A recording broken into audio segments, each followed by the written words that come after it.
hire people who love sports. Sports 1440 partners with dozens of local businesses, connecting with tens of thousands of Edmonton sports fans every day. On the radio, on the listening apps, on YouTube, and on social media. Contact our sales team today to see what Sports 1440 can do for you. Email Gregor at sports1440.ca to get started. The WHL playoffs return to Rogers Place for Game 5. Family fun that's second to none, starting at just $20 a seat. 6 p.m. tomorrow, your Edmonton Oil Kings look for a critical win versus the Saskatoon Blades in the 5th game of their first-round series. Plus, at every playoff home game, score Calmont Kids food combos for $10 or less. The value is Jason Gregor Show. Edmonton Oil Kings, Saskatoon Blades, the WHL playoffs, round 1. 6 o'clock puck drop tomorrow evening. Great seats at Rogers Place. And the Kings reloading with Trevor Moore. It's off way. More to the net. Concrete and septic tanks to blocks, precast water pads, jersey barriers and aggregates. Farmers, contractors, homeowners. Plan your next project at BashawConcrete.com. It's on the drive. Step back. Puts it up. BashawConcrete.com. Double tonight, Coach. What happened out there? Well, we played like our goaltending was, and our defense was an absolute disaster. Okay, no more. Question. Personal choice makes a big difference. Annual spray filter event sale is on from April 7th to April 13th. And oil filters to keep your vehicle running clean. Visit your participating Napa store today or shop online at napacanada.com. That's Napa know-how. Legacy Heating and Cooling offers no payments and no interest for 1 year on your new phone. Call Legacy. If you need it immediately with no overtime rates. Call Legacy. If you need it immediately and want to combo it with AC. Call Legacy. Call Legacy. No payments and no interest for 1 year on your new furnace. It could only be Legacy Heating and Cooling.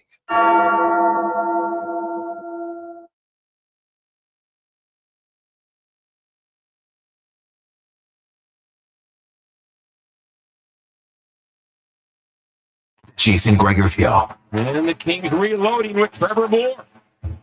Down his off way.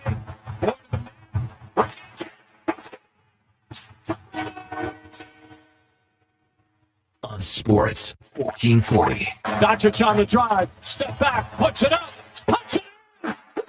10 seconds remaining. Presented by PlayAlberta.ca, Alberta's only regulated online gambling website.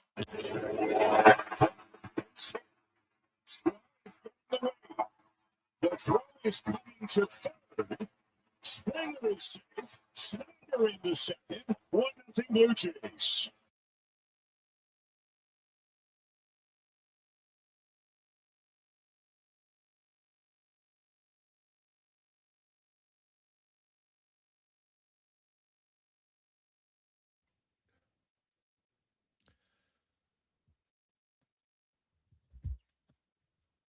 On a terrific Thursday afternoon. How are you? And welcome to the Jason Gregor Show. Sports 1440, sports1440.ca, as well as YouTube, Facebook, X, Instagram. Thanks for listening. Thanks for watching the show. And we have a loaded show for you today. I had a chance to go sit down and go one-on-one with Connor Bedard. And we talked about the social media kind of legend and myth that had grown around Connor Bedard and never eating candy. Truth or myth? You will find out in our conversation today with the young star from Chicago. We also talked about just, his situation growing. He had a great year. The injury kind of derailed it a little bit, probably cost him a potential shot on the Olympic team, where they're going now, moving forward. Now that he's in his 20s, right? Bedard's a young man. This is the third year, but when you come into the NHL as an 18-year-old, it takes some time to develop and I think Connor Bedard, as he said, he didn't really like his play just before the break, but afterwards he goes in March. I'm not getting a lot of points, but he actually feels like he's playing pretty well. So the 20 where he won't turn 21 until this July, and chatted with him about the young Hawks. They got a lot of good young players. One who, if you're watching the game tonight, Lundell, 5 points in 5 games since being signed, of course, after coming over from playing in Sweden. And, man, his head coach was raving about him. We'll hear from Blashill today as well. And watch out for this guy. You look at him and Nazar and Bedard. Now, are they going to split all of them as 1, 2, 3 centers long term? Who knows? They are going to tonight, and they have been for a few games. But I just think eventually you might have to load up and not spread your offense out over 3 lines if you don't have enough guys. Because if you don't have enough wingers who can finish playing with your top end guys, it doesn't make sense to split them across 3 lines. You need somebody who can help produce. And that's what we'll see. So we'll talk about that today on the show. Landon Ferraro will be by. Dave Owens from Sherbrooke Liquor. John Weidman joins us talking a little Hawks. Tyler Kuhl will join us talking William Nickel. Also Owen Michaels, who the Oilers signed today. A very interesting contract. So Owen Michaels signs a 1-year deal for this year. Basically, what do you got, 15 days left in the regular season? But the reason they did that is because he's going to be 24 in the calendar year. So based on the CBA rules, he wasn't eligible to sign a 2-year deal. So he signs a one-year deal, plays it out this season, and then he'll sign a contract next year. And actually, it'll probably benefit him because his next contract, there won't be any performance bonuses in the deal. So if he's a player who's older, thinks maybe I'll get recalled, not having performance bonuses can help you at certain times. So I don't know. I asked Steve Ellis, who knows way more about prospects than I do, on his thoughts on, because a lot of these guys, you come out of NCAA hockey, and I know a lot of people are like, oh my God, they got this guy. He's going to be great. He's going to steal the show. And I'm always kind of like, I don't know about that. He says, you know what, competitive player. He's a good support player, gets the puck where it needs to be, can drive the play under pressure. Skating needs work. I'm not sure he's more than an AHLer. Steve's exact scouting report when I asked him about it. So we'll see. Hey, you know what? Nothing wrong with having good depth at the American League. You want to have enough prospects and hopefully a few of them hit. Right? If he doesn't hit, he doesn't hit. It's not a huge loss, but I think at times people get a little ahead of themselves, maybe, as far, this guy's going to be great. Like, I know TJ Hughes, everybody's raving about, you got to get TJ Hughes. You got to get TJ Hughes. And I'm always kind of like, oh, yeah. Well, why? Well, because his name's out there. But have you seen him play? Now, did you watch him play for the Brooks Bandits? Maybe. Guy had 66 goals in 60 games, 127 points in the AJHL. Then he went to University of Michigan. And he's had a good career. Right? If you like this past year, 56 points in 39 games. He's 24 years of age. Right? So he's an older player. Nothing wrong with that. But, a lot of people think that he's got a very good chance to be an NHLer. And would Edmonton like him? Yes. The problem is Edmonton's a really good team. You're not going to get gifted top 6 minutes coming into Edmonton. You're not even going to get gifted top 9 minutes, where on a lot of the organizations, you can't guarantee it, but they could give you a little bit of nudge, nudge, wink, wink. You look at the lineup and say, hey, I got a pretty good chance here that I could play top 9 minutes. So, and if I'm a young player trying to establish myself in the NHL, yeah, it would be great to play on a competitive team. It would be better to establish myself as an NHL player. And I would guess that that's a lot of what's going on with TJ Hughes. So the Oilers still do have one contract spot available. So they could, I know they're interested. They'd like to get him. And last I talked to some people, I would say they thought their odds, not impossible, just a little bit lower due to the roster and, a lot of young prospects that they have. Because if I'm a free agent, and that's what he is, you're looking at everything. Who's going to give me the best opportunity to play? And you have to be realistic. Yeah, you got to, and that's where I've seen it. Some agents, and they oh yeah, no, you're good enough. You're good enough for sure. And you sign somewhere, and then you're buried in the depth chart, and then you get mad at your agent. So not at all. So, Gregor, it's not for next season. It's this season? Yes, Lou. This season. 15 games. That's what he signed for because he's not eligible to sign a 2-year deal. So he'll sign this year, and then he'll sign likely an extension because the Oilers will own his rights. He's not going to be getting offer sheeted after playing a few AHL games, and away you go. Oilers tonight. Trent Frederick will play. Tristan Jarry will start in goal. Zach Hyman's a game time decision. Now, Curtis Lazar was out late at the optional skate and really putting himself through the paces. Now, that doesn't mean he can't play, but it would tell me that if Hyman does play, Lazar is the extra guy coming out for Frederick. Number one. And number two, the fact that Lazar was pushing him that's hard leads me to think that the Oilers believe Hyman will play. So we'll find out at the pregame skate, but that's going to be the option. Trent Frederick, is in for sure.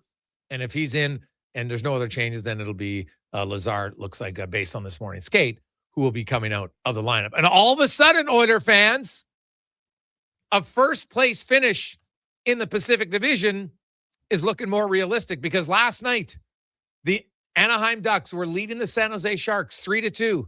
They enter the final 2 minutes of the game. They're up 3-2. Thinking, hey, you know what? We're going to score an empty netter and win 4-2. They give up a goal with 99 seconds left to tie. And then they give up the game winner with 31 seconds. And the San Jose Sharks, on a 4-point night for Macklin Celebrini, who's now up to 105 points. Good for him. And the Sharks, they keep their playoff hopes alive. And now the Oilers are 2 back of Anaheim. They each have 7 games left. The Oilers have the tiebreaker. They got 5 more regulation wins than the Ducks. It's game on now. Like, it's legit. It's 2 points, and that's it. You don't have to be 3.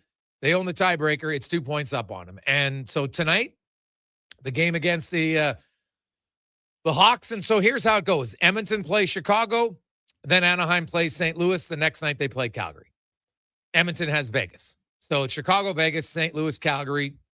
Slight tougher for Edmonton because of Vegas. Then Edmonton plays Utah. Anaheim plays Nashville. Oilers play the Sharks. The next night, Anaheim plays the Sharks. Then the Oilers play the Kings. Anaheim plays Vancouver. Oilers play Colorado. Anaheim plays Minnesota. And then on the last game of the season, Oilers play Oilers play Vancouver. Anaheim plays Nashville. So if you look at it, Edmonton has 5 games against teams that are either in the playoffs or right outside of it, like San Jose. Meanwhile, Anaheim has games against Nashville, San Jose, Minnesota, Nashville again. They also do play St. Louis, and St. Louis and San Jose are kind of the same team, right? They're not separated by that much of a difference. And then Edmonton has Chicago and Vancouver. Anaheim has Calgary and Vancouver. So schedules are pretty even. The Ducks' next 5 games are at home, and then they have 2 on the road. Meanwhile, the Oilers have 2 at home, 3 on the road, 2 at home. So Edmonton has 1 extra home game over Anaheim down the stretch. We'll see. The Ducks, they don't have a ton of experience in closing out games. I think that's what we've seen this year. They've given up some leads late. So we'll see. Meanwhile, the Sharks, they gave themselves a chance. They kept their playoff hopes alive with that win. They are now with 77 points. They actually have a game in hand on LA, who has 78 points. So you win your game in hand, you're the Sharks, you're in the playoffs. Because Nashville also has 77 points, but they don't have a game in hand. Them and the Kings each have 8 games. The Sharks have 9. The only thing for the Sharks is with 9 games, they play a little bit more of a tight schedule for them. So we'll see. But good news for San Jose, man. They could get in. We shall see. That would be, I'll say this. If they're in, Celebrini's a lock to win the Hart Trophy, and he might win it even if they don't make it. Like, if they miss by 1 point, some people might view it like, but does that really change his value to the team? Well, yeah, he should have had 120 points instead of 118. I'm not sure. So he's going to have a pretty good chance at it. But the Oilers, now the opportunity is there to end their 39-year drought. The Oilers have not won the division since 1987. Now, you don't have to win the division to win the cup because they won the cup in 88 and in 1990. But still, just winning the division, something the Oilers, I think, would very much like. I know there's lots of people who got some texts already. You don't want the Oilers to win. They play Utah. See, I would disagree. I would rather play Utah than Vegas in the opening round. Utah does not have much experience, and they've got a skilled group, but they got a pretty small group of forwards. And we all know playoffs are different. Playoffs are harder. It's more aggressive. I would lean for sure towards, if I had a choice, it would be Utah over Vegas if it was me. So we'll get your thoughts on that. 833-401-1440, 833-401-1440. The Gregor Show is always brought to you by PlayAlberta.ca. It's Thursday, the Daily Grand. $1,000 a day for the next 20 years. $7.3 million. Get your tickets at PlayAlberta.ca. And while they're there, you can check out the Jason Gregor Show. Osmoose, we got the Oilers winning. You got the Oilers winning a little bit, or the Oilers winning by a lot. Depends which one you like. Check it out at PlayAlberta.ca. Coming up on the show, as I mentioned, we will hear I look at the NHL other games tonight, because there's a lot that matter in the NHL. We're in playoff night. Last night was a light night, but Thursday, every second game, Thursdays, Saturdays, those are the big games, big nights, I should say, with lots of games. And so the Senators, I wouldn't say they're on life support, but they need a win, but they're hosting Buffalo. So that's a tough game. You got the Penguins. This is their last really tough challenge. After this, they play Florida twice. They play New Jersey. They do play Washington. The Capitals have kind of crept back into the playoff race as well. They're 3 points out. The Bruins take on the Panthers. Canadians, I think they're in, but they are in the race for first or second in the Atlantic.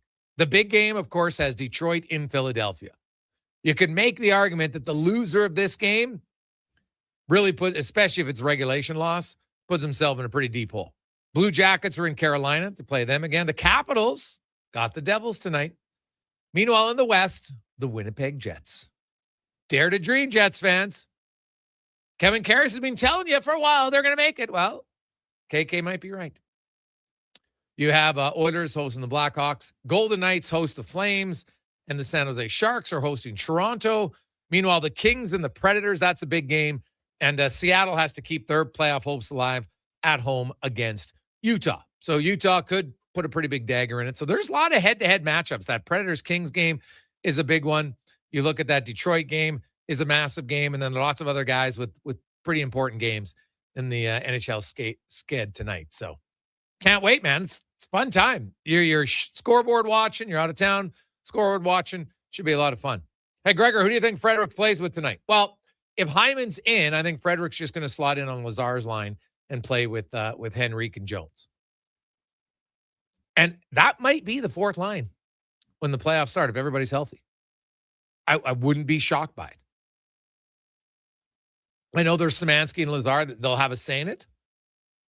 But if Draisaitl's back, and I fully expect him to be back, that then the top nine in whatever order, you got Dickinson, McDavid, and Draisaitl down the middle, and then your wingers are Nugent-Hopkins, Hyman, Savoy, Podkolzin, Kapanen, and Roslovic. Pick whichever trios you want, and away they go. So that's kind of how I view it. Konza, what's your thoughts on the Oilers now and the chance to win the division? Yeah, I mean, it's right there, and what an exciting finish that was for the San Jose Sharks to score 2 goals in the final 2 minutes. Malcolm Celebrini, 2 points. What a player he has been.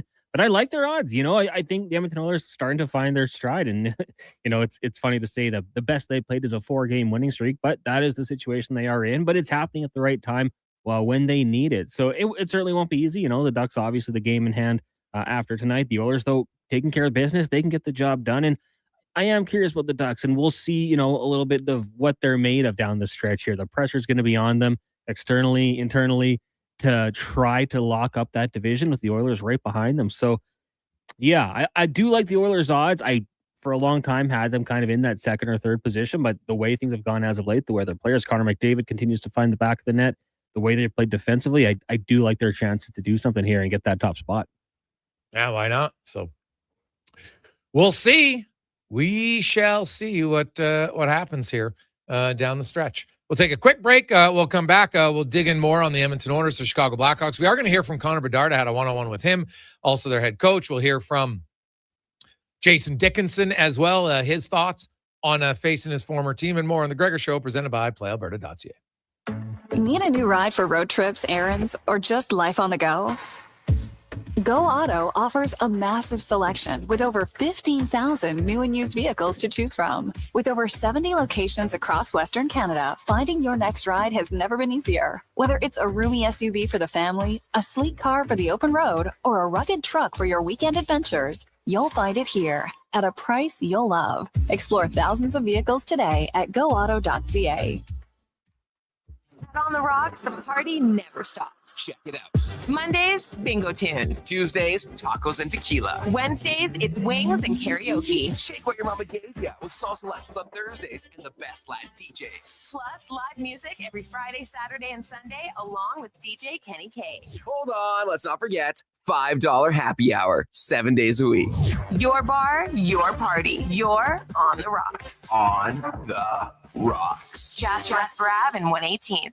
Silent Ice Sports and Entertainment is an innovative market leader across Western Canada. Properties include the Spruce Grove Saints, the Junior Prospects Hockey League, Silent Rides Charter Company, the Hockey Super League, and the newly launched Female Super League. Silent Ice also owns the Western Hockey League Seattle Thunderbirds and operates the Morinville AAA Arena. The Silent Ice Center, a new state-of-the-art entertainment facility in Nisku, features 2 sheets of ice, a 1,600-seat arena, as well as Summit Restaurant. Learn more at silentice.com.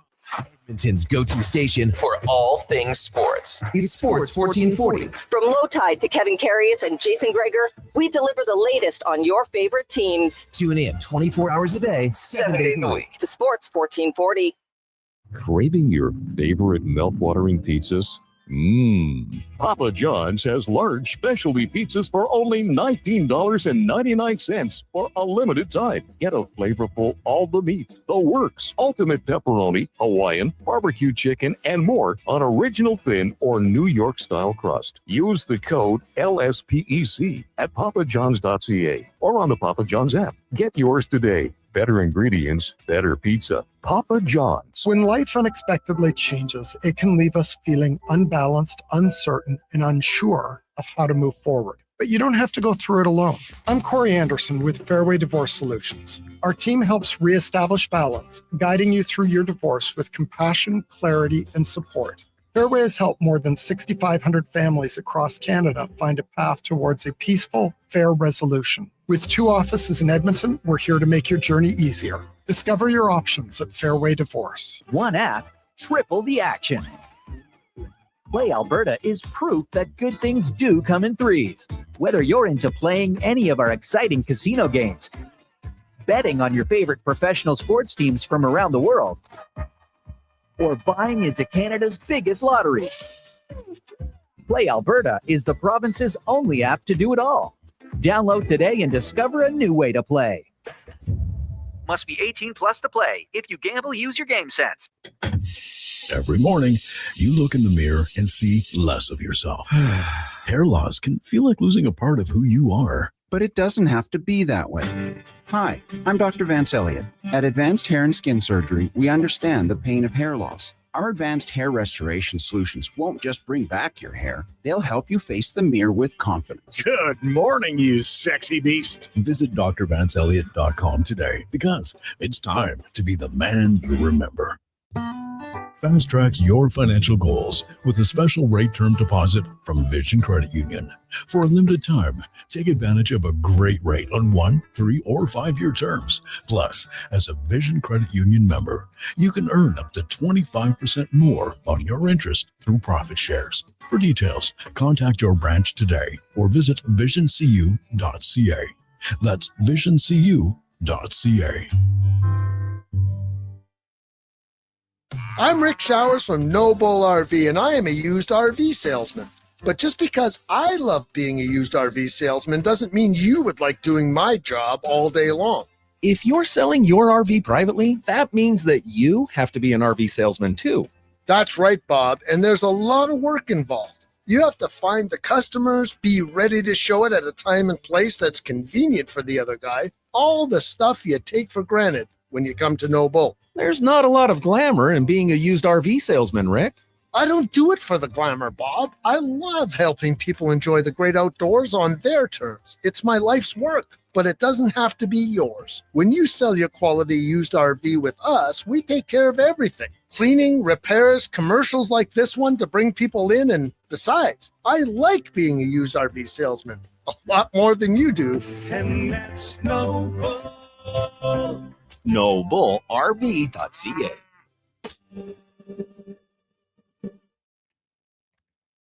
Portions of this hour brought to you by Crystal Glass, your clear choice for residential windows, locally manufactured and installed. Crystal Glass provides a beautiful product and incredible customer services for all of your residential needs. Call 310 Glass or visit crystalglass.ca for a quote. This is Sports 1440, where Edmonton talks sports. On YouTube, Facebook, and X. Here's Jason Gregor. Brought to you by PlayAlberta.ca.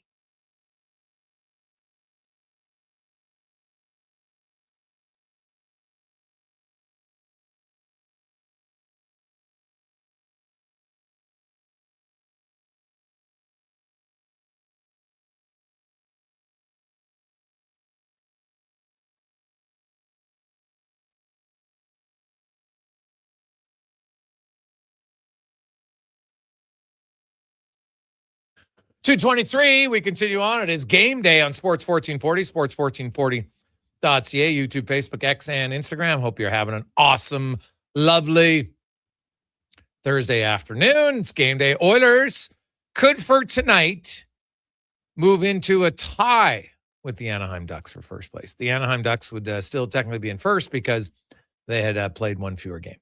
But Oilers win tonight, whether it's regulation or not, doesn't matter. Just win. And they'll be tied with the Anaheim Ducks. They're going to go right down the stretch here between the two of them. And Oilers playing their best hockey of the year. They need to roll. Last time they won 5 games in a row was in December of 2024. So they're looking to extend their season-high 4-game winning streak up to 5. And we'll get to our big guest of the day, brought to you by Spruce Grove Saints, who are into the BCHL playoffs, boys and girls. And playoffs, of course, get your tickets, sgsaints.ca is where you can get your tickets today for their opening round playoff games. As we are joined by former NHLer, current analyst on Sports 1440 pre- and post-game show, also does some Canucks game on Sportsnet in Vancouver. Landon Ferraro joins us. Landon, welcome back to the show, man. How you doing? Doing pretty solid. How you doing? I'm excellent. The San Jose Sharks did the Oilers a pretty big favor last night, getting 2 goals in the final 99 seconds. And now the Ducks are only 2 points up in the Oilers, and the Sharks are only 1 point out of a playoff spot. Yeah, I'm more excited about the latter because I think it was last week I said that I think San Jose is going to hold on and be able to do this somehow, and it didn't look good for the first couple games after I said that. But yeah, that was an unbelievable comeback last night, and like you said, it helps the Oilers. It puts them, into an opportunity to tie for the lead, and the way that they're playing, there's no reason that that's not something that they look at and think that they can take tonight and continue to build and hold on to finish the season and be the winners of the division. Like the way they're playing right now is, it's obviously the best they've played all year, but it's been really impressive. Well, impressive is the play of the Edmonton Oilers. They've won 4 in a row. They've only allowed 7 goals in that time. Second lowest goals against. Obviously, it's a small sample size. But even if you look at Connor Ingram's last 10 starts, he's got a record of 6-2-1. He's got a .910 save percentage. Goals against average around 2.6. The Oilers have finally kind of woken up to the team I think a lot of people expected them to be this year. Yeah, for sure. And it took a long time to get there. And you look at the moves that they had to make in season and mostly at the deadline there to change the complexion of the team a bit. And really it looks like they hit. And it'll be different once Draisaitl gets back into that lineup. But for the couple games that everyone was in, like it looked like the most solid team that they've had, and what they've built to while Draisaitl's out and more guys stepping up. The growth of Savoy has added another layer onto that McDavid line that now that opens up Nugent Hopkins to move down the lineup and has done well with Draisaitl out. But is able to really stretch that third line into something. And then again, I keep going to the fourth line that, of course, if the Oilers are going to have a long playoff run, it's going to hinge on the top of that lineup, of course, like every other team. But this fourth line and what it can look like going into playoffs is something that I don't think they've had in past years of really a line that can change momentum with physicality. And not to take away guys in the fourth line in the past, but it feels so much different when there's actually three lines ahead of it. Yeah, well, the Oilers, they're getting contributions from lots of places, except their power play right now, and I think we all know why. Without Draisaitl, the power play has not looked nearly as efficient as it normally does. And but that being said, you'd still like them to get their power play going a little bit. What do you see as far as the issue without Draisaitl? Yeah, it's interesting. Or it's not even that interesting.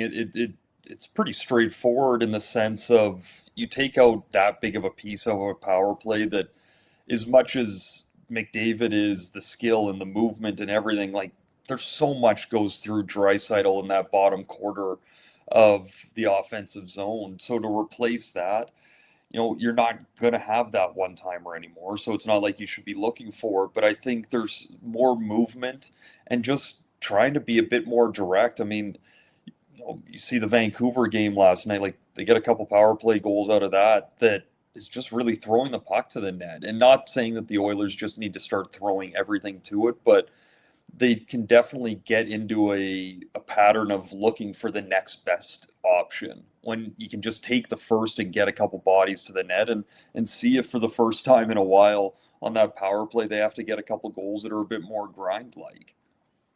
Yeah, no, that's fair.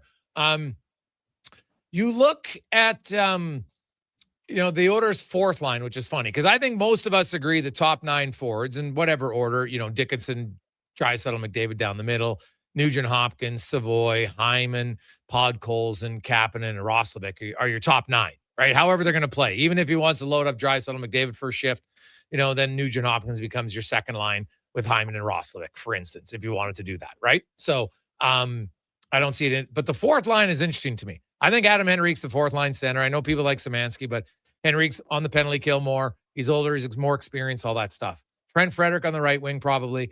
And then you got Szymanski or Max Jones. The way Max Jones is playing right now, just for a role, if he continues it, that might be my fourth line to start the playoffs. What would yours be? Yeah, I'd go with size right now. And Szymanski, he's big, but Jones plays a different type of style. And to be honest, I'd start that way. I want more robust, but I also want, in a sense, there's nothing wrong with having a couple of those guys that are fighting for that last winger spot, having that discussion with it of this is going to be a bit more of a rotation in the sense that we want as much energy flowing through this fourth line. We're going to need all of you to be physical, to get out there. I'd start with Jones and playing with that fourth line in that row, but being able to switch out pretty quick and put Szymanski in, put Jones in. Lazar can get back in. You can use all these guys, use the excitement, use them wanting to be a part of a playoff run to a real positive. Obviously start with Jones there and let them go until you need a change and then let them go. But again, just letting as much energy flow through that fourth line game in and game out is going to be such a difference maker for the Oilers. Yeah. Connor Ingram has he's played pretty well all year long. Obviously his numbers look way better now because the team is playing way better. Kasperi Kapanen basically said, well, now that we're playing the way the coaches wanted us to play, we're playing really well. That's why, I saw a lot of people saying, as early as a week and a half ago, the Oilers should get rid of Knobloch, right? When Cassidy got fired, they should hire him and DeBoer. And I'm kind of like, well, the players at the end of the day had to play better. And now they are. And magically, no one talks about coaching. I was about to say, it's crazy how that works, eh? The players play better and the team plays better. The coach can come up with the best tactics and systems and line combinations and all of this. If the guys don't go out and execute it, it doesn't matter how good of a coach he is. And yes, that is part of coaching, is having the room and making sure that they're playing the way that you want. But, this Oiler team is a bit different. They do have different stretches of not playing up to the level that they should. And this year is a bit different in the sense that it took them till, very recently to turn that on and get moving, but it has, and the guys are going. And for Ingram, he's done exactly what's expected of him. He's making the saves that he needs to. They're making it a bit easier on him. That's not taking anything away from his game. They should make the game easier on him. The whole goal of the game isn't to try and score a bunch of goals and see how many great saves your goalie can make, right? Like, you want him to be bored back there as much as possible. But when it does get there, especially last game that he played, like, he looked really confident. Everything coming in at him was just kind of sticking. It didn't look like he was uncomfortable and having to be over athletic. Like, he was just in position making the saves. Talking all things Oilers with Landon Ferraro. Landon, Chicago comes to town tonight, and from the Vancouver area, Connor Bedard. I had a good chat with him one-on-one today in the dressing room about a lot of different things. Also, we addressed the truth or myth of him with Sweets, so we'll get to that as well. But you look at the Chicago Blackhawk team. They got Frondell, they got Nazar, they got Bedard. Like, they got some good young players. On the back end, Levshunov, Vlasic, Crevier. They've got some pieces, but like, they're still not close to the playoffs. How far away do you think ultimately they are? Well, first off, just with you listing some of the like, how about the size that they have on the back end they've put together there? Yeah, they're huge. It's unreal. Like, that Rinzel as well. Like, they've got a number of guys 6'5" and over. It's pretty impressive. But to your question, I think they're 2 years away. I think next year will be the year that they're kind of bubbling to the playoff into that wild card spot. I don't think they're there next year, but I think the year after that is going to be kind of like an Anaheim in the sense of they don't just get in. I think they're going to go from not being in to, like, going for a division. Like, guys are going to pop together and be a bit more of a pop instead of a slow burn. Okay. Yeah, no, that's fair. Like, you look at it, here's the size of their D-men. Now, you got Wyatt Kaiser. He's the smallest one at 6 feet. Then there's Levshunov, 6'2". Sam Rinzel's 6'4". Ethan Del Mastro's 6'4". Vlasic is 6'6", and Louis Crevier is 6'8". Yeah. And those all I think the oldest of them is Crevier and Vlasic, and they're both going to be 25 later this year, right? Like, they got a young team. Kaiser is going to be 24. Del Mastro's going to be 23. Well, he just turned 23. Levshunov he's a baby. He's 20 years old right now. Doesn't even turn 21 until October. So Rinzel is going to be 22 later on this summer. So the thing I wonder is, they're all young. Can you win with 6D that are all that young, or do you think they need to move one of them and maybe go out and get a veteran defender? I think they will, but I think they're going to let them keep building through next year a bit more, because it's always easy to move a decent defenseman, right? Not even talking a good defenseman. There's especially if they're one with a bit of size and mobility, you're going to get a good player out of that. So to me, I think they're letting them go as long as they can here to really see what they have, how they develop over time, because it is tough when they're all young. They did have, for the past couple of years, a couple of veterans. Alec Martinez was in there, and they had different guys helping out, but they felt this year that, okay, we can give all this ice time. They've got a ton of their growing pains out, and now we'll see how this goes. So I like it in that sense, because they have time to see what they have. But to be able to move one of those pieces and get it back, they should be able to jumpstart that a little bit. It's just kind of like Anaheim, where they're saying going into the deadline, like, yeah, we really like where our team's at, but we don't want to throw away too much just for right now. Like, we've been building solid. We can't just try and jumpstart and skip a step. And that's important for Chicago at this point. One last one for you. You look at the West, and San Jose had a huge win last night. They're within a point of the Kings. Then they got the Jets. You've got the Kraken. Who do you like? And you still like San Jose, but what about, like, if you're Colorado, isn't Jets the most scary option? 1,000%. Like, if I'm Colorado, I'm hoping anyone else but Winnipeg gets in, because they're not a team that should be sitting down at that level anyway. Like, again, I did the game against Vancouver here in Van about a month ago, and they were just starting to turn it on, and you're sitting up there, and again, it's against Vancouver, so I get it to a certain point, but the way that they move, they skate, they have so many injuries at that point, and yet, like, they were still a solid team, and that first line is big, they're skilled, and can make plays. And now then you get to the point where you're talking about Hellebuck turning it back on and really moving. That alone would scare the crap out of me, being Colorado. As always, buddy, appreciate your time. Enjoy the game, and happy Easter. Yes, you as well. Have a good long weekend. There you go. That's Landon Ferraro from TSN. Jason Gregor, TSN from Sportsnet. Take a quick break. We'll come back. Dave Bones joins us here on The Gregor Show, presented by PlayAlberta.ca. Legacy Heating and Cooling is the #1 heating and cooling company for people who want heating and cooling, because you'll save a bundle by bundling. Then you can use hot, cold, hot, cold. Come on, thermostat, do what you're told. Turn up the heat, turn up the cold, to the vents stop pushing out tornadoes. Bundle my furnace with some AC. Gonna get a deal from Legacy. Oh, yeah. Save a bundle when you bundle your new furnace and AC from Legacy today. Plus no payments and no interest for 1 year. That's how you build your legacy. Legacy Heating and Cooling.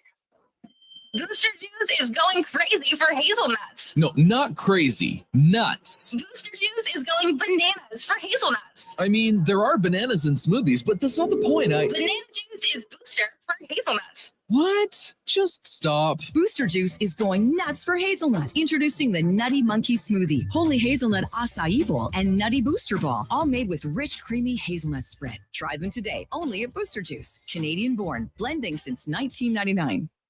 Don't let equipment failure stop you cold. At AWS Welding in Nisku, our factory-trained service techs are on hand for all welding equipment repairs. We're a fully warranted center for Miller, Lincoln, and ESAB. And we service all makes and models. Proper, regular service extends the life of your gear and keeps it running at peak capacity. Don't wait for a breakdown. Book your service appointment today at 780-979-0470. AWS Welding. We make it happen. One app, triple the action.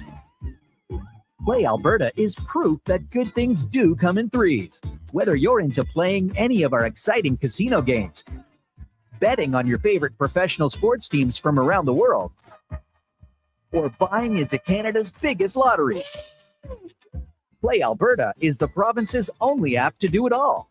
Download today and discover a new way to play. Must be 18 plus to play. If you gamble, use your game sense. Do you sit around at work listening to sports radio all day? That's right, my friend. There's no shame in it. It's the good life. And we're not here to snitch. Say, if your company advertised on Sports 1440, you could be the one listening for your company's ad every day. Now you've got an excuse to listen to Sports 1440 all day. It's part of the job. Sounds like someone's getting a promotion. Email Gregor at sports1440.ca. Let's get to work for you.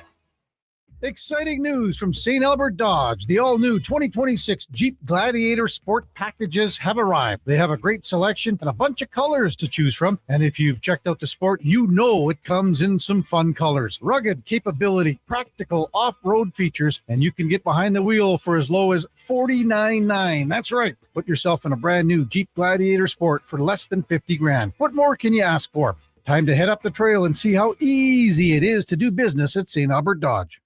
Spring into savings at The Brick. Refresh your home with huge discounts. Save up to $1,800 on sofas and sectionals.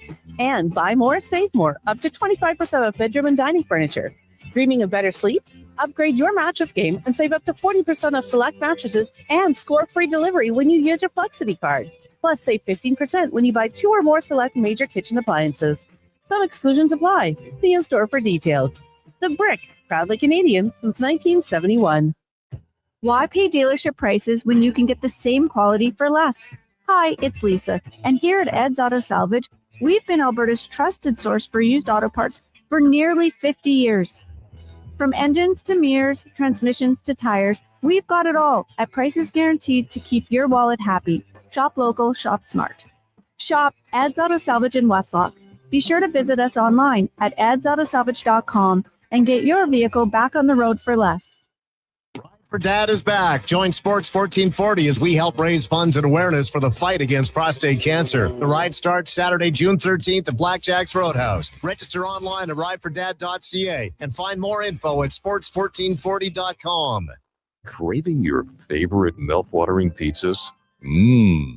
Papa John's has large specialty pizzas for only $19.99 for a limited time. Get a flavorful all the meats, the works, ultimate pepperoni, Hawaiian, barbecue chicken, and more on original thin or New York style crust. Use the code LSPEC at papajohns.ca or on the Papa John's app. Get yours today. Better ingredients, better pizza. Papa John's.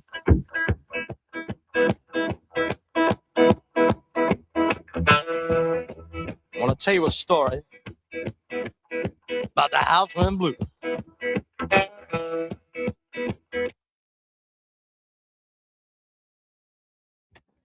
Portions of this hour brought to you by Japa Machinery. Japa is digging deep on their 50-year history of supporting Alberta's construction industry with their line of special edition blackout excavators.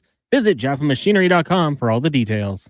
The Jason Gregor Show, the best of Edmonton sports talk and beyond. This is Sports 1440. Presented by PlayAlberta.ca, Alberta's only regulated online gambling website.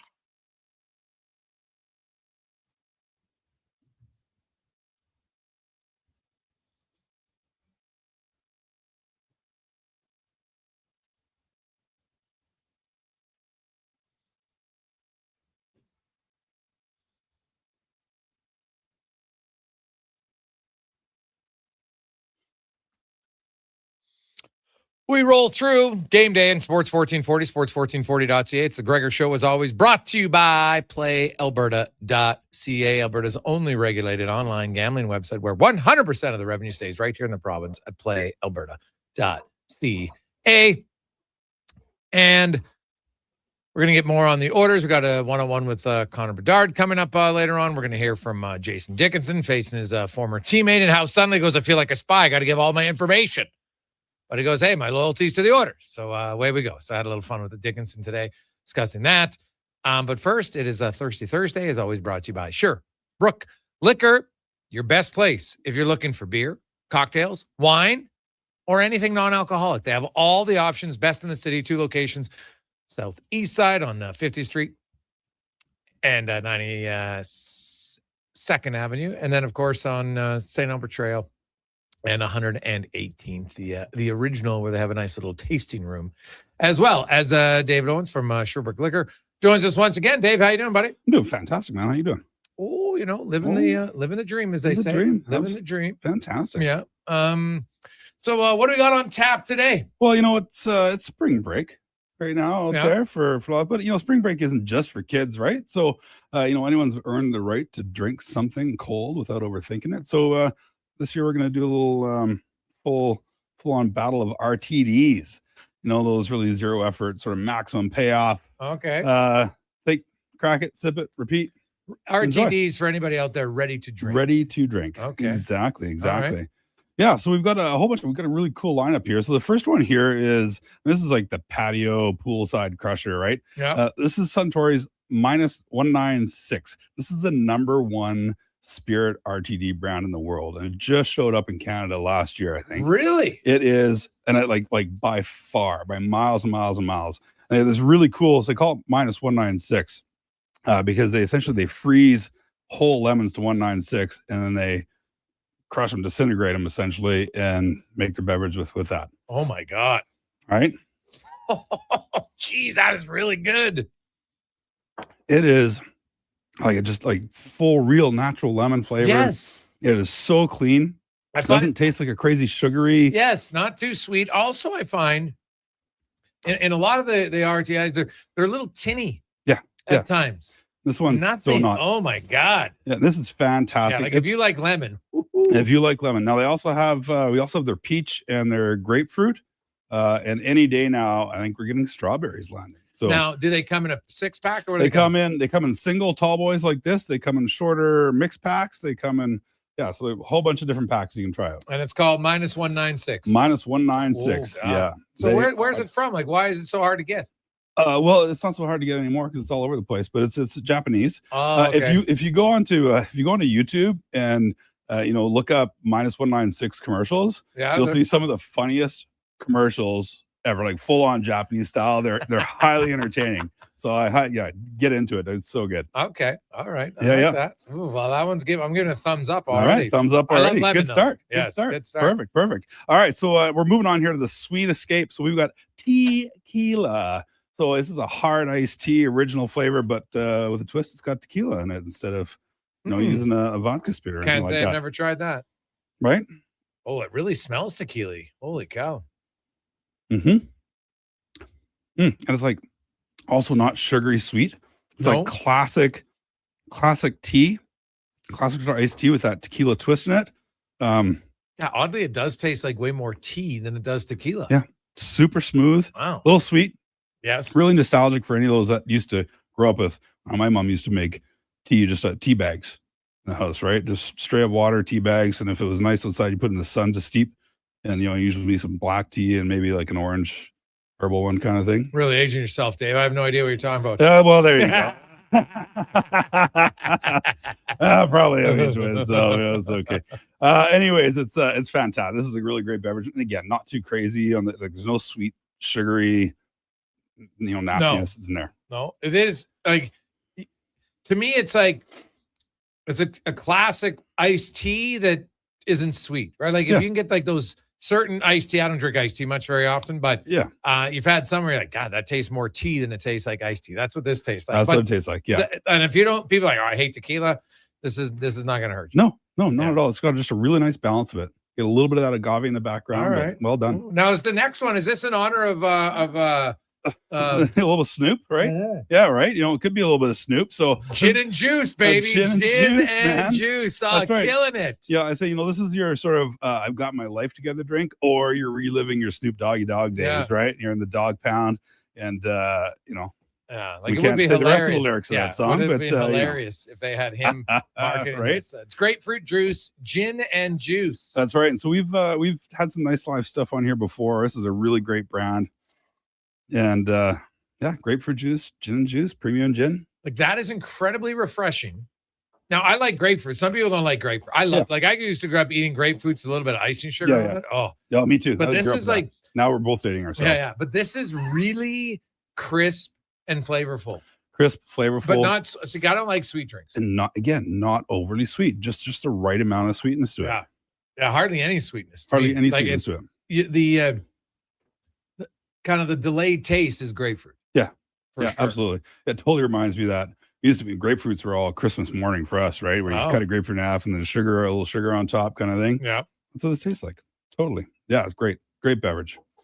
But these are three so different. Yeah.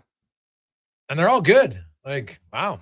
Yeah. One for look at a little every occasion, right? Okay. All right. Yeah. All right. Are you ready for the next one? Well, now we got a little now we got a little mini, although this is good thing I looked at it. Pack some punch here, 12%. That's what is going on here? Yeah, exactly. So this is the sneaky one here. This is Solomano Mezcal Pineapple. So tropical pineapple with that soft mezcal smoke. Tastes easy, but hits a little harder than expected. So plan accordingly when you're cracking these open. Yeah, like they come in a small, but 12%. It's only 250 mils, Yeah, though. 250 mils, just a wee little guy. Yeah. So it's kind of like having a proper cocktail.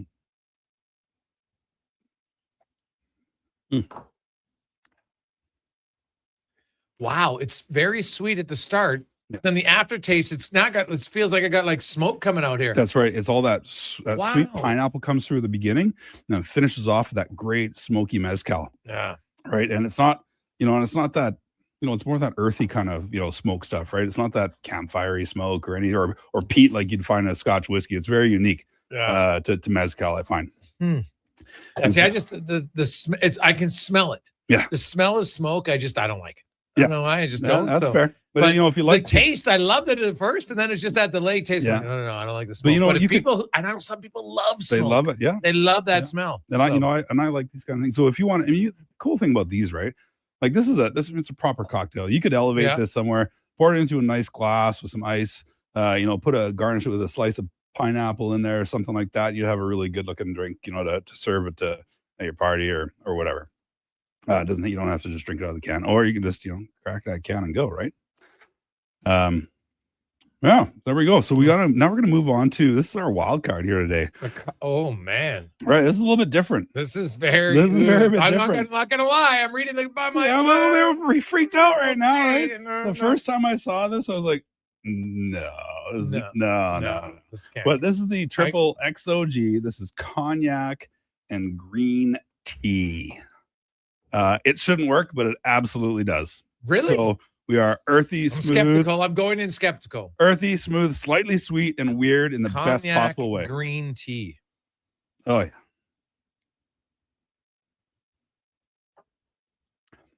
Oh, so refreshing. It is very I'm trying to. It's hard for me to describe what that tastes like. Well, that green tea really comes through. Yeah. For me, anyways, the green tea comes through. And, I think either you're a green tea fan or you're not. I do like green tea, but it comes through. But that cognac, the sweetness of that is coming through right before that. And so it tones down the bitterness of the green tea. Yes, and true. so you end up with, kind of almost like another version of like a mildly sweet tea. Yeah. But green. That's a really cool beverage, super unique. Dude, and good that you like it, because it doesn't taste bad. It's it's not. For my palate, it's just like, no. You're not going to reach for it every day. Oh, no, I don't think I'd ever reach for it. There you go.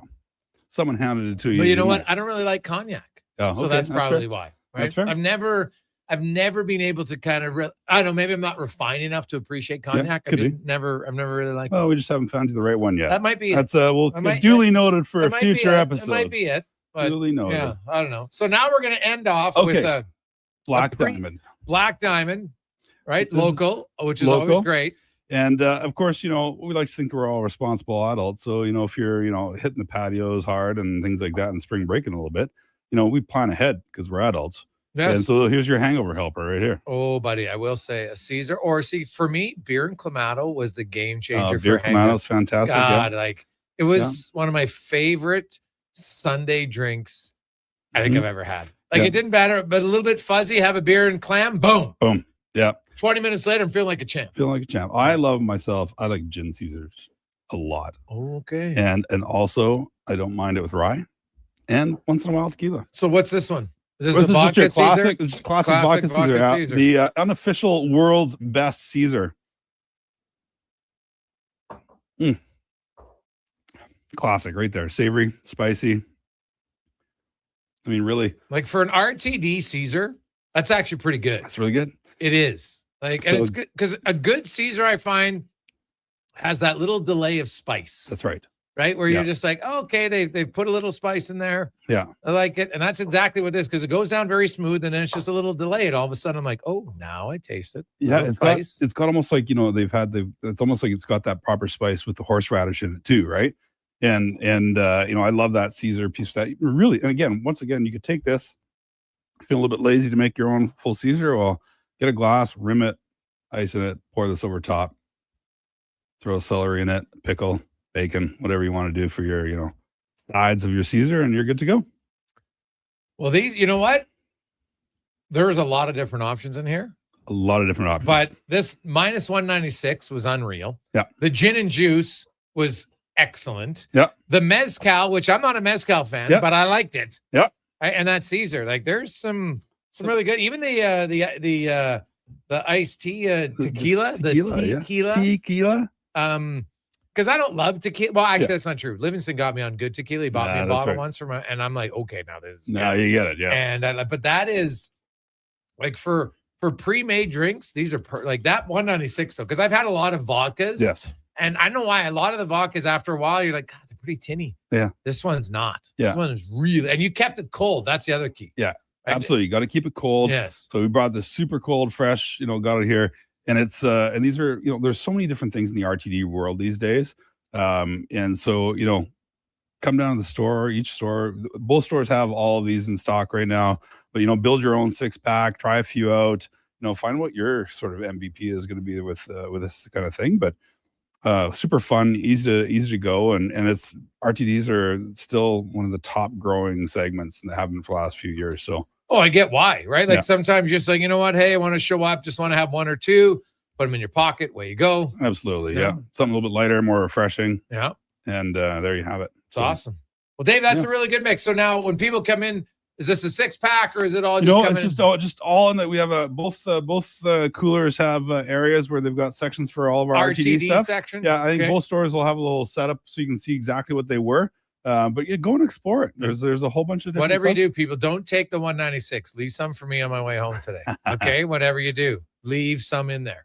Couple in there. Yes, definitely. So that looks really good. I like it. Dave, have yourself how long is the winning streak going to last? It's up to 4 games tonight. What's it going to stretch? Well, it's got to go 5, right? Like, you'd like to think it's going to go 5. And I've got a lot of good friends in Chicago. So if we lose, then that hurts for me. Okay. So you're saying but then they're going to lose to Vegas?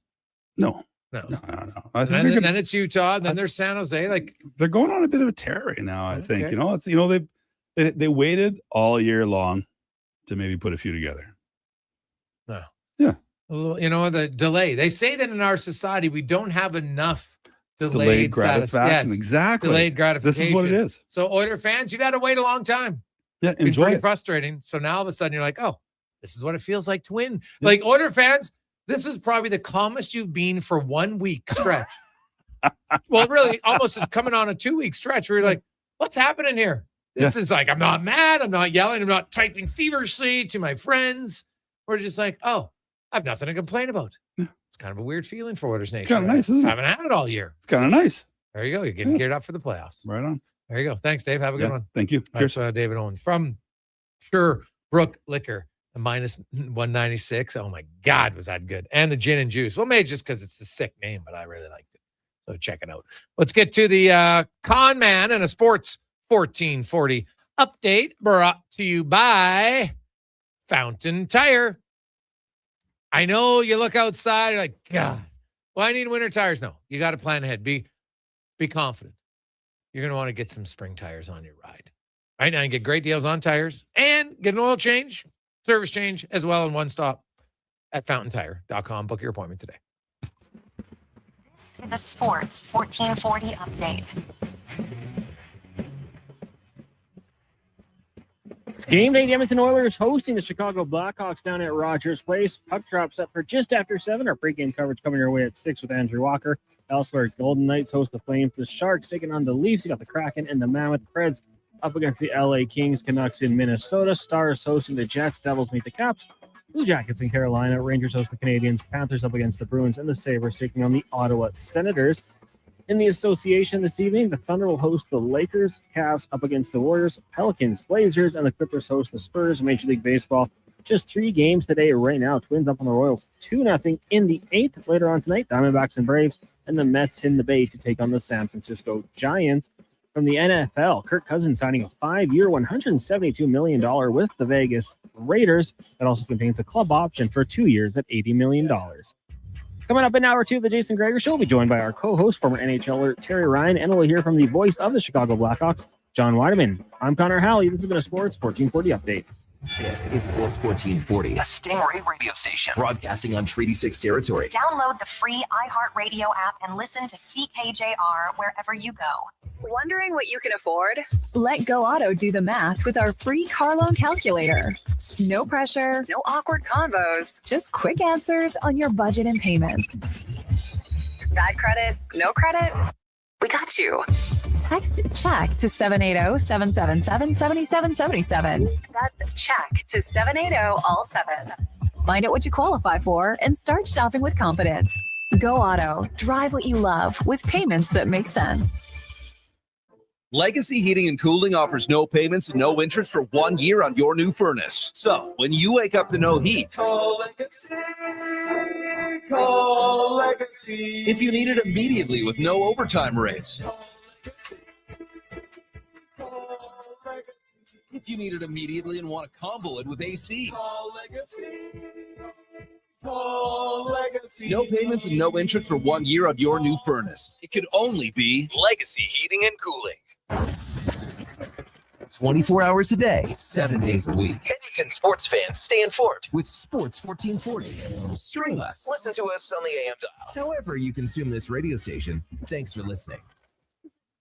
On the Rocks, the party never stops. Check it out. Mondays, bingo tune. Tuesdays, tacos and tequila. Wednesdays, it's wings and karaoke. Shake what your mama gave ya with salsa lessons on Thursdays and the best Latin DJs. Plus, live music every Friday, Saturday, and Sunday, along with DJ Kenny K. Hold on, let's not forget $5 happy hour, 7 days a week.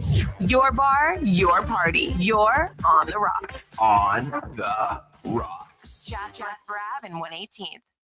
Summit Restaurant. Located in the heart of the Silent Ice Center and just minutes from South Edmonton Common, Summit is your destination for exceptional house-made pizza, delicious entrees, and expertly crafted cocktails. Cheers. Experience the perfect blend of flavor and ambiance in a modern setting. Join us for a straightforward yet elevated dining experience where our commitment to quality speaks to every bite and sip. Make Summit Restaurant your next night on the town. Scott McGilvery here, HGTV host and renovation expert. The one upgrade I know homeowners will love, better, fresher Culligan water straight from the tap. Culligan's Aquasential reverse osmosis filtration system takes your water to the next level. With up to 7 stages of filtration and 14 filter options, they're certified to reduce over 90 contaminants. Your tap water is about to get a major upgrade, safer water that tastes great. Get started with a free in-home water test at Culligan.com. Culligan, water you love. Hi, Mike here from Northgate Chevrolet Buick GMC. Would you like to be a part of history for the month of April? I'm kidding. Or as the kids say, bro, I'm joking. Would you like to help us set a record in April? Chill, still kidding. At Northgate, we aren't trying to set any records or tell you how many vehicles we sell, and we really don't think you'd care. But what you will care about is this. Every dealer has the same costs. Trust me, GM does not have a favorite kid. You get to decide where you buy. 0% financing, a great selection, and of course, great people. Stop in and see us today, 13215 97th Street, or visit us online at northgategm.com. You're in Northgate country.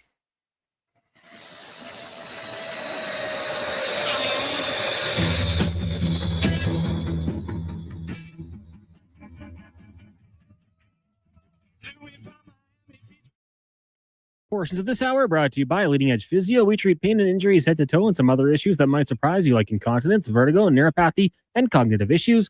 We invest in the technology, techniques, skills, and people that know how and what to fix. Life shouldn't hurt. LeadingEdgePhysio.com. The Jason Gregor Show, the best of Edmonton sports talk and beyond. This is Sports 1440. Presented by PlayAlberta.ca, Alberta's only regulated online gambling website. Reply all when you do on Monday and just put in your picks like number 1, number 2. We continue on. It is game day. The Oilers could be in a tie for first place in the Pacific Division if they can get a win tonight against the 31st place Chicago Blackhawks. This game you got to win, and I fully expect the Edmonton Oilers. They're not going to run the table, I don't think. They'll probably find it, a game where, hey, they don't have it, whatever. But I don't think it's tonight. The Oilers have played very well on this 4-game winning streak, only allowing 7 goals. They've outscored teams 11-6 at 5-on-5. Haven't done anything really on the power. Haven't scored a power play goal in the 4-game winning streak, and it hasn't hurt them. So that's a good sign for the Oilers. Lots of areas of their game going well. The penalty kill of the Blackhawks actually is struggling right now. So maybe that'll help the Edmonton Oilers. The other thing to watch for, Connor Bedard playing the top of the power play. The Blackhawks. They're going a 5-forward group on the power play tonight with Nazar and Lundell and Bertuzzi and Teravainen and Bedard. So watch for that.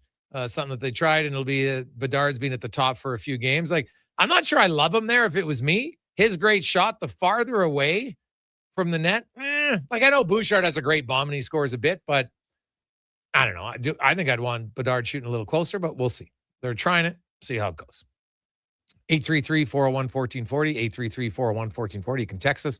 Gregor Show is always brought to you by PlayAlberta.ca, Lottery Instance, live dealers, casino, and more. And of course, the Daily Grand. On Thursday, $1,000 a day for the next 20 years, $7.3 million.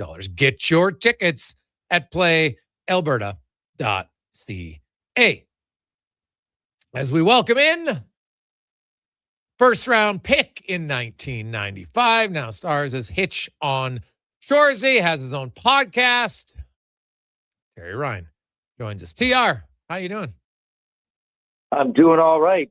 Nice spring day. Things are melting. Birds are chirping. Things are blossoming. It's a great time to be alive. All right. All right. Let's start with the Montreal Canadiens. I know there's a lot of Habs fans out on the East Coast, TR. How much of a believer are you in the Habs? Oh, I'm a big believer. Yeah, I mean, we're also conditioned the last couple of years to say, the Habs are building towards something, and they're going to be great in a couple of years. I don't know, man. Like, they could be great this year. I mean, someone's got to win it. They've proved themselves this far. They've learned along the way. I think they're dangerous. There's players on that team. Most of them haven't peaked yet, first of all. And this year, a guy like Demidov, say, I know he played in the NHL before this year very briefly. So now he's gaining experience. So I would think him and a number of others are better players now than they were at the beginning of the year. I mean, that quick, right? That quick and much better when it comes to both ends of the ice. Just think of it. Their goalie is one of the hottest goalies in the league right now. You got Demidov. Isn't he like up there for, I know Schaefer's got points. I think he's up there with the goals. You got Hudson, one of the best up-and-coming players. I mean, we haven't mentioned Cole Caulfield, who's got probably going to get 50 goals and isn't close to peak. I mean, he's on his way up. Then you get Suzuki, might get 100 points. He's one of the best players around both ways. I think you could argue he's made Team Canada. It's not easy. I mean, I think they're very dangerous. And even though they're energetic and a lot of people would echo what I'm saying, yeah, I think they can win it all. Got to be honest. Their team that went to the finals 5 years ago wasn't as good. Yeah, the Habs got a lot of young guys. Like Dobish is playing great. I wonder. I need to see the Habs build the style of team they have in the playoffs, because we all know the game changes, rightly or wrongly.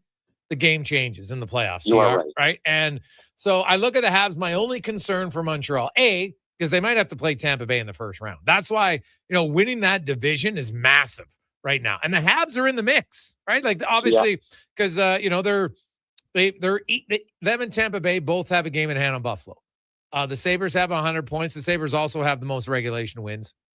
Tampa's got 98. Montreal's got 96. So trust me, they're in the mix between the three of them. And tonight, Sabres are taking on Ottawa. The Lightning are taking on the Penguins, and the Canadians have got the easier of the three games. They take on the Rangers. So it's a game tonight. Like, if you want to win the division and you're Montreal, you got to beat the Rangers. It's just that simple. But my only hesitation is, if you got to play Tampa Bay, that's like the worst matchup, I think. I'd rather play Buffalo, just because now you got two teams without a lot of playoff experience.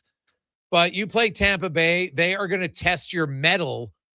Like, they will try to play mind games more than anything else. And they'd be very good at it just because they got experience. So that, I think, is going to be the tough one for Montreal. Like, they could be a third-place team with 108 points and be out in the first round. Now, they wouldn't be the first team ever to have 106, 108 points, third in their division, and be out. It's happened before. But that, to me, is the only question mark I have, is if they have to make Tampa Bay, I don't like that matchup.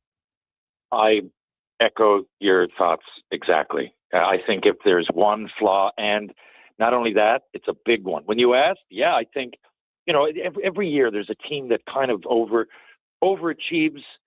And in this case, they're young. I don't know if it would be overachieving if they made the second round or even the third. I mean, because they're set. But like I said, they're on their way up. So you kind of see them in the future as being better. But yeah, if there's a flaw, and I see it as a huge one, not right now in any games, I don't, and they do, if you want to use the word grit, like, it's not like they're just, it's not like they all play this Guy Lafleur style. It's a compliment, it's Guy Lafleur, but, not every player can play like that. Whereas, but you're just so swift and skilled, and the skilled Frenchman of the 70s, or even if you look at Toronto, a guy like Willie Nylander, usually Montreal have players like that, over the years that might wear down easy. That probably when the going gets tough, probably not the best choices, even though they might be willing, just either small or diminutive. But these guys, they do seem young, energetic. Buffalo too, like, you know, they naturally as a group, they seem to be tighter, but still, the Tampa Bay Lightning, the Florida Panthers, I can go on, even the Oilers, man, like, you know, you've got grizzled guys that have played a long time, that have been there, that have gone further in the playoffs, that drop their gloves, that will cross-check you in the face. That's the thing. You mentioned Tampa. I'm looking at both Florida teams. Man, the good players down there, they figured out a way, man, over the time to step it up. To be honest, I don't remember guys like Ekblad. There's an example. I don't remember him being like ferocious early in his career or when he was drafted. I remember all the hype around him. He was a great player. But you watch him now, and they get into those games that mean something. He'll cross-check you in the orbital bone. And I look back at that trade that brought Tkachuk down to Florida. I know it's not one player, but I think that one player in this case injected, you know, something into those guys that you know, everybody just stepped it up a little bit. If you're a 5 out of 10, you're a 7. And Tampa Bay seem to always, I mean, I think that's a key part of their success. They've been one of the most successful teams in recent history in the NHL. And yeah, you look at it, it's not only that they've got great players, they've got spunk. My favorite example of that was I don't know, 4 or 5 years ago, whenever it was, they won, I think, their second cup. But Stamkos might have been the first, but Stamkos, he played in the playoffs. He played like one shift in the whole playoffs. He was their captain. 50 goals, whatever it was. And they didn't skip a beat, man. It didn't matter one bit. And that guy scores goals, but he also, I mean, he's not afraid to drop the gloves if he has to in that situation to jump in. It's like people feed off that, and all these and you know, players that come in that aren't hugely hyped, like Hagel down in Tampa. Right? He's great. I love watching him. It makes me proud to be a Canadian hockey player. You didn't hear much about him. You know, that's the kind of guys that they got forming their culture. And yeah, that's the one thing in Montreal that, you know, you look at and you're like, I don't know, in the third or fourth round, right? When you've got to play those games every second night and guys are coming at you and, you know, you might be doing okay on the stats sheet, right? Your stats might look great. And then it's easy to kind of let up in the seventh game. You know, I've done my job. You know, I'm not saying they're like that. They don't seem selfish, but long haul, that is a big worry with the Habs for me. Terry Ryan joins us. TR, what did you make of, I don't know if you've seen the clips from the Tkachuk podcast. They have their dad on there, and they basically are just, you know, basically throwing his own team, his coach, his goalie under the bus. It seems like, you know, that was a case of, hey, we want out of Ottawa, and this is how we're going to get out of Ottawa. What did you make of that? Honestly, I don't know what you're talking about. So who said Brady Tkachuk did he? Well, no, Brady. So the Tkachuk brothers have their podcast, right? And I don't listen to it. No offense against No, that's fair. Trust me, neither do I. Only saw the clips. Yeah. And his dad, their dad, you know, Walt Tkachuk came on there, and he was ripping the coach for Brady's minutes played, which is stunning to me that a parent would do that on a podcast, knowing people will watch. Wow. But you knew they'd do. But then they're making a lot of inferences to Linus Ullmark and not playing and stuff like that. And you're like, that's the captain of the team. And I don't discount that people can question Linus Ullmark. Like, I'm sorry. Like, don't bring up mental health. No one said it was mental health. He said he was tired and he needed a break after playing 2 games in a row, not 8, 2. He had a game off, then he played 2 games and he couldn't play the 3rd game in a row. So, hey, I get the frustration level, but if you're the captain of the team, probably shouldn't be making it public. I watched it. I listened to all the comments, and to me, it's like, this is their way of starting to get out of Ottawa. Yeah, like, that kind of disappoints me. Just like, because, well, first of all, yeah, I don't know everything going on. I know Ullmark had some problems out there, but me too. Like, there's a gray area there. Like, if you're back, you're back here. What is it? Physical? You meant, like, what do you need? You need to, because if you're playing, you're playing. Like, let's get over this, okay? That I'm with it.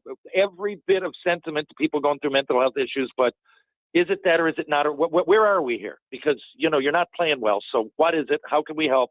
Now, from there, I probably agree. I didn't hear their dad keep talking. I didn't hear the conversation, but it does sound like that, first of all, to me. But everything I'm saying to you, I would never say if I was the captain of the Ottawa Senators, nor would I allow my dad to say it on my podcast, nor would I ever have my father on a podcast while I'm playing the game in any amateur level, let alone the NHL. So I find all of that really weird. Yeah.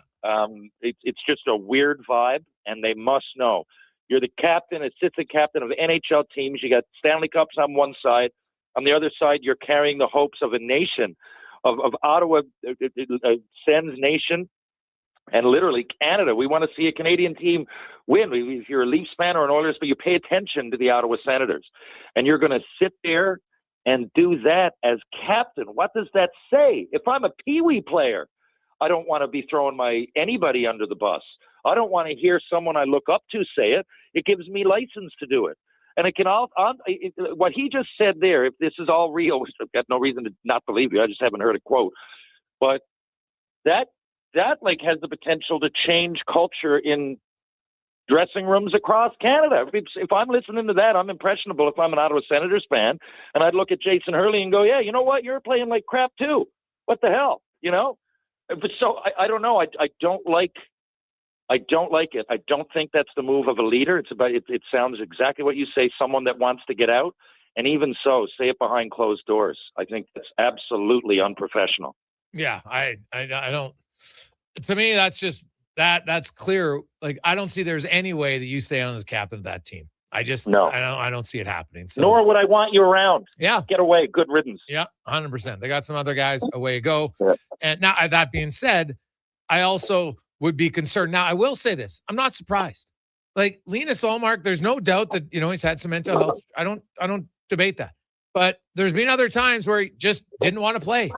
And if you're healthy enough to dress as the backup, it wasn't health, and you're like, oh, I'm tired. But, like, I'm sorry. Like, ask single parents to their, oh, you know what? I'm tired today. I can't take care of you. It's not how it works. Like, when you have a responsibility, that's your responsibility. So, I could see if he had started 9 games in a row, but it was at the time their biggest game of the year against one of the teams they're going head to head with in the playoff race. And rightly, however people are going to want to, some people, oh, geez, you got to care about their mental health. I'm sorry. You can't use mental health as a crutch. Not every time. It can't always be. And no one even said mental health. All of these other people are saying, oh, it's mental health. No, he didn't say mental health. He said he was tired. He dressed. Yeah. He dressed as a backup. Didn't want to play. Yeah. Couldn't play. He's tired. And that would be a hard one for me. Because here's the thing. If you want to say that, no problem. Then here's what I would do. I would say, okay, I'm Linus Ullmark. I'm the Ottawa Senators. We're going to mutually agree to terminate my contract. Now, he can sign, because if he was making $3.5 million, it's not going to be a difference. But when you get paid $8 million, you're the starting goaltender. You're taking the money knowing it comes with the responsibility to be the starting goalie. Right? It wasn't starting every game. And that's where that's one where it's going to be hard for Ottawa, I think. Even the team to be like, can we trust this guy at the most important times of the year? Yeah. And the answer is no. I would get out of that as soon as I possibly could. Because again, the mental health makes it seem insensitive. So I'm not being insensitive here. I'm really not. But you're playing a professional sport. You get paid $8 million here. Right? If you don't want to do it, if that comes with stress, if you wanted to be an engineer in college, go do it. Go on. Do it. It's a great living. But get this in a box, whatever it is, because if that keeps chasing you around and every time you play poorly and it goes back to that, it becomes to me a distraction in the room. Oh, geez, guys, keep it down. Don't talk about anything stressful in the shower. He's coming in again, or wherever. I just find it starts to be a distraction. Like, are you good? Because if you're good, then you shouldn't be tired making that money. What we're giving you, we need these games. You shouldn't be. That's not an excuse. You're making $8 million now. Come at me when you're making $80,000 and sit out all the games you want in the senior team, whatever you want to do. But I think that there's a level of expectation that comes with the contract that says, unless you're out, if you're here and your mental health stint is over, if you're here, then you're going to put on your gear and you're going to get in the net. If not, out of Dodge. immediately, because you can't win with that. Oh, what's going to happen? We don't know. It's game 7 of round 3. What are you doing? I just don't feel good. Sorry. No. It's not good enough. Yeah, it's very true. Take a quick break. Jason Gregor, Terry Ryan, Sports 1440, sports1440.ca. And when we return, we got lots more on the Oilers and the Blackhawks and the Gregor Show, presented by PlayAlberta.ca. Edge Physiotherapy, healing doesn't have to feel heavy, because in our SwimX aquatic therapy pools, you literally float your way to recovery. Whether you're dealing with arthritis, back pain, joint injuries, post-surgical rehab, chronic pain, balance issues, mobility challenges, or just feeling a little creaky, warm water and gentle resistance have your back, your knees, and your hips. Trusted by pro sports teams and rehab hospitals, our SwimX pools help you move sooner, hurt less, and recover faster. So take the load off. Let the water do the work. Life shouldn't hurt. LeadingEdgePhysio.com. Whether you're a craft beer connoisseur or more of a wine aficionado, there's always something new to discover at Sherbrooke Liquor, a unique, family-owned, independent liquor store. The selection, incredible. The non-alcohol section is also very impressive. Sherbrooke Liquor, expert, knowledgeable staff with a passion for unique finds. More than just a liquor store, we're a community. Alberta's best, the one and only Sherbrooke Liquor. Wine, spirits, and oodles of beer. Visit SherbrookeLiquor.com. I'm Colin Livingston, president of CanTorque. CanTorque has always been a forward-thinking company, but now that we've turned 25, I can't help but take a minute to take a look back. Thank you to everyone that's been with us along the way. Great news for your weekend project. CFI, that's Custom Floors Inc., is now open 6 days a week with Saturday hours from 10 till 2. Get top quality Canadian products from Beaulieu with the convenience you need. For your free estimate, visit CFI at customfloorsinc.ca. If you've got a smart speaker, get it to play Sports 1440. And it doesn't matter when you listen as we roll out the Sports Talk 24 hours a day, 7 days a week. Edmonton's home for sports radio is Sports 1440. Come for Canada's largest trade shows, the biggest names in entertainment, exhilarating sporting events, and more. And stay for the experience at the Edmonton Expo Centre. Looking for the perfect place to host your next big event? From trade shows to galas, meetings, and concerts, the Edmonton Expo Centre has the space, event expertise, and service to make your next event unforgettable. With over 522,000 square feet of flexible event space, in-house catering, and operational expertise, they bring your biggest vision to life. Learn more at EdmontonExpoCenter.com today. Booster Juice is going crazy for hazelnuts. No, not crazy. Nuts. Booster Juice is going bananas for hazelnuts. I mean, there are bananas in smoothies, but that's not the point. Banana juice is booster for hazelnuts. What? Just stop. Booster Juice is going nuts for hazelnut. Introducing the Nutty Monkey Smoothie, Holy Hazelnut Acai Bowl, and Nutty Booster Ball, all made with rich, creamy hazelnut spread. Try them today, only at Booster Juice. Canadian-born, blending since 1999. Wow, get ready for a silly hockey fans. Your partner in power just skated onto the ice. EWEL.ca, the new e-commerce website for electrical wholesalers Edmonton, is ready for the power play 24/7, 365. UL skates to where the puck will be in 5 years. Now that's forward thinking. Killer selection, slamming products from the best brands, and legendary service. Don't sit on the bench. Get your account today at EWEL.ca and win that project. Plug into your partner in power. Get an EWEL.ca account today. April 7th and 8th is the Critical Care On the Air Radiothon for Stars. Your chance to support this vital service that delivers life-saving care to Albertans. Listen for stories from Stars VIPs, very important patients, and how Stars has made a difference in their lives. You'll also hear from members of the Stars team April 7th and 8th. The Critical Care On the Air Radiothon for Stars, presented by BHP and Parrish and Heimbecker. Please donate and help keep Stars flying and saving lives. Visit criticalcareontheair.ca. There's nothing like a spring sunset by the lake. Oh, wait, that's a pothole. And that was a new truck. Oh, what the?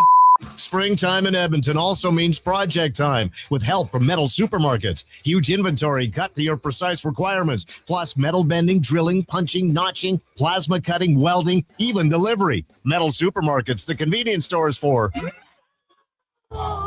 Southside, West End, metalsupermarkets.com. Hey, I'm Ryan Reynolds, and if you're like me, you never stop wondering what the future holds. The one thing I do know is that you'll be able to enjoy my maple butter glazed donut at Tim Hortons because it's so fluffy and delicious that it'll never come off the menu. Never, ever, ever. Try it today at Tim's.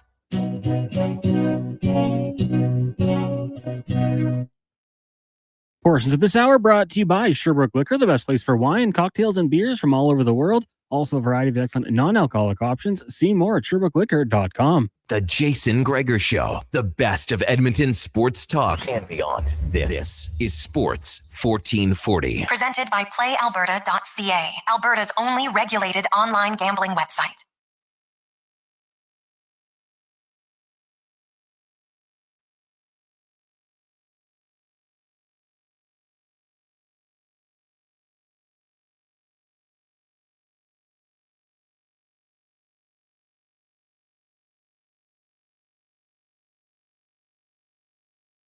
Through Thursday afternoon. Hey, for all the kids, last day of school, heading into Easter. Actually, no, most of them, some of them are on spring break. Some not. I know spring break's different for every school board. So lots are off, lots aren't. But those of you who aren't, you'll like it. The kids who are kind of like, man, we're getting ripped off. We're only getting 4 days of spring break. It's Friday, it'd be off anyway. I think you get a lot of days off, kids. I don't ever remember having that many days off. So good for them. So we'll see. Oilers taking on the Chicago Blackhawks tonight as we go around the NHL. Brought to you by McDonald's, and we had some delivered in. The Chicken Big Macs. Oh, man. So you take the chicken that you have at McDonald's, but then you put it in the Big Mac with the special sauce. It's pretty good. Pretty good. You want to try one right now, only at McDonald's. As the Oilers and the Blackhawks, and the voice of the Blackhawks, John Weineman, joins us. John, how you doing? Doing great. Hey, save me some of those chicken Big Macs, man. I'll be right over. John, they're really good. Hey, before we talk to hockey, I just want to say my condolences. Troy's a good friend of ours. We played at the Troy Murray Arena all the time, and I talked to Troy many times over the years on the show, and I know you guys were broadcast partners for a long time. Yeah. So my apologies for losing your coworker and good friend. Well, that's good of you to say, and thank you very much. There are a lot of people that have really in the last few weeks have come up to me and offered their condolences, and it never gets old hearing that. I don't mind ever. And I can tell you that, I worked with Troy for 20 seasons. Yeah. He easily was the best partner I've ever had. He was such a great human being and a great person, a great friend, great father. He was the president of the Blackhawks Alumni Association. He would give you the shirt off of his back, but at the same time, he was mentally and physically tough. And I have to tell you guys, I really truly believe that if his affliction had hit a lesser man, that person would have been gone a couple of years ago. That's how tough Troy Murray was. He would gut things out. He didn't feel good a lot of days, but boy, he hated missing his work. And we hated having him away. It was really kind of a hard thing for us too. But he went as long as he could and for as hard as he could, and he left quite a legacy behind. And so anyway, I appreciate your thoughts. I continue to pray for him. I'll never forget the guy. He was like a brother to me, guys. I mean, that's how close we were at times. So yeah, I'll miss him. Yeah. Well, no, very well said. He was a great guy. Loved the game, and and well-deserved, getting lots of honors across the league, as he should be for everybody. Sure. And of course, here in Edmonton, he's got the arena named after him in St. Albert, and I know a lot of, the great plaque, and you see it all the time. So it's good that he'll be remembered there for a long, long time. The Blackhawks, of course, they're playing out the season. I had a really good long chat today with Connor Bedard. You got Frank Nazar, and now you bring in another top pick. Like, they've got some really good young players on this team. They got a huge back end, John, and it's just a matter of, sure, when will it come together? They're going to have another pick again this year, and I've seen some people say, oh, they should trade the number 2 pick or what number 3 or number 1, whatever they get. And I'm like, no. Usually, if you make the right pick, you get a really elite player. But I do think they probably, on the back end specifically, they got a lot of good young defensemen. I just don't know if you can win with all good young D-men, right? Do you think they need to, now that Connor Murphy's gone, do you think they need to mix in another veteran next year? That's a really interesting question, because if you look at the Blackhawks defense as it's currently constituted, yeah, there is a lot of youth and there isn't a ton of experience. And I guess the answer from the organization to that question, and I'm not going to speak for Kyle Davidson or Norm McIver, the general manager and assistant general manager, respectively. I'm not going to speak for either one of those guys, but my hunch is that they would answer that question by saying this: we're going to be patient with these kids. We're going to let them grow into their positions. Yeah, the team is not winning that much right now, but as they gain experience, they will naturally grow into those positions and lead the team.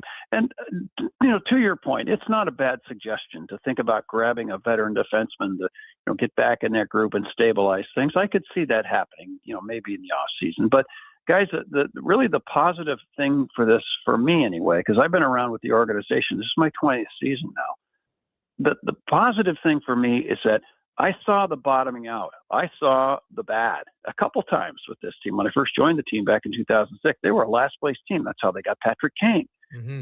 But I have seen now the start of the rebuild and how the team was basically gutted in some ways.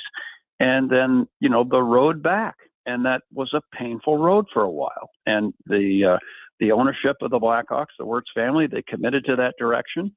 They told Kyle Davidson, this is the way we want to go, and get busy and start building us another championship team. And it's going to take time. I have a feeling, and I'm speaking for the Blackhawks right now, I have a feeling you're going to see this same thing that's happened with the Blackhawks happen in Toronto. I think the same thing is going to happen. I can't speak for, the two top players on their team, and maybe I'm out of church by saying this, but I just have a feeling that the Blackhawks plan that they've undergone, and it was painful. I mean, there were a lot of fans that said, when are they going to win? I get people coming at me all the time. When are the Blackhawks going to trade for a guy that can win faceoffs? When are the Blackhawks going to get a tough guy? When are the Blackhawks going to get an elite scorer?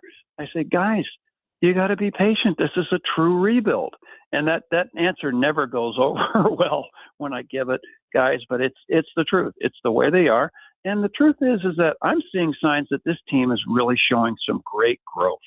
We'll see how they finish. 7 games left in the regular season. I can tell you this, they've won a couple of more games than they won last year and more points than last year as well. So they are headed in the right direction, albeit slowly. But more to your question, which was about the defense, I wouldn't be surprised if they went out during the offseason and got a defenseman, particularly a big stud defenseman that can drop the mitts and chuck them. TR? John, speaking of progression, what can you tell us about former first-round pick Frank Nazar? Is he coming along as people expected? First of all, is this the Terry Ryan from St. John's, Newfoundland? You got it. My next question is about Ryan Green. You better. Yeah, exactly. I was saving that for number 2. Yeah. I looked you up on Hockey DB. Yeah, Terry, I looked you up on Hockey DB. I couldn't resist because I actually did a game that you were involved in back in the 96-97 season. Pretty sure I was the radio guy for the Philadelphia Flyers that year, and I'm pretty sure you played in the game against the Flyers. And I was my first game. Impressed. That was it, right? And Yep. I was impressed with your moxie. I was impressed with how you came to play with a snarl. And I shouldn't be surprised. I'm looking at your penalty minutes, dude. You had some minutes. I mean, geez. But that's wild. I can't believe you remember that.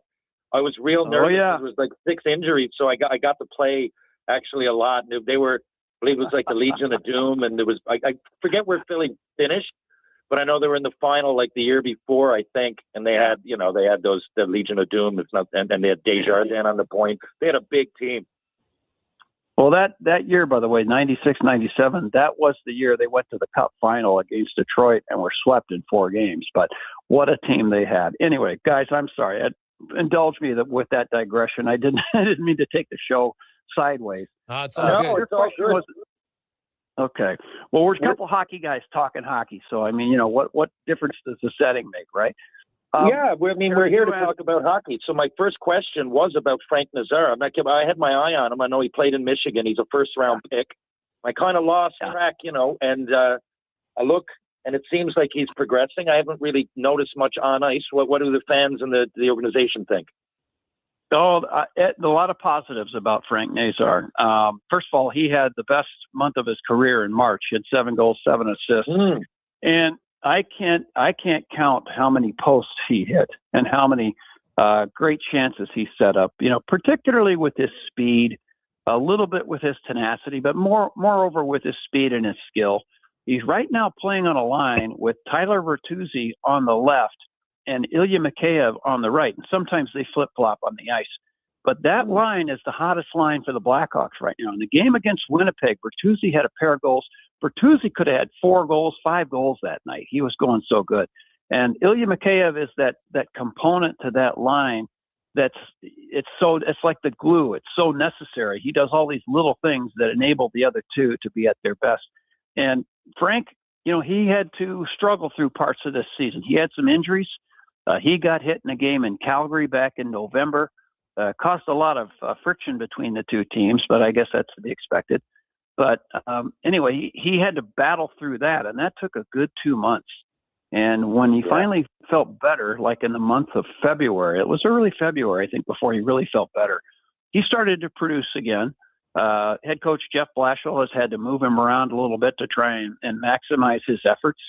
But I think he's found a home. I like what I'm seeing. He's the pivot in between Bertuzzi and Mikheyev. Watch him tonight. You may see them paired tonight against Connor McDavid's line. I'll repeat the question just because Ryan Green is from St. John's. But he honestly, here's the thing. I skated with him about, I don't know, maybe 7-8 years ago for the first time. He was on his way to the USHL, and he ended up going to Green Bay, I believe, and then of course Boston and now Chicago.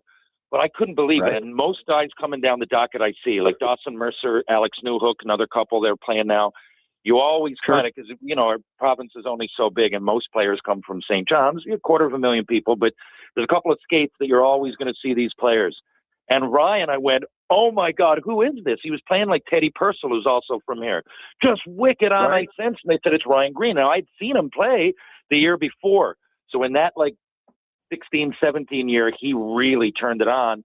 Now, he comes back. He does a lot of training away, of course. He comes back a little bit. But because it's just hard to see a lot of Chicago games, I try to tune in when I can. I've probably seen 8. But it looks like he's doing all right for first year in the league. But how is he coming along? I think he's coming along really well. And I'm glad you brought him up because he's one of the kids that really doesn't get a lot of notoriety on this team. He is playing on a line and has for most of the season with Connor Bedard. And, the guy on the other side, Jeff Blashill's made a few changes there. But primarily, he likes to keep Ryan Green and Connor Bedard together. And Green, you talked about him. I'll add this to the pile. He's a very heady kind of a hockey player. He's got his head up. He makes smart decisions with the puck. He rarely turns the puck over in a bad spot. Typically, if he's going to make a pass from his end of the ice, it's going to be a good first pass that's going to spring somebody into open ice. It's not going to be one of those passes where, and Terry, you probably have had a few of these in your career, you have to look back for that puck and you hear the guys on the bench screaming, heads up, because the defenseman's ready to step up on you. He's not one of those guys. He makes precision passes and he makes the smart play. I mean, he doesn't get a lot of notoriety, and I think that's kind of unfair. But he is playing in the shadow of Connor Bedard right now, but the two of them together are really good. Sometimes, when Connor hurt his shoulder in St. Louis when he faced off with Braden Shen. He battled through that and he couldn't take faceoffs. So Ryan moved to the pivot and he became a pretty good centerman. He's an adaptable kid. He's got great speed. He's got great smarts. He's got that hockey intuition. You know what I mean? And I think he's a real compliment to this team. And I'll finish my comments, Terry, by saying, all those guys that you mentioned, I know all of the names that you mentioned. I think they all at some point had to go through Green Sleeves and get their card to get to the National Hockey League. What do you think? Yeah, that's where I'm going tomorrow. I'm not putting you on. Yeah, Dick Hancock used to own that, who actually played in Syracuse. He's my dad's buddy, and his son Stefan does now. And he's one of my best friends. So every Friday we get down there. I'll be watching live music there tomorrow night. And you're right. All the hockey players go through there. I was there. I was at Green Sleeves the first time, 1994, when I was in the American League with the Worcester Ice Cats. And I just went in there to buy the boys just a round of beer, and then I was going to make my exit. I couldn't make my exit. They wouldn't let me leave, so I ended up buying about 4 or 5 rounds. And what a place. That was some great memories from Green Sleeves. Great afternoon. John Weideman joins us talking Chicago, and hey, always talking about TR's hometown. He loves it. I had a long chat with Connor Bedard this year, and I think Bedard, like, it's unfortunate when his injury came because that was the best hockey he played of his, and he's very young, right? Like, I always try to tell people, like, very few teenagers dominate in the NHL. It's just a rarity thing. And I looked at 20-year-old Connor Bedard, and you watch him every game, John. Like, 20-year-old Connor Bedard looked a lot different than 19-year-old Connor Bedard. Like, it's crazy in 1 year how much different it looked. And, you know, he even said, man, I think I played well coming out of the break. I'm just not scoring because the pucks aren't going in right now. But when you look at Bedard's up until that injury, what was the biggest differences you saw in his game to think that, you know, if that guy stays healthy, he's 100, 110, 120-point player next year? Yeah, for sure. I think and it's a great point by you.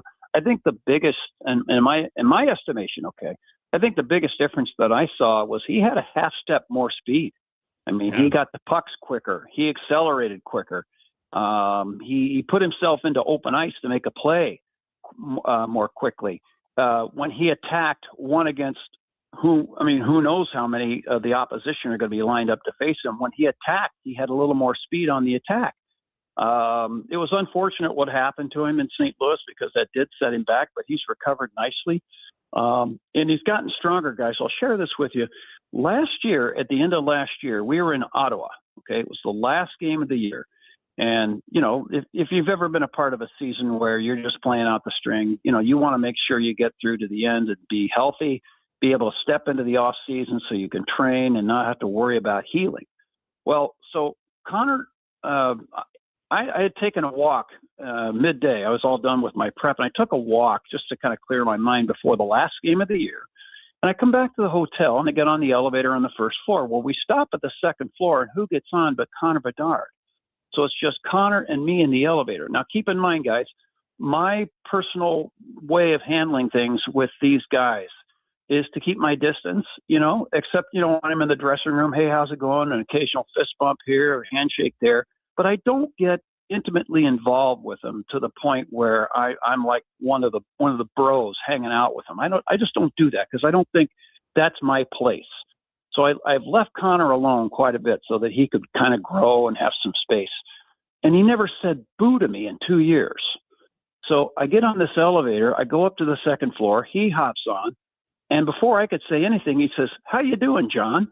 And I was blown away by that. He actually talked to me. Holy smokes. We gave a fist bump to one another. We got conversation going. He says to me, "So what do you got planned for the summer?" I'm just continually blown away by this kid's maturity. Now, he went from a kid that never said boo to a guy that now is conversing with an adult.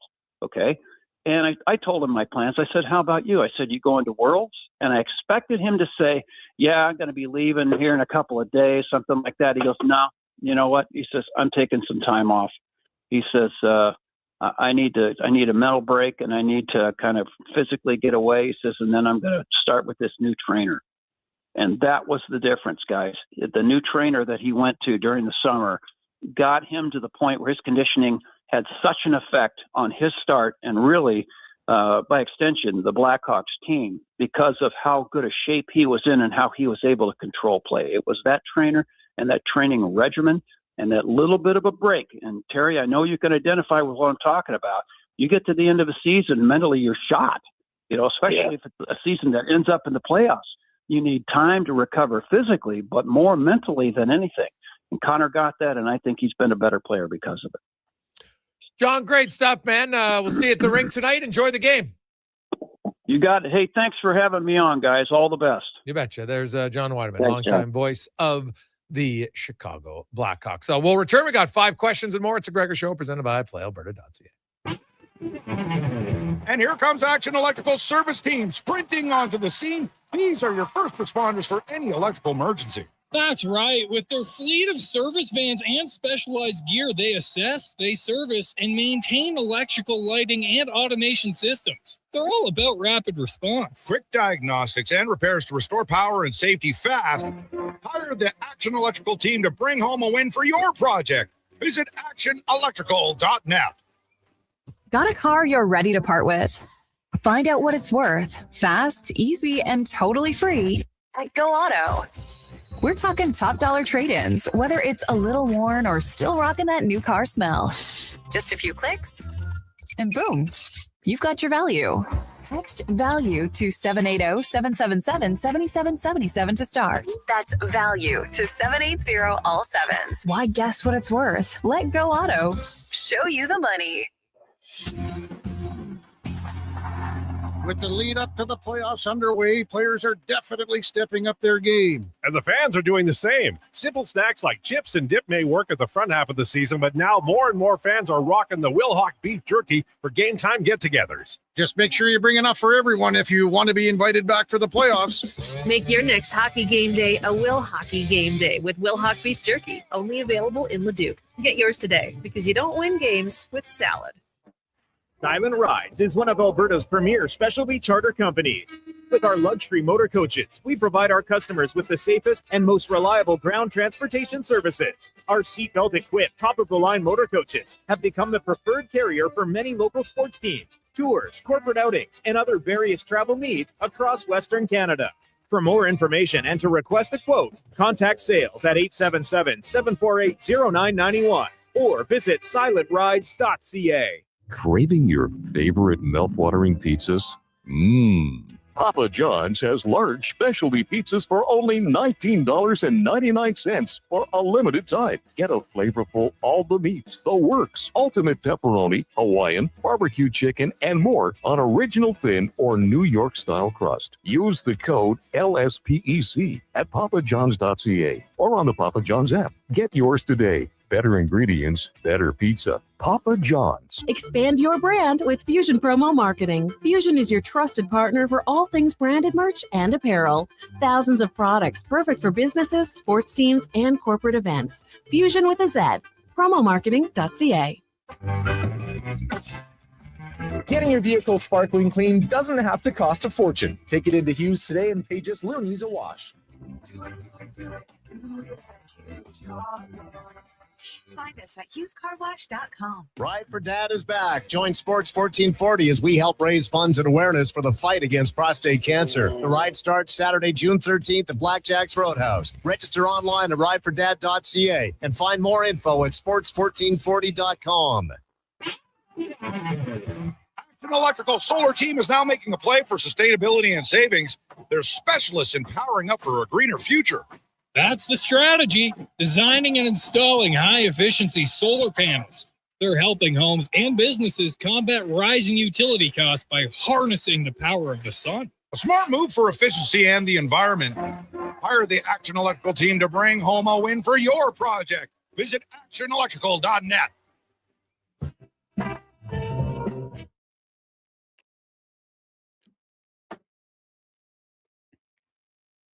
Portions of this hour brought to you by UL. Helping you finish your electrical project is their goal. From pot lights to electrical panels, the gear you need is at ul.ca or in person at one of their Edmonton area locations. ul.ca, your partners in power. This is Sports 1440, where Edmonton talks sports. On YouTube, Facebook, and X. Here's Jason Gregor. Brought to you by playalberta.ca.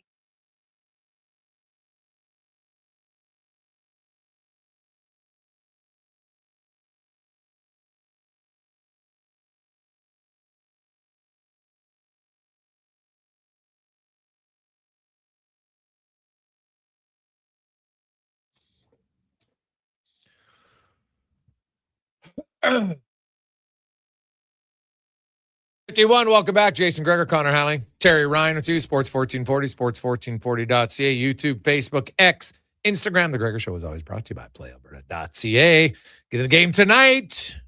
Daily grand, $1,000 a day for the next 20 years. $7.3 million. Just wake up every day and get $1,000 in your pocket. Oh, would that be awesome? Check it out, playalberta.ca. Meanwhile, let's get to 5 questions brought to you by The Brick. And you can spring into savings at The Brick. You can save up to $1,800 off sofas and sectionals. Buy more, save more, up to 25% off bedroom and dining furniture right now at The Brick and thebrick.com. It's time for 5 questions on the Jason Gregor Show. All right, guys, question number 1. Oilers Blackhawks tonight. What happens on the score sheet? And mix in a bold prediction as well. I think the Oilers are going to win this one 6-3. Both Connors get 2 goals, and Max Jones is going to deflect one in off his thigh.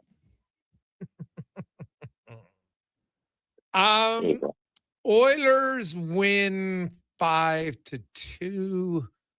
And bold prediction, the streak ends at 50.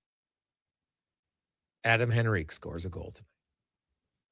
All right. Question at number 2. When the Oilers get healthy, there's going to be a lot of options for the bottom 6 going into the playoffs. So if you are making the call, what do lines 3 and 4 look like game 1, first round of the playoffs?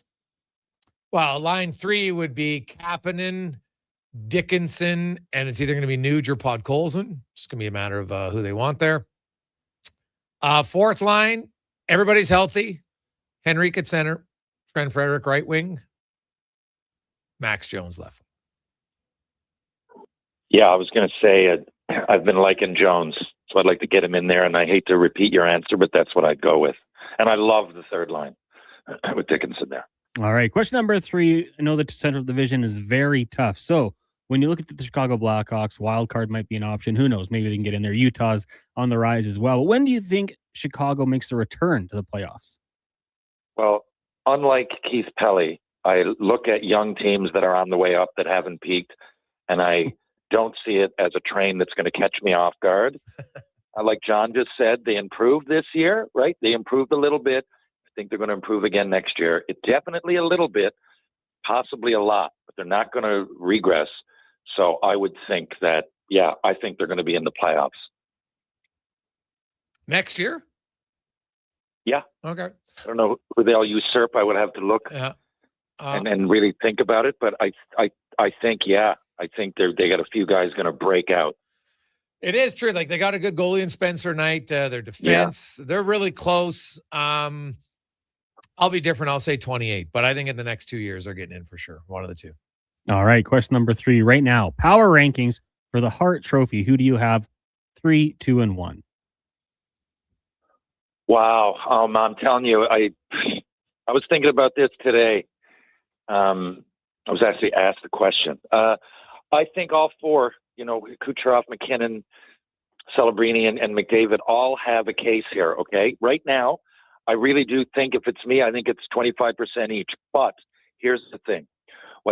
In my mind, what separates Celebrini is that he's going to be so far ahead of the next player on his team, a la Taylor Hall, especially if they get in, right? Kucherov's doing what he's doing. He has the most points per game. McKinnon, tough to argue, he said, well, the team's good. Yeah, I know, but they wouldn't be as good without him on it. And he's going to have 50 plus. So if McDavid gets to 50, though, and the Oilers, they're getting in. So depending on what happens, he is going to have this. I mean, he could get another 14 points. I mean, however many games are left, he could get 2 points a game. So, he's going to be quite a bit ahead. He's just adding to his separation that Celebrini is. But Wyatt Smith or wherever, they're still playing. I think it can only get better for McDavid if they just moderately win. If they finish with a better than 500 from here on in, and McDavid wins the scoring, and when you look at it, you say, oh, my God, he's 40 points ahead of Draisaitl.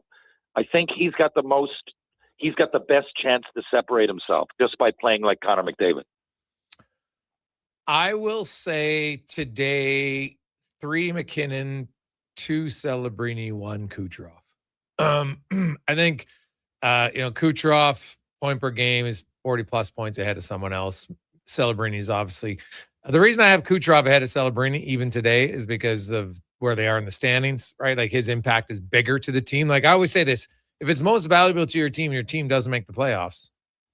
Whether you miss the playoffs by 2 points or 20 points, you still miss the playoffs. I know what you mean, because it's subjective. You say, well, they're worse than that team, but you're like, it's all subjective. All we can go by is the points here, and who gets in. Yeah, exactly. I know what you're saying, Yeah. Final question, guys. It is National PB&J Day. Peanut butter and jelly. So when it comes to making a sandwich, 1 to 2 ingredients between 2 pieces of bread. What is your go-to?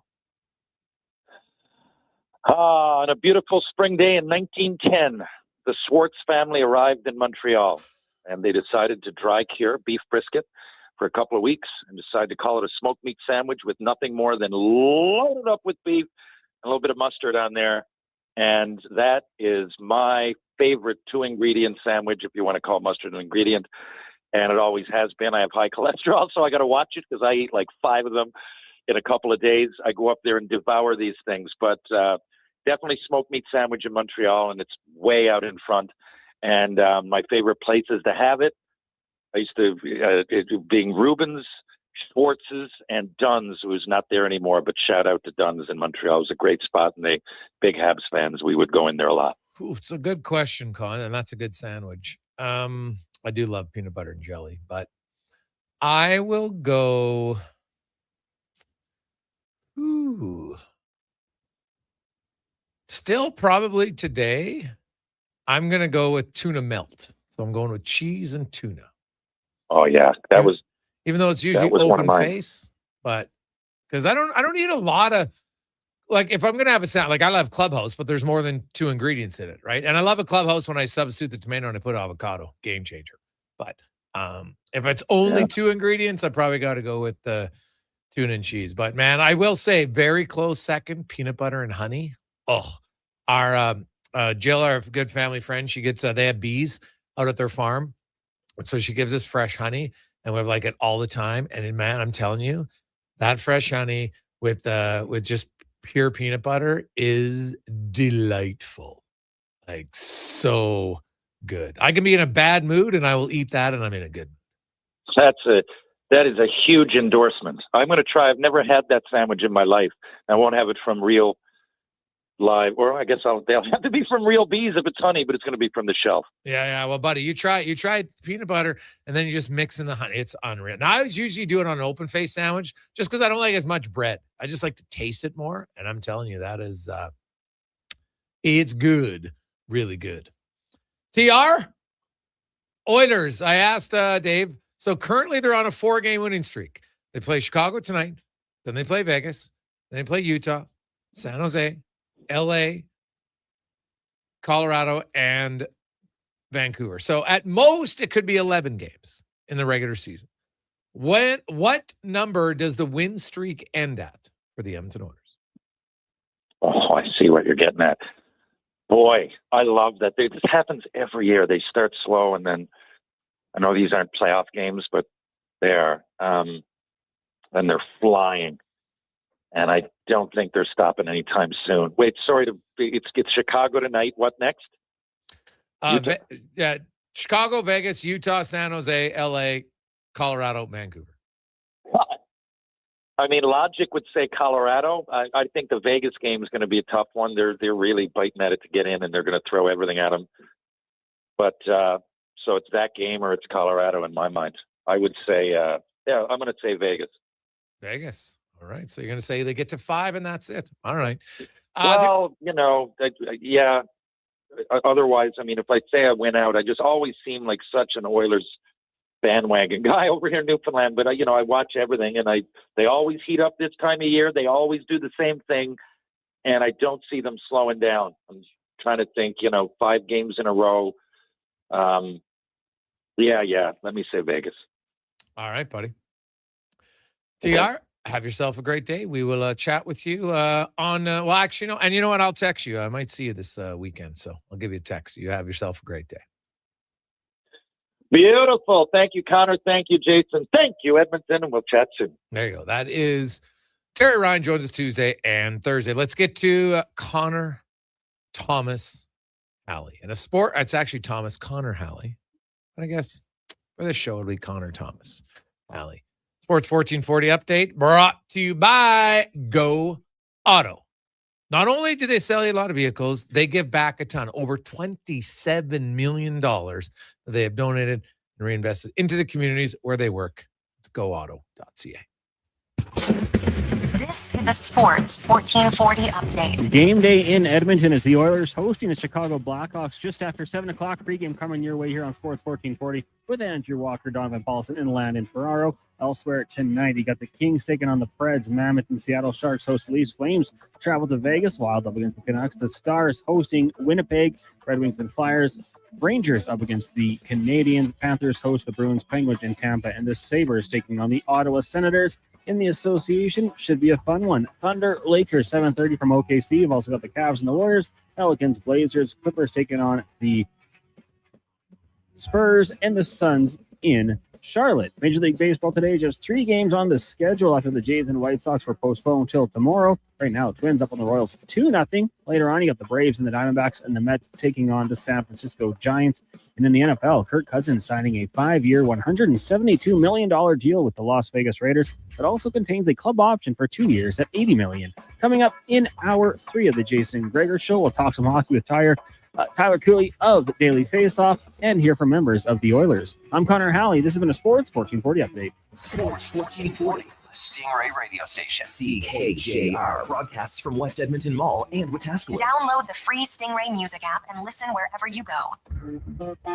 The job isn't done until the last load is hauled, and having a semi-trailer out of commission is not an option. Whether replacing or adding to your convoy, Edmonton Trailer has a huge inventory of new and used semi-trailers, trusted by the gravel, logging, oil field, fluids, and freight industries. Find a trailer right for you online or at one of their 3 locations. For sales, service, parts, rental, and finance, when you're in it for the long haul, Edmonton Trailer.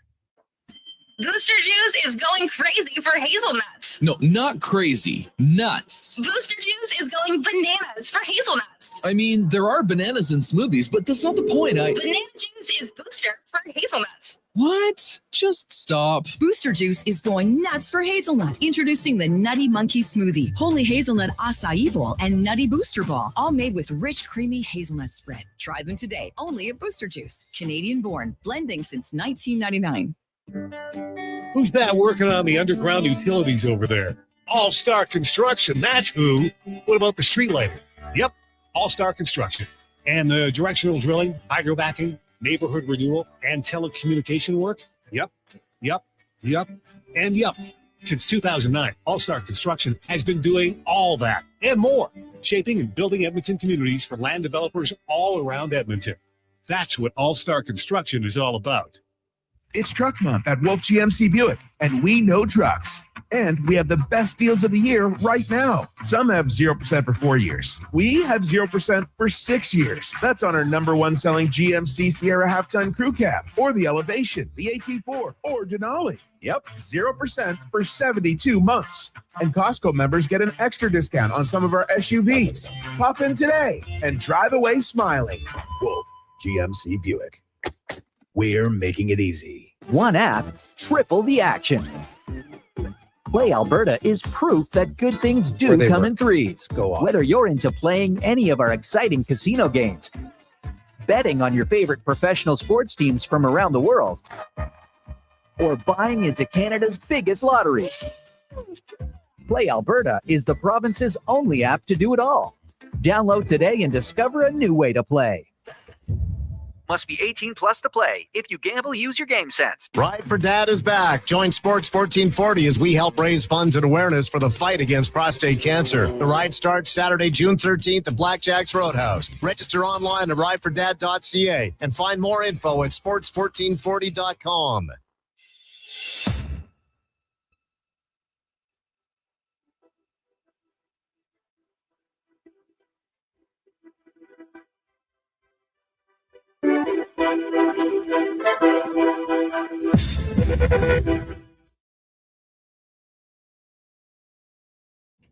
Portions of this hour brought to you by Elks Nation. Check out elksnation.ca. Articles, podcasts, and more breaking down the green and gold. The most in-depth W football coverage, elksnation.ca.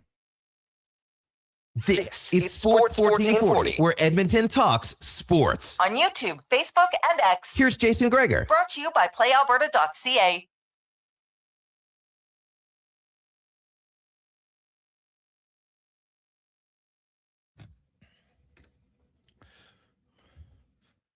.406. Welcome back. Jason Gregor, Connor Halley, Sports 1440, sports1440.ca. Hope you're having a lovely Thursday. Be sure to, if you're watching the show, YouTube, Facebook, X, and Instagram, say hi to the deck man. Give it a thumbs up. Give him a subscribe button. Very much appreciate. The numbers keep growing, which is awesome.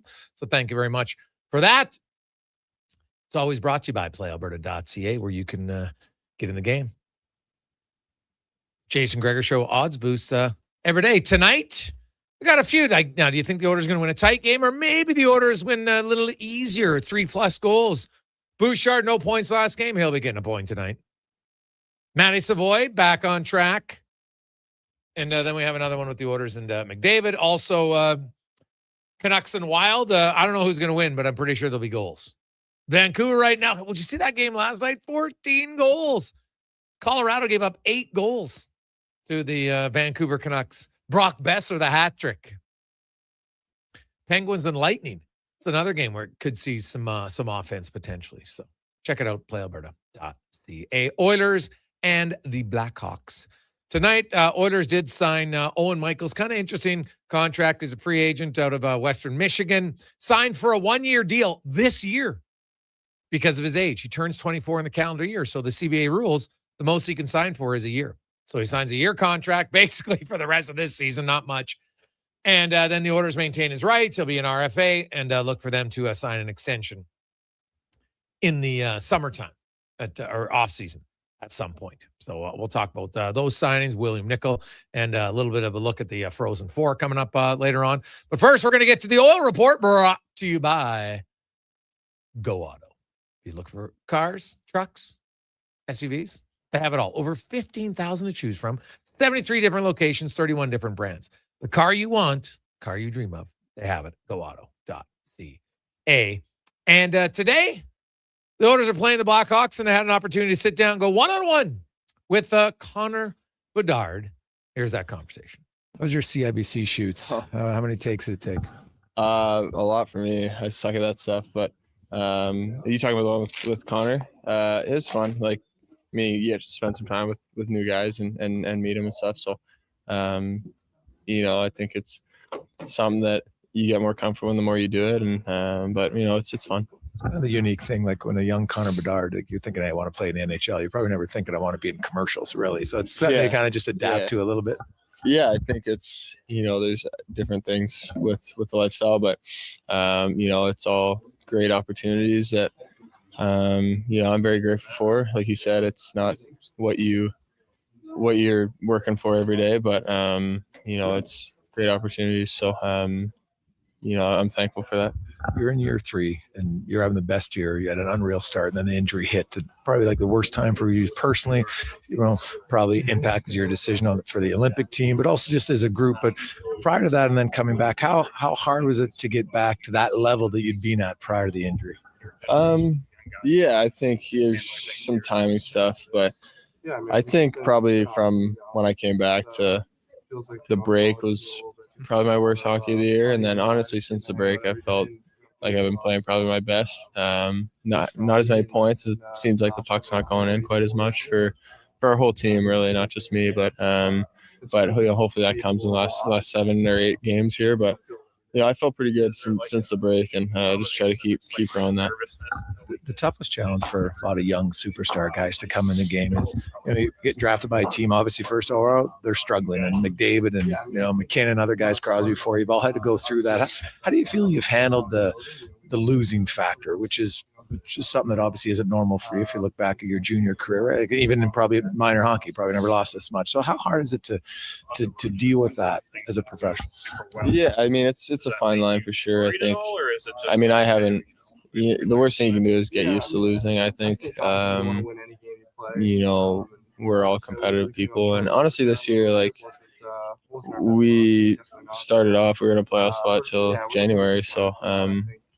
It felt different this year. I think it's most frustrating this last 2 months just because we did kind of have a shot. I feel like last 2 years we were out of it by pretty early. So, but I think it's just something that you look back at and try to grow from. And I'm just excited to get to be part of the solution for our group. And we have a lot of great players right now and that are going to come in to help that as well. So we feel good about where we're at. You mentioned that the numbers maybe haven't been there the last month for you, but the opportunities creating, and even to start the year, your numbers were right up there with the elite guys. What did you learn in the first 2 years that allowed you to get off to such a good start? Or is it just simply the natural maturation of playing more games? I think a big part is kind of getting used to the schedule and being more consistent, probably. I think my first couple of years I'd have some great games where I felt great and I felt like I, could be that big 10-point guy. And then you'd have games that you felt like, you couldn't do anything. And I think there was too much of that. shift. I think this year I felt more consistent in my game. Obviously, you're still going to have bad games through as many as we play, but I've definitely felt better kind of day in, day out. You're a young guy, but I was talking to Connor and Jason Dickinson, and both of them are raving about your maturity. And the harsh reality is lots of young guys, and you're a great player. You got to have more leadership moving forward. How do you look forward to that, and how do you take on more of a leadership role moving forward? Yeah, it's exciting. I think but we have a great group of guys, and I think it's easy for everyone to be a part of that. I don't think it's on 3 guys that wear a letter or whatever. I think our whole group can contribute to that. And for me, just kind of being myself. Now I'm not gonna, just because we lost some of our leaders, I'm not gonna change kind of who I am as a person. I feel like I'm a natural leader in some senses. So but obviously as you get older, you feel like you can be a little more vocal in some spots. But at the end of the day, I'm just gonna kind of be me, and lots of guys will grow into being leaders, and I feel like I'm on my way to that as well. You're lucky you come in the right time, because the World Cup's back every 2 years, the Olympics every 2 years after that, after a long time of nothing, the opportunity to play best on best. How much of that is a motivator for you to be on the team in 2 years? Yeah, it's not something I'm thinking about all the time, but I want to be. I felt like, obviously this year I was a name that was, kind of bubble spot. And I think I talked about it right after I didn't end up making it, is you want to kind of put yourself in a position where you're on the team no matter what. You're not fighting for a spot as much, if that makes any sense. So for me, that's just keep getting better. Obviously, got a few games left here to work on things, and then have a good summer, and just come back and every year keep trying to get better. If Canada calls, would you want to go to the World Championships? Is that something that you feel can help? Just, some guys have said before, hey, the longer I'm playing, my body gets used to it. You talked about the scheduling, that when you get into the playoffs, you got to be used to playing in May. Is that something that, if you're healthy, would you want to go? Yeah, we'll see. I honestly haven't had that conversation yet. Haven't thought about it too much. Just kind of focus on what we're doing. But, obviously whenever Canada comes with you with an opportunity to play for your country, it's hard to turn down. So, we'll see kind of as the year wraps up here, and you have those talks, and obviously see how I'm feeling and my body. So we'll see on that. I want to ask you, and I never know what to believe on social media and stories and stuff. People say, no, yeah, fair point. That like never eat sweets. Like you must have had the birthday cake or something. Like I get if you don't eat candy, but do you have a sweet tooth at all? Yeah, I mean, it's getting bigger. I feel like, I think kind of something wrong with that. That's good. I know. I'm honestly probably more and more, especially now, kind of every day, probably having a nice dessert. So, what's your go-to? Like, what's the favorite Bedard dessert? I'd say probably a Big Four, like cheesecake, like a lava cake, with ice cream, just like a chocolate chip cookie.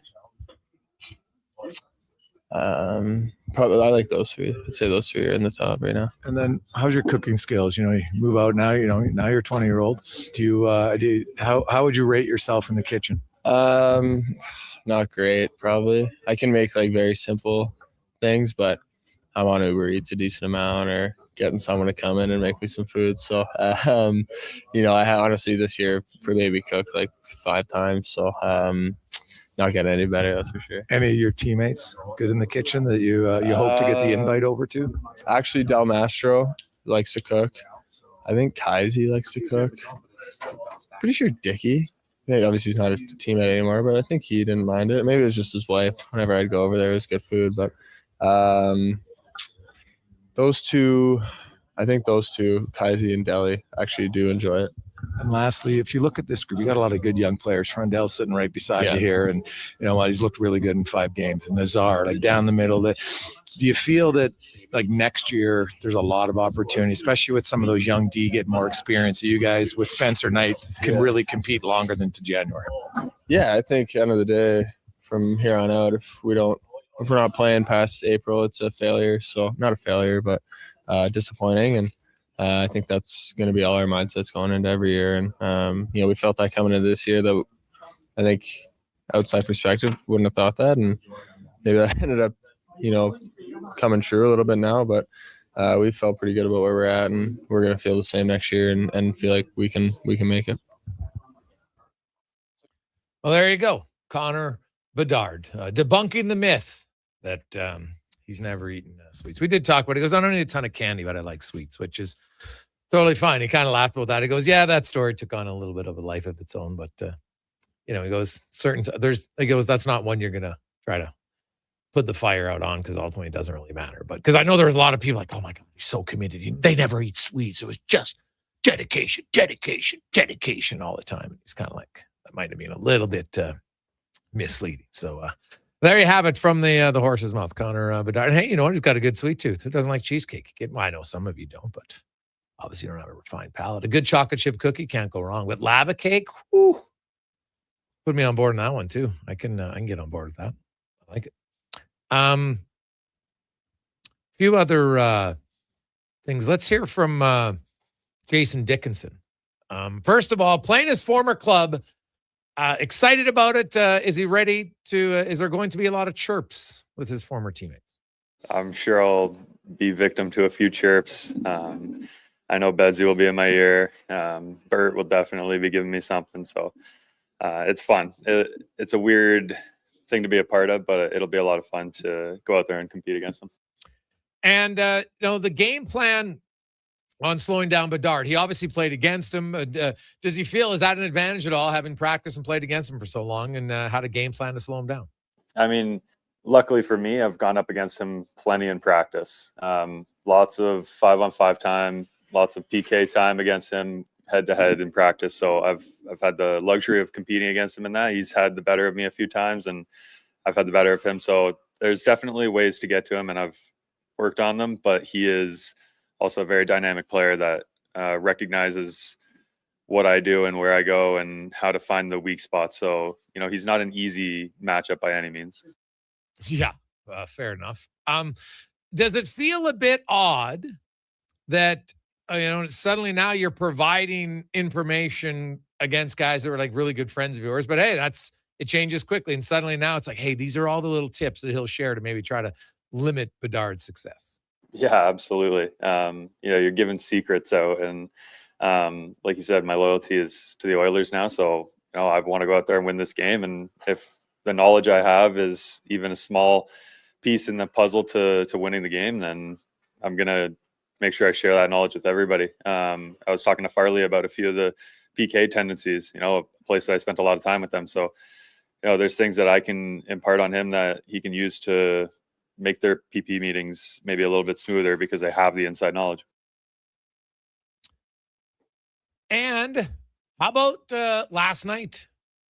San Jose, big win over the Ducks. How closely is he watching the standings and the importance of potentially finishing first? Yeah, I mean, I think home ice advantage is huge for any group. So, focus on first place maybe is the result of the process. I think we just want to go out there and win games that we're supposed to win, and the divisional matchups that matter even more, go take advantage of those. And so I think biggest thing is to focus on today, win the 2 points, and then see where it takes you, because there's a lot of things outside of our control that might not allow us to get that position. But if we do what we do, then it might happen. And that's all we can ask for. There you go. That's Dickinson and Bedard. Very good friends, teammates for years. And now we'll play against each other for the first time tonight. Connor Murphy also talked about that. We'll hear more from him coming up in the final hour of the program as the Oilers. You know what? Hey, any player, you know what? You put the friendship aside for the night because the Oilers want to win. It's just that simple. So take a quick break. When we come back, we will talk a little Oilers. They've signed 2 players here in the last few days. So we'll get a little scouting report on them next on the Gregor Show, presented by PlayAlberta.ca. As we all try to figure out when winter will actually stop and spring will finally be here for the season, GS Construction moves ahead with their plans for the year. From planning and digging to laying out underground infrastructure, construction season is limited, so we make every day count. And that's why GS Construction counts on our team to get the job done right. Crews are getting back in action across the city, and we'd like you to join us. We're looking for experienced top men, pipe layers, operators, and surveyors. For more, visit gsconstruction.ca. Craving your favorite mouth-watering pizzas? Papa John's has large specialty pizzas for only $19.99 for a limited time. Get a flavorful all the meats, the works, ultimate pepperoni, Hawaiian, barbecue chicken, and more on original thin or New York style crust. Use the code LSPEC at papajohns.ca or on the Papa John's app. Get yours today. Better ingredients, better pizza. Papa John's. Need a new ride for road trips, errands, or just life on the go? Go Auto offers a massive selection with over 15,000 new and used vehicles to choose from. With over 70 locations across Western Canada, finding your next ride has never been easier. Whether it's a roomy SUV for the family, a sleek car for the open road, or a rugged truck for your weekend adventures, you'll find it here at a price you'll love. Explore thousands of vehicles today at goauto.ca. Bring into savings at the Brick. Refresh your home with huge discounts. Save up to $1,800 on sofas and sectionals, and buy more, save more. Up to 25% off bedroom and dining furniture. Dreaming of better sleep? Upgrade your mattress game. Save up to 40% off select mattresses and score free delivery when you use your Flexity card. Plus, save 50% when you buy 2 or more select major kitchen appliances. Some exclusions apply. See in-store for details. The Brick. Proudly Canadian since 1971. Sleep is for the off-season. What off-season? Sports 1440 is live, loud, and locked 24/7. Oilers, Elks, Riverhawks, Stingers, Oil Kings. We've got your picks. Edmonton's home for sports is Sports 1440. At Fountain Tire, the savings come in threes. Up to 25% off select tires, a mail-in rebate of up to $100 off a set of 4 select tires, and $50 off $150 service. We're basically the BLT of savings. Until April 25th. Restrictions apply. Book today. One app, triple the action. Play Alberta is proof that good things do come in threes. Whether you're into playing any of our exciting casino games, betting on your favorite professional sports teams from around the world, or buying into Canada's biggest lotteries. Play Alberta is the province's only app to do it all. Download today and discover a new way to play. Must be 18 plus to play. If you gamble, use your game sense. Struggling to find skilled workers? What if you could fill your talent pipeline with motivated, pre-vetted youth and receive funding to support your efforts? At Careers the Next Generation, we connect Alberta employers with interns in skilled trades, IT, agriculture, forestry, and more. All WCB covered, high school accredited, safety trained, and ready to contribute from day one. With 83% of RAP students continuing their apprenticeships after high school, investing in youth today means securing your workforce for tomorrow. Don't wait. Visit careersnextgen.ca to get started. Running a business is tough. Finding new customers shouldn't be. Stop chasing leads. Let them come to you with Stingray, offering you access to more digital, outdoor, and traditional advertising platforms, including radio, connected TV, search and social, programmatic, digital advertising, and digital out-of-home. So while you're closing the next deal, Stingray is working for you to deliver more leads, more customers, more sales. It's that easy. Get started now at stingraymediasolutions.com and always be closing.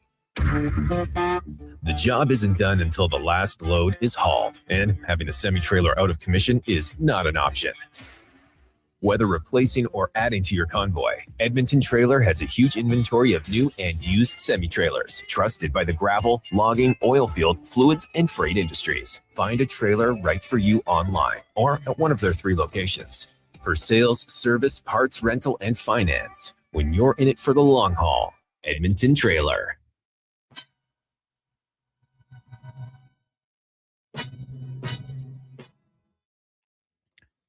Portions of this hour brought to you by On the Rocks. The Oilers' push to the playoffs is on, and OTR is ready to be your hockey headquarters. $5.75 Molson Canadian, 69-cent wings, and play, score, and win every game. See more at ontherocksYEG.com.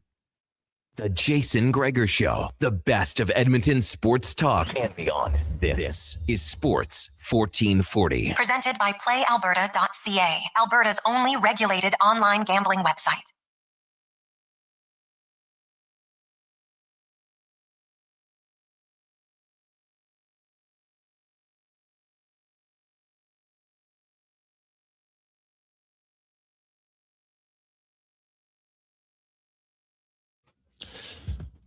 Well, Little House of Pain, Jump Around. That's a classic tune, man. Anybody who's at Goose Loonies for years? Very teasy, you know what I'm talking about. Woo, fun times. Fun times. How you doing on a lovely Thursday before the long weekend? Of course, Good Friday tomorrow. Some of you even have a Monday off. We'll be off tomorrow, but we'll be back on Monday here on Sports 1440. I know the kids, lots of other people get the both days off. Enjoy it. So you can listen to us as well on Monday, because by then they'll be setting up the 3-game road trip for the Oilers, where they play Tuesday, Wednesday, and then Saturday afternoon in Los Angeles. So Tuesday, Utah, Wednesday in San Jose, and Saturday in LA. Their last regular season road trip of the year. Then they'll come home. Got 2 home games against Colorado and Vancouver, and it's done. But the Oilers, meanwhile, I got a few big games coming up. Big one tonight against Chicago Blackhawks. The Ducks, they've opened the door a bit. Now it's up to the Oilers. Put the pressure on. Win tonight, you're tied with the Ducks. Ducks would have a game in hand, but the Oilers would own the tiebreaker. They have more regulation wins. So we'll see. It's going to come down between Edmonton and Anaheim, most likely. Vegas, now, if Vegas beats the Oilers in regulation on Saturday, then they'd only be one back of the Oilers. So there's lots to play for here in the next few days for the Oilers here in the National Hockey League. And the Oilers have added a few players as we go in the room, brought to you by Action Electrical. 53 years, and they have grown and become one of the most diversified electrical contractors in the entire province. Their service division is 24/7 emergency electrical service with certified uniformed technicians. They also provide preventative maintenance contracts to keep facilities running safely and efficiently. Get your help at actionelectrical.net. As Ty Coelho joins us from Daily Face-Off. He also broadcasted some of the Western Michigan games, follows London closely, so we can talk about some of the contracts the Oilers have signed here in the last few days. Ty, welcome to the show, man. How you doing? I'm doing pretty good, Jason. I'm glad you folks in Canada get to have the day off on Friday, but us regular people down here in the U.S. and us hockey writers, we get to work every day, so we don't get a day off. Oh, well, that's unfortunate for you guys. There you go. There's hockey every day, right? I guess that certainly probably does it, but there's life of a sports writer, you know. Now, tell us what you know about Owen Michaels. An interesting situation because of his age. He could only sign a 1-year deal. So basically, it's like, there's 3 weeks left in the regular season. Obviously, playoffs is different. You don't get paid in the playoffs unless you win. You get some bonuses, but it's a contract that obviously then they'll own his rights and he'll extend a contract in the summer. But what do you know about Owen Michaels? What type of player might he potentially project as an NHLer?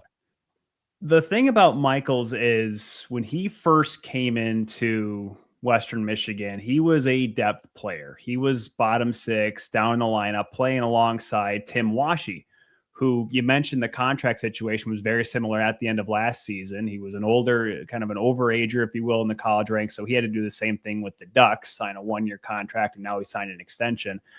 But the development of Michaels over his 3 years has been so fascinating because Pat Ferschweiler, the head coach at Western Michigan, really does run his team like a pro team where he'll get players in that transfer portal from other schools and kind of really, he does develop talent, but he likes to go out and kind of be like a GM for his own program. And he's got a great staff with him that helps there recruiting wise.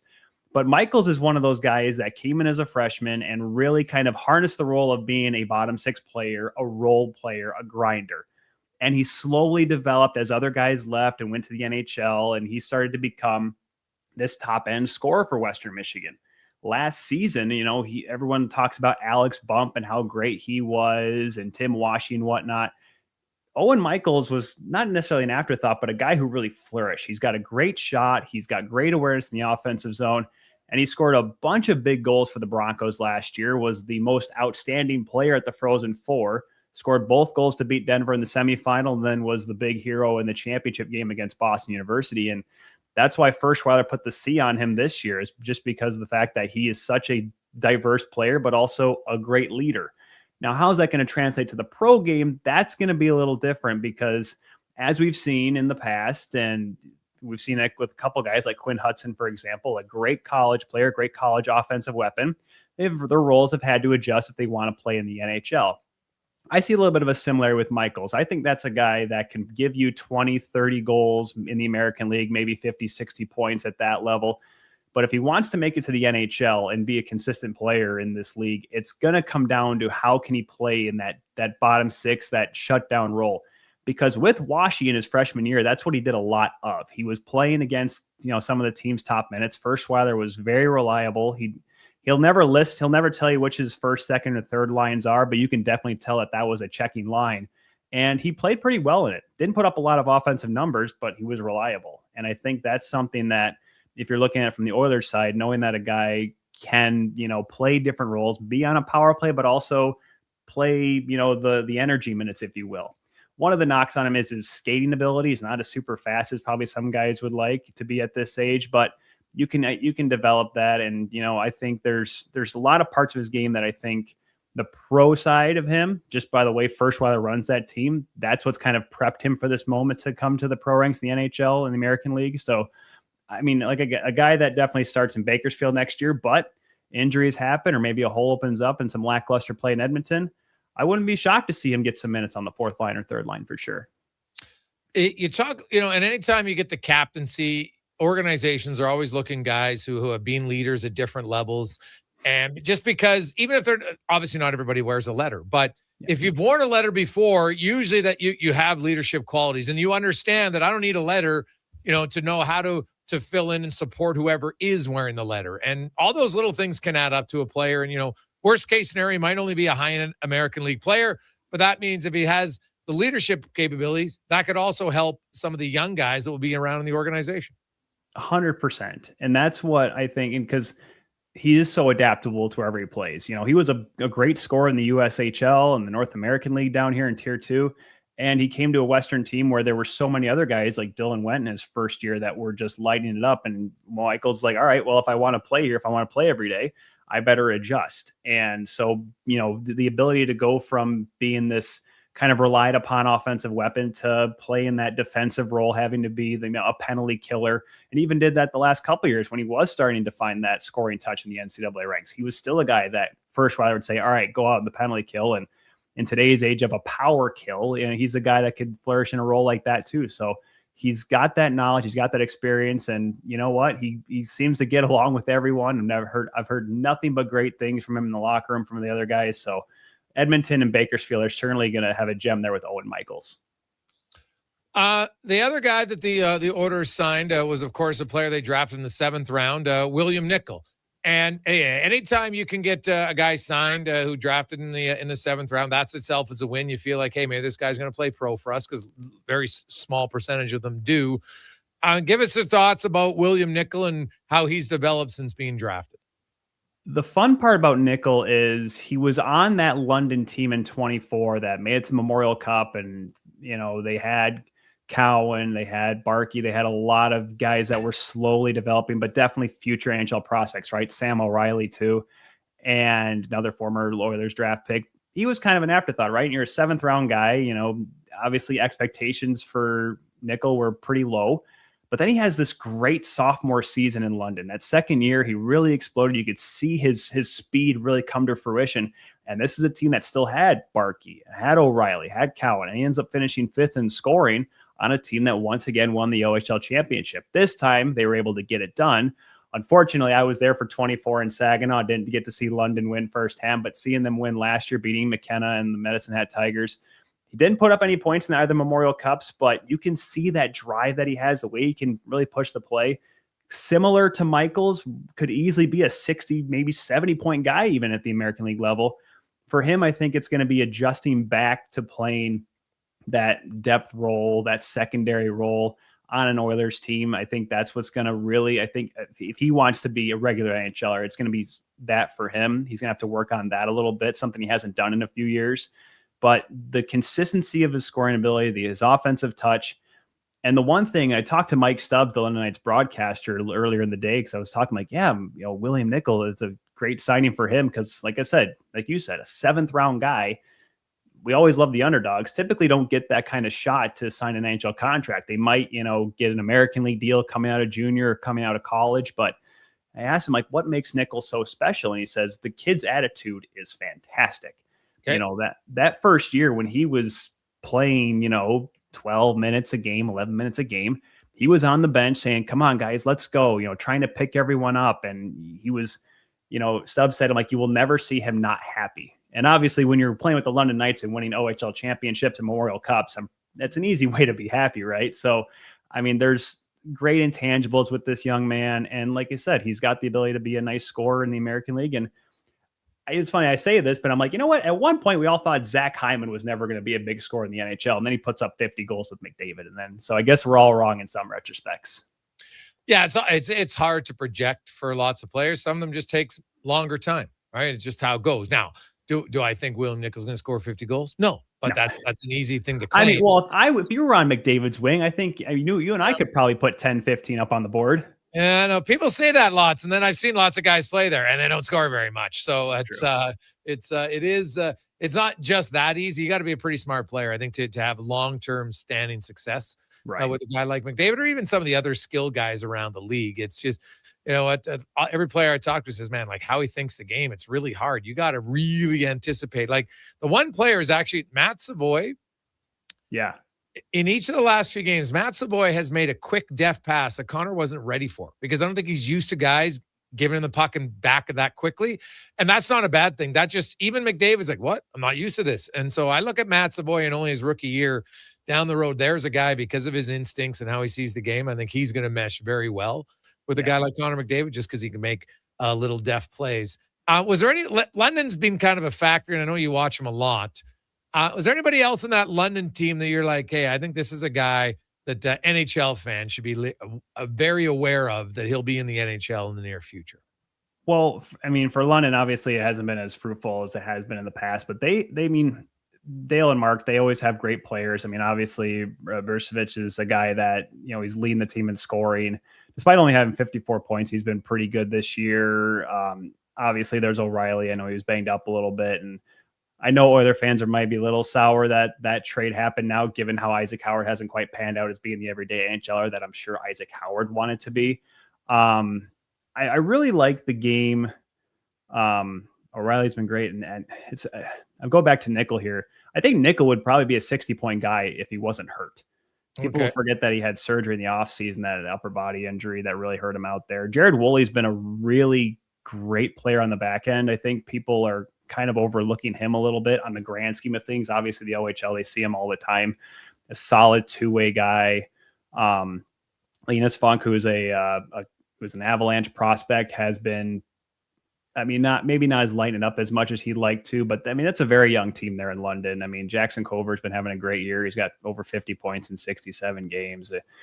This was definitely a retooling year for the Knights. I mean, I think any junior hockey team, you're not going to be great every single year. And I think with the amount of guys that London lost last year was going to happen, losing Barkey, losing Cowan, and, O'Reilly probably signing after this year. I wouldn't be shocked if that happened. He might play it a little bit, but it was a different year for the London Knights fans. I mean, it's everyone gives me snods like, oh, how do you like London? You're like, well, I'm a Manchester United fan. I always go after the big clubs. But I tell people, I'm like, every so often you're going to have a down year, and sometimes it's tough for London Knights fans to accept that. So there's still some good talent. I expect a little bit better performance next season from that team. Lastly, anyone else at Western Michigan that you look at to say, hey, here's some players to maybe be aware of down the road? So today, my gosh, everyone signed for Western Michigan today. The London Knights, the LA Kings, sticking with royalty. They signed Hampton Slakinski, their goaltender, the guy that won them the Frozen Four last year, and Grant Slakinski, his brother, who was undrafted. He was their leading scorer this year. He gets signed. Liam Valenti is the second leading scorer on this team, and he scored some big goals last year in the NCAA tournament. And from the get-go this year was just this confident, charismatic kid who just could push the play, even, with guys. I mean, They picked up Zachariah Wisdom, who's a Kraken prospect in the transfer portal. They picked up William Whitelaw from Michigan. He's a Columbus draft pick. But Valenti, despite this being this undrafted kid, he came over from Providence, wasn't really doing much there, and came over to Western and just found this niche in the lineup and quickly shot himself up to be in one of the team's top offensive weapons. Haven't heard anything from him signing yet, but I think if he gives himself one more year and becomes the Broncos' true number one offensive weapon, I think because actually he's a senior now, I think he is going to have to sign somewhere. I think he's waiting out his options because he's really strong on the puck, great vision, great hands. I mean, it's hard, and it is hard to project, right? Because you get these college veterans, because we see TJ Hughes right now. He's an undrafted player, but he's in line for the Hobie Baker Award. You don't know exactly how they're going to transfer out in the pro ranks or move out there. So I think he's a guy that could fit in somewhere. But yeah, Liam Valenti, I would say, would be my guy for Western. The next undrafted college grinder that everyone likes to talk about. I think that's the guy that comes out of Kalamazoo with a contract. Awesome. Tyler, thanks for this, man. We really appreciate it. Give me your thoughts on the Final Four. Who are you liking? Oh, man. As much as I have a lot of Michigan family members, but I look at Denver, David Carl. Every time there's a coaching job that opens up in the summertime, they look at David Carl, and there's a reason. He puts together a championship team. Eric Polkamp is a Hobie Baker finalist. There's so much depth. Sammy Harris, James Reeder, so many great future NHLers coming off that team. And they have a great goaltender in Johnny Hicks, who hasn't lost in his entire freshman season. So I guess, they got all the tools, and North Dakota and Wisconsin are great too. But for me, it's Denver. Denver is the way to go. Okay. Great stuff, man. We appreciate it, Ty. Have an awesome day. Thanks, Jason. Enjoy the weekend. There you go. That's Ty Coelho joining us from Daily Faceoff, broadcast the Western Michigan game. So pretty good rundown on Owen Michaels. And hey, honestly, he's a player. You signed for depth in the organization. And hey, look at Josh Szymanski. Did anybody think Josh Szymanski was going to play this many games in the NHL this year? No. And I think Josh Szymanski has set himself up. Most people think Josh Szymanski next year, worst is probably a fourth line center for your team to start the season. And there's nothing wrong with that. It's great. Can kill penalties. Coach trusts him. Big body. Good defensively. And who knows where he is in 2 or 3 years. This is only year one for him. Look at the growth of his game, man. It's a really good year for Josh Szymanski. Now, not every player is going to be like that. But you don't know where some of these guys come from. And if you have guys who have, if you're a player who has a good defensive acumen and you have some offensive side, you can come in and start. Look at Oilers fans. Sean Horkoff. Look at Ryan Smith. Those guys didn't start in the top line. They worked their way up the lineup. Right? Not everybody gets to be McDavid or Draisaitl who comes in and is basically right in their top because they're that good right away. That's an exception. Even Connor Bedard, hell of a player. Hell of a player. Now, he was on pace this year prior to his injury. He would have been a 100-point guy. And I fully expect that he will be in the future. But even Connor Bedard didn't come in and light the lamp up and is all of a sudden a 40-goal scorer right away, right? It's hard. So if you can come in and find your way in the bottom six, some guys only stay in the bottom six because they don't have the skill to play hard, which is totally fine. But you have a much better chance if you can play in a bottom six role and then show some offense moving forward. We'll come back. We'll get to more on the orders. We'll hear from Connor Murphy. We got Cam Tate, Mark Spector, and more on the Gregor Show presented by PlayAlberta.ca. Japa Machinery Group knows that XCMG may not roll off the tongue, but Japa's team will help keep your construction jobs rolling on time and on budget with heavy equipment sales and rentals. Visit japamachinery.com to find out more. Nothing beats getting a deal at McDonald's. Why? Because you get a deal now. And a deal later. Redeem an offer from the latest mailer or the McDonald's app and dig into instant savings. Plus, you earn points towards free McDonald's. Now that's what I call a double whammy of deals. Why does that keep happening? Deals sent right to your door. Check your mailbox for the latest McDonald's mailer loaded with delicious value for a limited time at participating restaurants in Western Canada. country. Your seat is closer than you think. Starting at just $28 a week with a deposit-free payment plan available. Securing your full, half, and quarter season seats inside Rogers Place for the 2026-27 season has never been easier. Sign up for pre-sale access at edmontonoilers.com/season seats. Experience all that Rogers Place has to offer during an Oilers game night by visiting edmontonoilers.com/season seats. It's like a locker room, minus the smell. Ew. Kevin Carius brings the banter, the buzz, and the bold sports talk. Weekday mornings from 7 to 11 on Sports 1440, Edmonton's home for sports. Hey, sports fans, we've got a clear choice for you. At Crystal Glass, we provide customers with the perfect glass for any job. From home to auto and even commercial, installation or repairs, we're your team. Call 310 Glass or visit crystalglass.ca. Crystal Glass. Well, get ready for a silly hockey fans. Your partner in power just skated onto the ice. EWEL.ca, the new e-commerce website for electrical wholesalers Edmonton, is ready for the power play 24/7, 365. UL skates to where the puck will be in 5 years. Now that's forward thinking. Killer selection, slamming products from the best brands, and legendary service. Don't sit on the bench. Get your account today at EWEL.ca and win that project. Plug into your partner in power. Get an EWEL.ca account today. One app, triple the action. Play Alberta is proof that good things do come in threes. Whether you're into playing any of our exciting casino games, betting on your favorite professional sports teams from around the world, or buying into Canada's biggest lotteries, Play Alberta is the province's only app to do it all. Download today and discover a new way to play. Must be 18 plus to play. If you gamble, use your game sense. For over 60 years, the folks at Diablo Boots have been selling the best Canadian-made boots. Handcrafted in Winnipeg, Canada West makes the best quality cowboy, biker, and work boots for Diablo Boots with replaceable soles and heels. Why buy cheaper quality like Ariat, Justin, and Red Wing made in China when Canadian-made is better? Support Canada's workers and Diablo Boots for the best boots. So save on boots by Save On Foods. That's Diablo Boots, 3340 Gateway Boulevard on the east side of Save On Foods. Canada West and Diablo Boots, the two best names in the boots business. CTV Sundays. Television's most captivating love story continues on Sullivan's Crossing. It's hard to focus on the present when you're still looking at the past. But the road ahead takes an unexpected turn. Would have thought you'd have mentioned being married before. A lot's changed since then. Morgan Cohan and Chad Michael Murray in the drama that asks, is true love enough? An all-new Sullivan's Crossing, Sundays on CTV. Stream next day on Crave.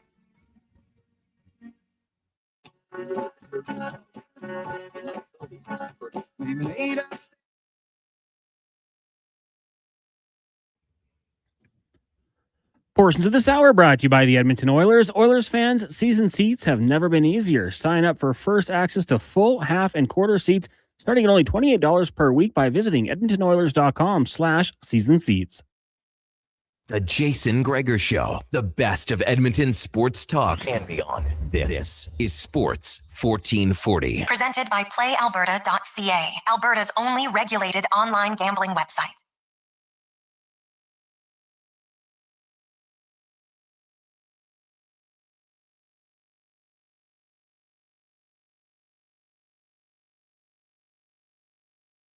Or 49, welcome back.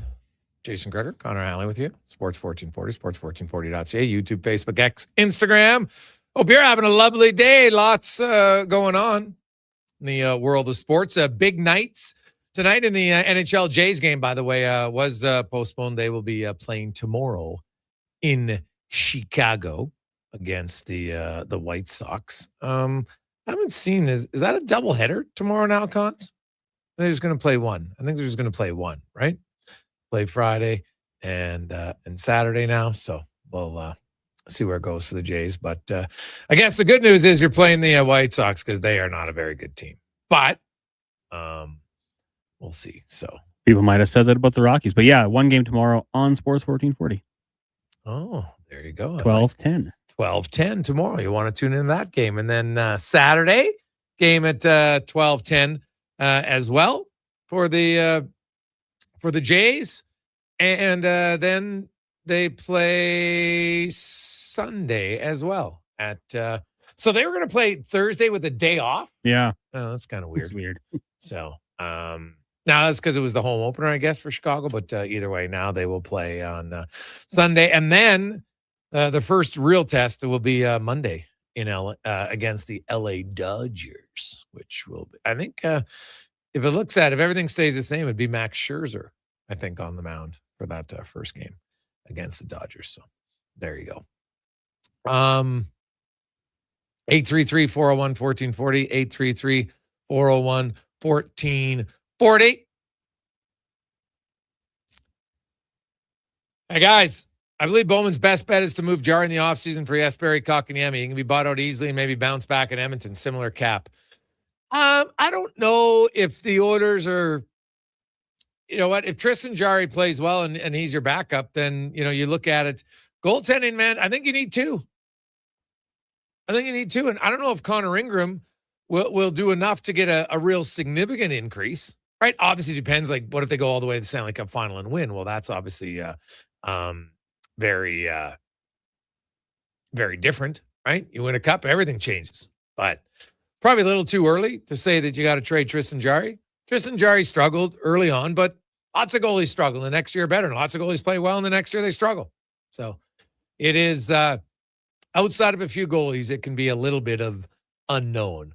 And who knows? Like, I know that right now Connor Ingram's your starter.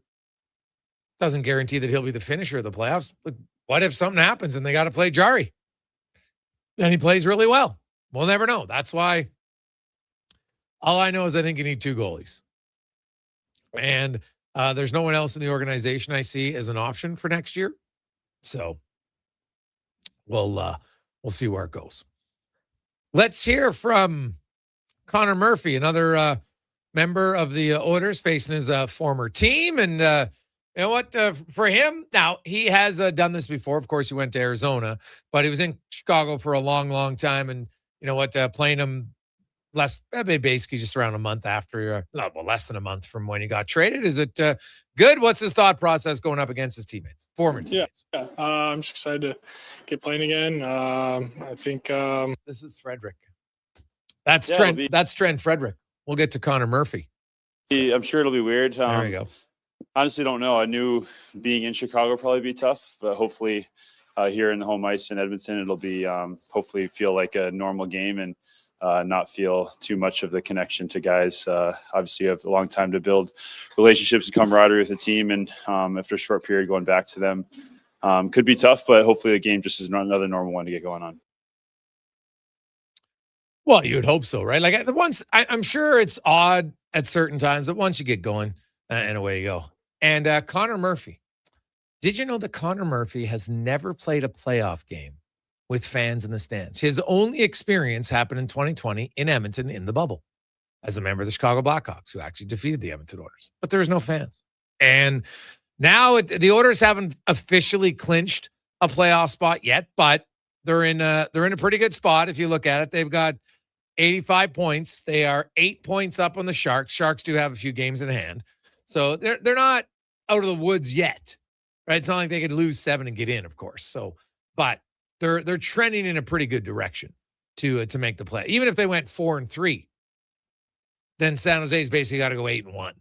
Actually, 8-0-1 because San Jose wouldn't catch them because they don't have a tiebreaker. So, you know what? Edmonton's in a very good spot. And is Murphy, is he thinking a bit of getting a little excited about his potential first playoff experience with fans in the stands? Yeah, I'm very excited. Honestly, since I've been here, the games have been really meaningful, each one for the standings, and trying to build my game and team game and build some chemistry with line mates, and everything has been very important. So every day I've just tried to take as serious and focused as I can, and knowing the end goal to get to the playoffs and push for a run will be a dream come true. Oh, God, yeah. How about for him now, like him and Darnell Nurse have emerged, and you look at how Paul Coffey uses them, the situations they use them, who they use them against. They become really like a true shutdown pair. They're not expected to provide a lot of offense. You know what your role is. Of course, you want to chip in, but just the importance of that role, a shutdown guy, especially leading into the playoffs. I think we get excited because that's our strength, is wanting to defend hard and be thinking that way together. So I think I see the competitiveness in him, and he's a fiery competitor. He wants to be physical and be tough and be hard to play against. And I feed off that energy that he brings and that leadership he offers to the team. So when we have that defined role, I think every player, you want to feel like you know what's expected of you, and you want that to align with what your strengths are as a player. So for us to be able to have a role that's designated to what we do to our strengths when we're playing well is really feeds good energy for our game. I look at Connor Murphy and the competitiveness. I like he's really good with the stick. I know some people, Gregor's not a great skater. I think at times that gets overblown. Look at, and you might not like this example, but look how effective Matthew Tkachuk has been in the playoffs. He's not a great skater. I think Matthew Tkachuk, now this year maybe is an unfair usage of it because he's being banged up. But even then, look at Matthew Tkachuk's stats in Florida this year. I think we get excited. Like he's not a quick skater. Like, not at all. Doesn't matter. Like, skating's nice. It's not the do-all, end-all. There's certain times, yes, you know what? You're going to lose a race to a puck, right? That's going to happen. But it doesn't mean that you can't be effective and do other things, right? Like, the max speed of Matthew Tkachuk this year is 20.34. That puts him in like, and I know at the NHL, they only do it in, below 50. But I'm telling you, like, he's below 50 in everything. He has no bursts of 22 miles an hour. He has 2 bursts between 20 and 22. And like I said, his fastest is barely over 20 miles an hour. He's not a burner. It's not his game. Doesn't have to be his game, right? Like, there's different ways to succeed in the NHL. So Connor Murphy, you know what? Sometimes if a guy comes barreling down with a lot of speed, yeah, he might get beat. All right. But how many times in a game does that play occur? Right? If you have a guy who's smart and good positionally and strong and good with the stick, why do you worry about the rare, geez, what if there's a quick turnover and it's transition and he's caught? Well, what if? You want a guy who's a better skater, who isn't bigger, isn't stronger, isn't smarter? Well, but he's a better skater. Who cares? It's one element. Yeah, he is not a great skater. So I wouldn't worry about that. Hey, Greg, you're bang on about goalies. Remember Bobrovsky almost got bought out by Florida? Bingo. Right? Tristan Jarry had a rough stretch in Edmonton. Came off the injury, had a rough stretch. Lost the starting job. His last game was good. What if he plays good again tonight? Now he's put together a run of 2 consecutive good games. Then he'll play again next week, probably in San Jose, I would think. I don't think they're going to rotate back and forth. I think it's going to go Ingram Saturday, Ingram Tuesday, and then Jarry next Wednesday. And then he'll probably play one of the final 2 games. Well, what if he strings together 4 decent games? It's good for his confidence. And when you, like, to trade him for Kotkaniemi, like, why the hell would you want Kotkaniemi? Kotkaniemi's never shown he can be good. Tristan Jarry's had some pretty good years. So I've been on the Kotkaniemi. That's one of the worst. Well, this is easily the worst offer sheet in NHL history. I know you're going to say about Gregor, no, the offer sheet was 1 year, but the offer sheet led to the multi-year deal right afterwards.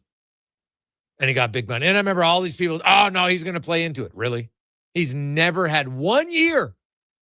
Because sometimes you might have a big contract, you have one really good year. He's never had one. Like, I am not trading Jarry for Kotkaniemi. And then just to buy out a player, no, it's terrible. I'm going to say, hey, how can I work to get Jarry so he's comfortable here like he was there? Now, shocking, when the Oilers' defense plays a little bit better, guess what? He looks better. So Tristan Jarry isn't going to stand on his head and steal you games all the time. Very few goalies are going to have success. When the Oilers had an expected goals against of 26 in the NHL, the team's expected save percentage by an average goalie through the first 40 games was like .874. It's terrible. It's not just on the goalies. And you're seeing that now. So I'm not sitting here and saying that Tristan Jarry is going to light it up by any stretch of the imagination, but I'll give him a chance. When he plays better, the team plays better, magically, they'll play better. Let's get to the con man and a Sports 1440 update brought to you by Northgate Chevrolet Buick GMC. Are you looking for a new vehicle? They're the people that you need to go see at Northgate GM. Check out the Autoplex. Brand new big showrooms. Classy. I hear they even have extra clean water glasses just for you. NorthgateGM.com. This is the Sports 1440 update. Game day is Connor Bedard and the Chicago Blackhawks are in town taking on the Oilers just after 7 o'clock. Pre-game coverage coming your way immediately following the Jason Gregor show at 7 o'clock. Elsewhere, you got the Penguins and the Lightning send Sabres, Bruins in Florida. Rangers host the Canadiens. Red Wings taking on the Flyers. Jackets and Canes. Devils, Capitals. Jets in Dallas. Wild hosting the Canucks. Flames in Vegas. Sharks taking on the Leafs. The Mammoth meet the Kraken. And the Kings hosting the Nashville Predators. In the association, a big game of the night. Thunder Lakers from OKC. Tip-off 7:30. Elsewhere, Warriors up against the Cavs, the Pelicans, and Portland. And the Clippers take on Wemby and the Spurs. In the majors, light night. Just 3 games going on. Toronto Blue Jays were supposed to play. That was rained late for tomorrow. Earlier today, Twins get past the Royals 5-1. Giants over the Mets, or take on the Mets, and the Braves up against the Diamondbacks. And from the NFL, Kirk Cousins joining the Las Vegas Raiders. 5 years, $172 million. Also contains a club option for a 2-year deal worth $80 million. Coming up in hour 4 of the Jason Gregor Show, we'll be joined by Mark Spector of Rogers Sportsnet and hear another edition of Cam Tate's 2-Minute Warning. I'm Connor Halley. This has been a Sports 1440 update. Sports 1440 in West Edmonton Mall and Wetaskiwin. CKJR is a Stingray radio station. Download the free radio player app and listen wherever you go. Day or night, tasting just so right. You can order Oodle Noodle at oodlenoodle.ca, delivering you the news almost right away. Remember, you can order Oodle Noodle. Thanks. Welcome back, Jason Gregor, Connor Howling, Sports 14 Thursday. Be sure to, if you're watching the show, and oodlenoodle.ca. Oodle Noodle. You got a go-to coffee spot. For years. A trusted barber. Very Even DJ, a I'm lucky talking game day jersey. But when it's about looking your absolute best, there's only one name you need. Mr. Dirk. Family run since 1939. We're experts in crafting impeccable tailor-made suits and offering a wide variety of everyday styles. Pair that with personalized one-on-one fittings and the convenience of on-site tailoring. Mr. Dirk elevates your style game. Visit our Edmonton store or explore MrDirk.com. Score big on style with Mr. Dirk.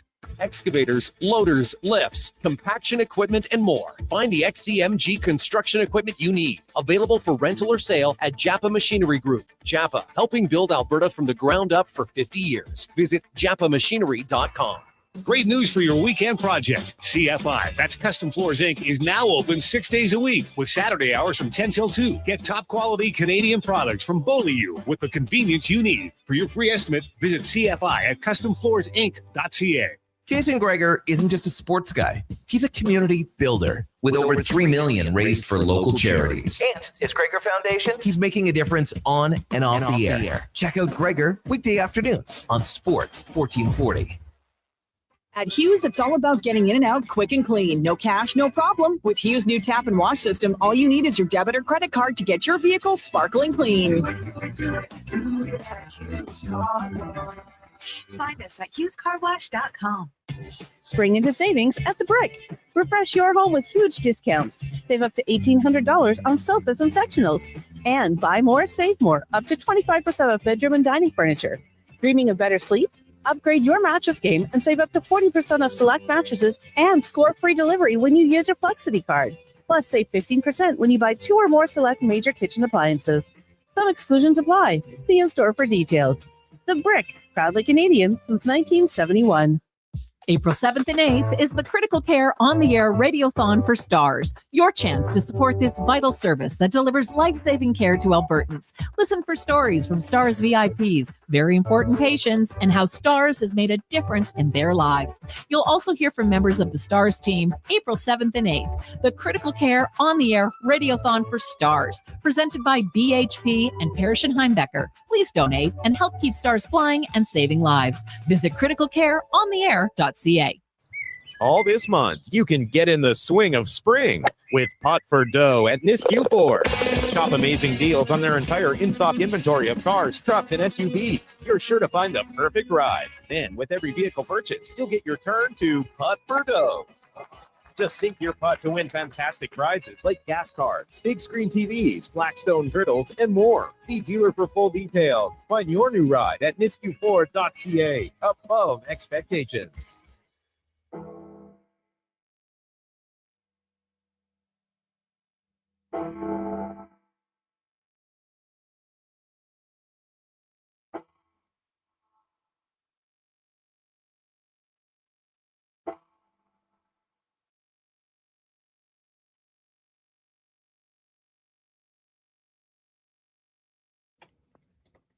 Portions of this hour brought to you by 01 Athleticare. Injuries don't wait, and neither should you. 01 Athleticare offers one-stop access to doctors, x-rays, and casting. It's expert musculoskeletal care covered by Alberta Health right in West Edmonton Mall. Move from injury to recovery. Book now at 01.ca. That's ZERONE.ca. The Jason Gregor Show, the best of Edmonton sports talk and beyond. This is Sports 1440. Presented by PlayAlberta.ca, Alberta's only regulated online gambling website.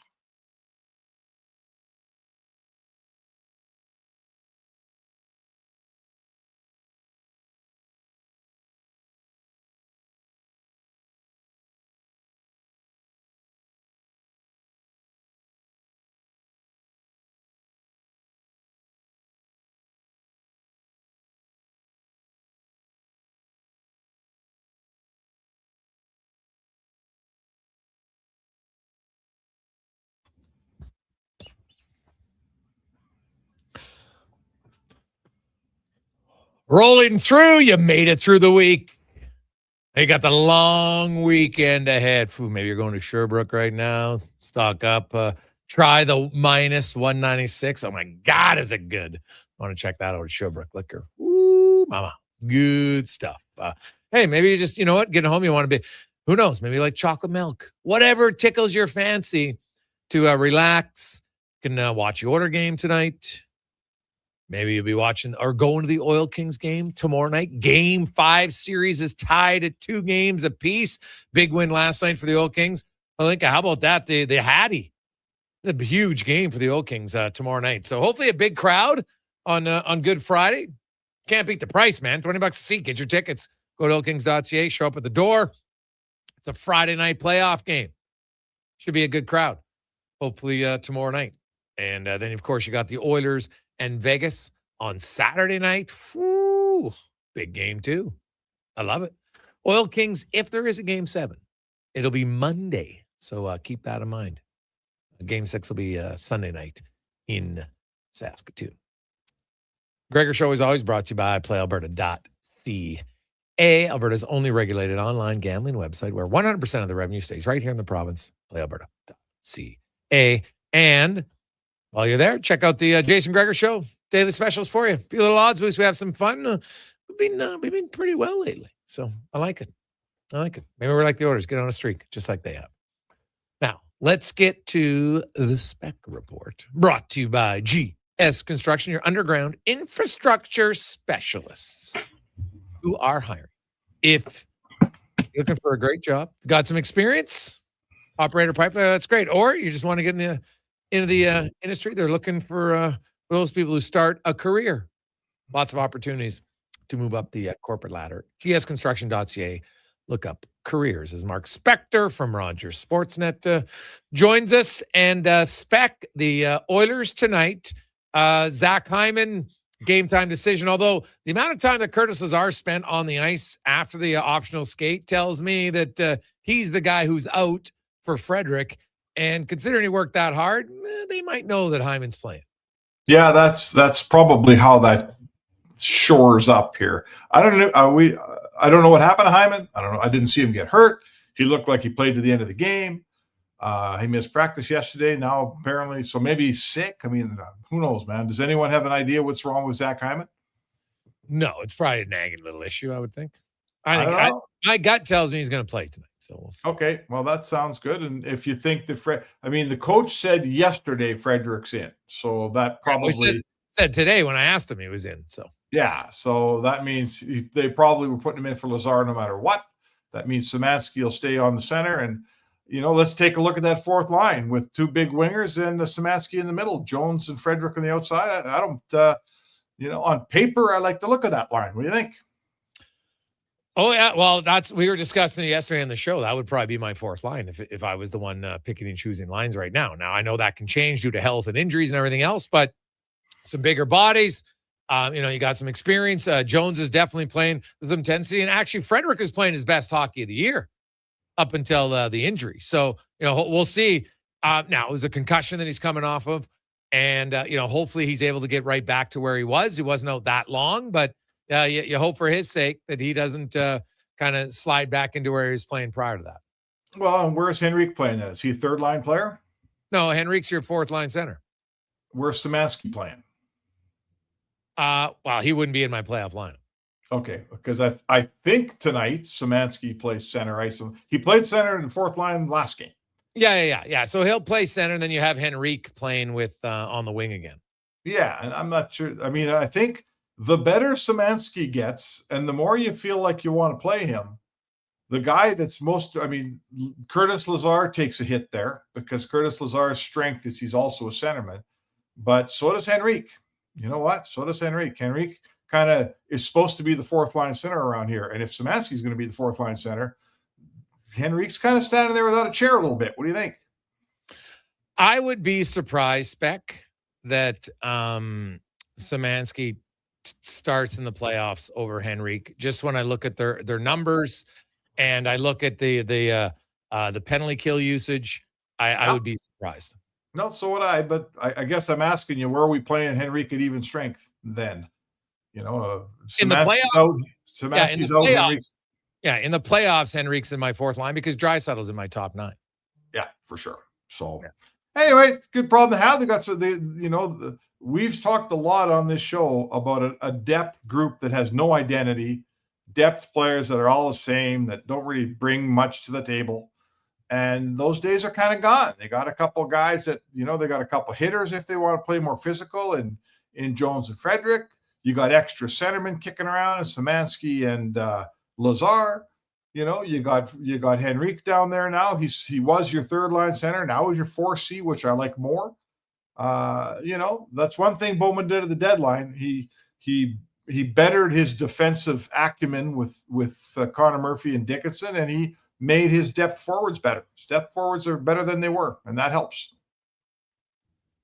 Yes. Also helps that defensively the Oilers have been infinitely better, which is what I've talked about for a long time. Hey, anybody I think who wants to have a sane analysis of the Oilers, like people can get all bent out of shape about depth scoring, yada, yada. Scoring's never been the Oilers' problem in the McDavid era. It's not their problem.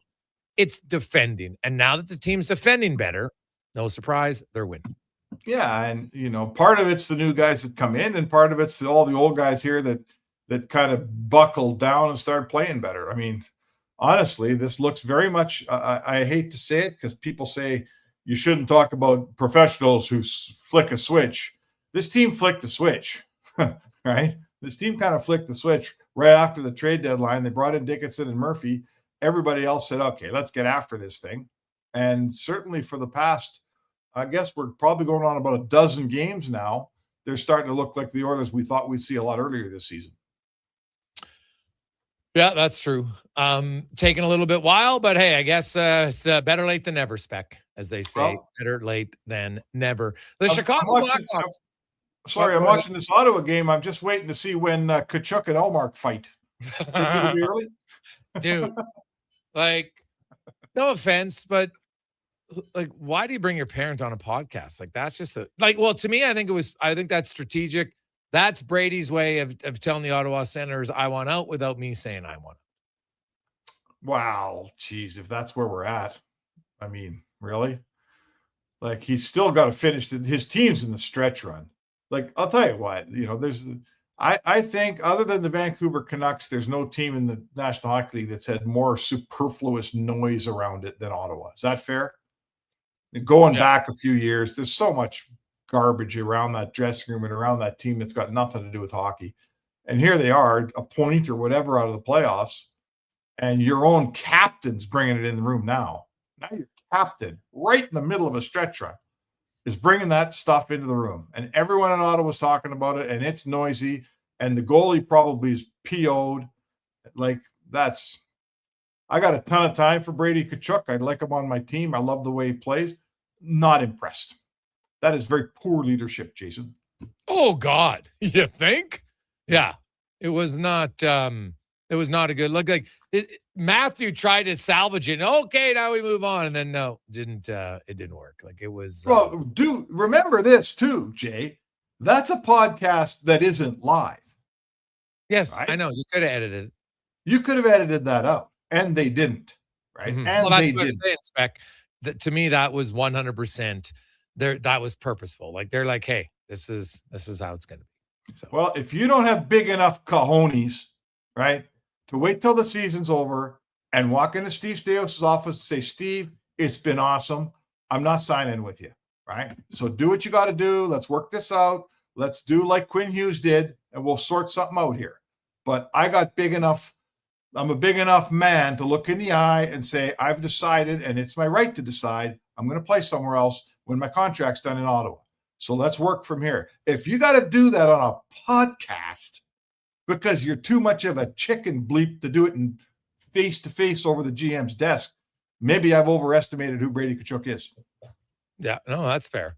You look at the Chicago Blackhawks, and Yes.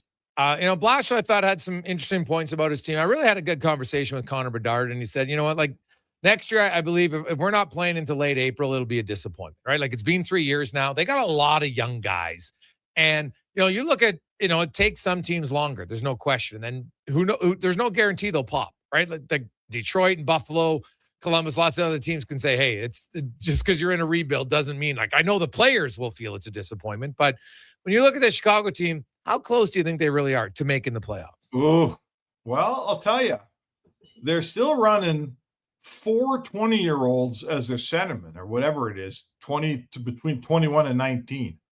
So that doesn't tell me you're really close.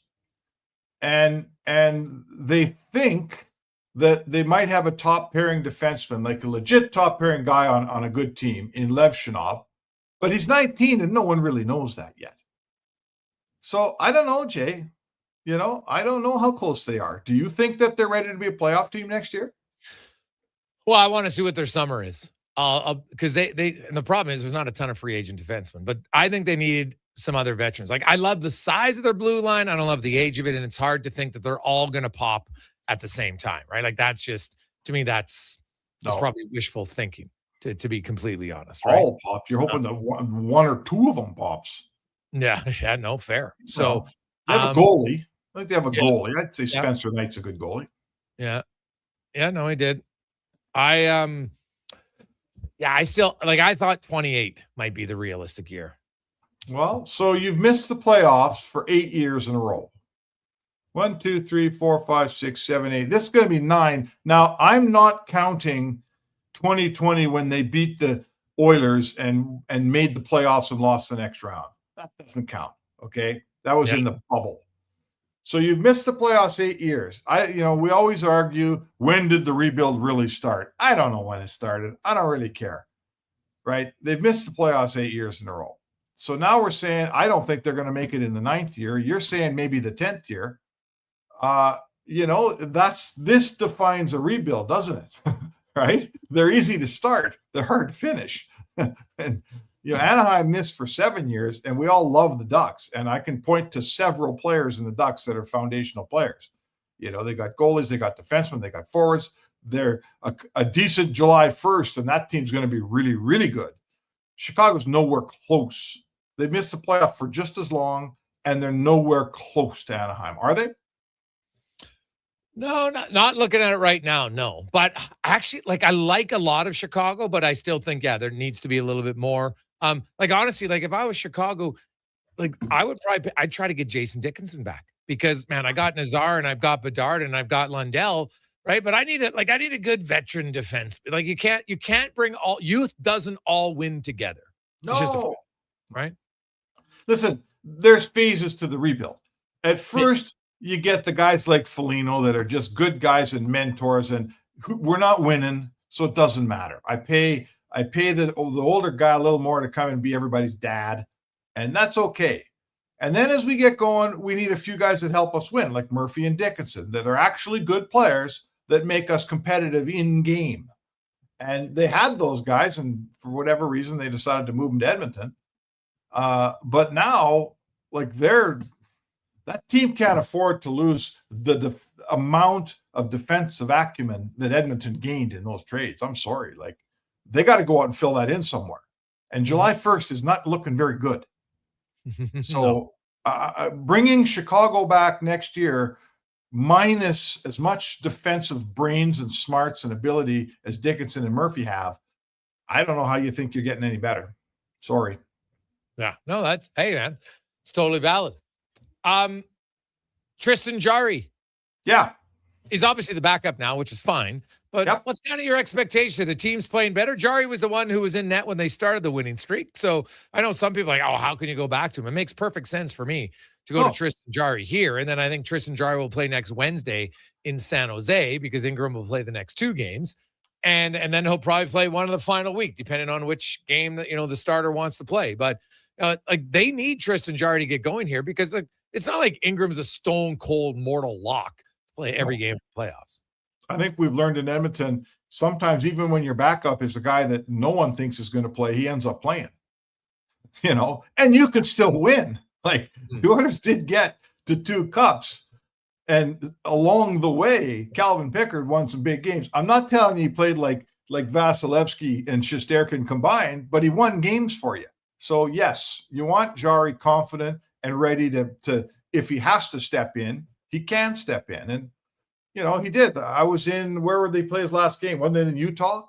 Yeah, Team Utah. played an excellent game in front of him, and he responded with an excellent game and goal. And tonight he's stepping in finally behind a team that's playing some proper defense. And, this is a good place to be a goalie right now. It's a place where a guy can get some traction when you're Tristan Jarry. So I certainly, for a second yesterday at practice, it looked like Ingram was going to play. I thought all along that this would be Jarry's game.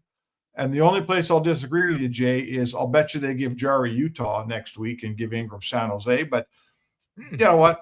I'll bet you cold beer. Let's see who's right. Now, I'm just curious, why do you think that? Well, I think the first time they played Jarry in Utah by choice, because I think it's Knobloch's preference not to play the goalie against his old team. I think he feels like, if I have a choice, why am I putting him in a situation where there's all this noise in his old team and they know him and he knows them and all that garbage? Why wouldn't I just play him somewhere else? So it worked the first time, and coaches tend to do with, Jarry walked into Utah and won. I'll bet you he goes into Utah and plays again next time. That's just my guess. All right. Okay. We shall see. Spec, enjoy the game tonight. You're not coming because you don't have radio tomorrow, right? Oh, I got, we're going on a trip tomorrow. So I'll be leaving bright and early. So I'll be watching the game from the comfort of my couch tonight. And you should, my friend. Have a great night and a great trip. Thanks, buddy. That's Mark Spector. The Spec Report brought to you by GS Construction. Will return, and we're going to hear from the opposing coach on the Chicago Blackhawks. Line matchups, Dickinson, Bedard, McDavid, etc. on the Gregor Show, presented by PlayAlberta.ca. Day or night, tasting just so right.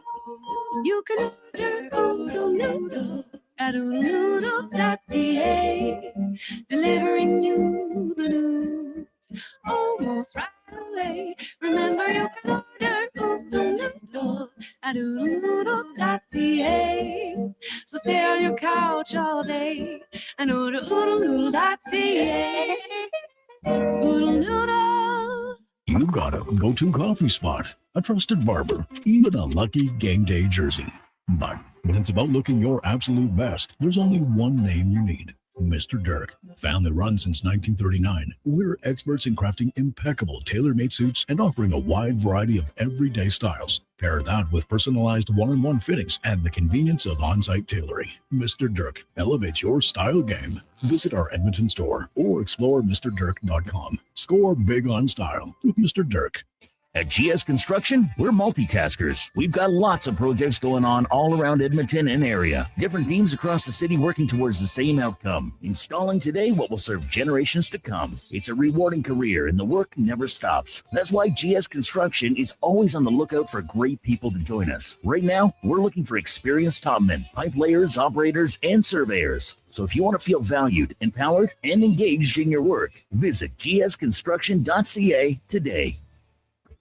Actions speak louder than words. Japa Machinery Group puts your construction plan into action with XCMG construction machinery you need. Available for rental or sale. Learn more at japamachinery.com.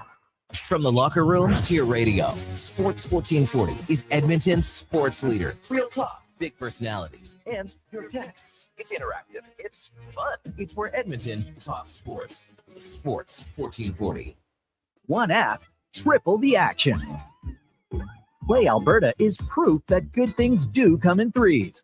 Whether you're into playing any of our exciting casino games, betting on your favorite professional sports teams from around the world, or buying into Canada's biggest lottery, Play Alberta is the province's only app to do it all. Download today and discover a new way to play. Must be 18 plus to play. If you gamble, use your game sense. Nothing beats getting a deal at McDonald's. Why? Because you get a deal now. And a deal later. Redeem an offer from the latest mailer or the McDonald's app and dig into instant savings. Plus, you earn points towards Free McDonald's. Now that's what I call a double whammy of deals. Why does that keep happening? Deals sent right to your door.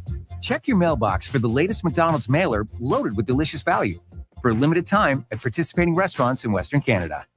Start thinking spring road trips and off-road trips in your new Subaru Crosstrek.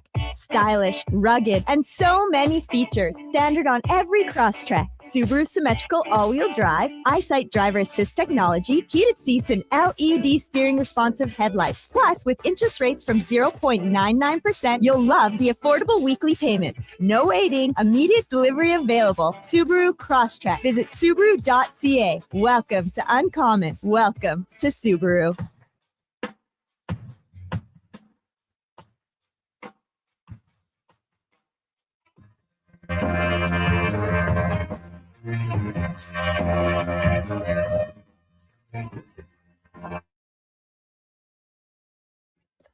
Portions of this hour brought to you by Papa John's. For a limited time, get your favorite large specialty pizza from Papa John's for only $19.99. Use code LSPEC at papajohns.ca or on the Papa John's app. The Jason Gregor Show, the best of Edmonton sports talk and beyond. This is Sports 1440. Presented by PlayAlberta.ca, Alberta's only regulated online gambling website. To put on.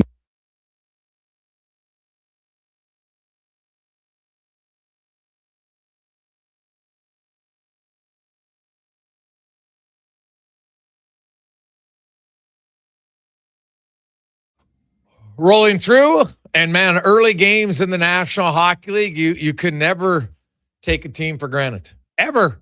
The Boston Bruins, hey, they've had some huge wins, and I'd say they're in such a good position they're probably not going to fall out. They got 94 points. They are 8 points up on the Senators and the Red Wings and the Flyers. All those teams have a game in hand, so at best they're still 6 points to make up in 7 games. Pretty hard to do. They've won 4 in a row. But the Bruins are down 2-0 early in the first 7 minutes to the Florida Panthers. Penguins and Lightning tied at 1. Rickard Rakell has his 21st goal this season, as does Cirelli. And the Sabres and Senators, no score. The Hurricanes, Blue Jackets need a win, but the Hurricanes have scored twice. Logan Stankoven with both goals coming in the first 9 minutes of the game, and they lead 2-0. So the Red Wings and the Flyers, that's a massive game. Both of those teams sitting 2 points out of a playoff spot. They are 0-0 midway through the game. And Rangers and Canadians. Cole Caulfield looking to become the first Canadian to score 50 goals since Stéphane Richer did it in 1990. So on fire. Canadians have won 6 in a row. Hottest team in the NHL. And the Oilers and the Bruins are at 4. Now, one team that's not hot right now is the Chicago Blackhawks. but they're a young, plucky team. And their head coach just, talked about, first of all, like, does Dickinson and Murphy, the fact that they know all their game plan, does it really matter? Like, that they're giving away and telling Edmonton everything they expect Chicago to play? No, we have so much film now that everybody kind of knows, the generalistics of the systems. I mean, they'd have a little more details, but I don't think it's anything that is going to affect, how we do things. We're going to try to do what we do and do it well, and hopefully we do it better than them. And that's kind of the night by night basis. Have you tweaked the PK system at all with the new personnel you have on there, or considered doing that? No and no. Not a big, the PK hasn't been as good in the last little bit. You look and see, where you're getting hurt. And it's something you're willing to give up. Like in any system, you're going to give something up. There's positives and negatives to every system. That's the reality of it. And you got to have your system and do it well. And you also have to be okay as a coach to give, certainly on the penalty kill. What are you going to give up, and are you good with that? For the most part, like last game, we gave up a goal after we'd done an unreal job killing the penalty. It's just a kind of a poor decision on a rush that we forced something. That's not a systematic error. We gave up 2 shot tips in a row. So that's something you look at and say, okay, make sure we have our coverage correct. But that's an easy fix for us. But in terms of a tweak, no. Our system, like any system, will work when we execute it to a high level. For a bunch of years, and I think 5 different coaches. Connor Murphy was just a rock back there, the kind of guy he'd protect the lead late, he'd be out there killing penalties, he'd be out there. Do you see someone kind of stepping into that role among this group now that could be that guy long term? I think I'm going to let our guys kind of dictate what their ceilings are themselves, and through their play. So I don't want to say, well, this guy's going to be in that role or this guy's going to be in that role, because until they kind of grab it and do it consistently, it's hard to say. Murph certainly did that for a long time with us. I assume he's going to do that throughout the rest of the year here as well. And I think certainly, Louis been out there a lot, 5 on 6. He's out there first off on the PK, and he's very, very young in his NHL career. Really kind of his first full season of playing on a consistent basis. And so, he's a guy who I think, wants to deliver into that role. But that's also not to say, I think a guy with Artie's strength and his abilities, like Artie's probably best asset is he's crazy strong in his stick and his body and all that. And, he can work into that. So we'll let guys grab those roles as we go through it and see what they do. You guys had, a fair amount of grit, sandpaper character type guys that were moved on this year. How's the group doing in terms of just trying to collectively replace some of that and sort of all do a little more of that to help that out? We talked about it. Like there's certainly the guys we lost. There's certain voids that are that are clear in a sense that those guys were really good at what they did. We lost some unreal guys. We lost some guys, to your point, that had brought that physicality, were willing to take hits to make plays, all those things. I think our guys have done a good job of collectively, kind of filling that as best we can. We, certainly, Mangiapane action when he was healthy, he's got grit. He plays hard, plays a North game.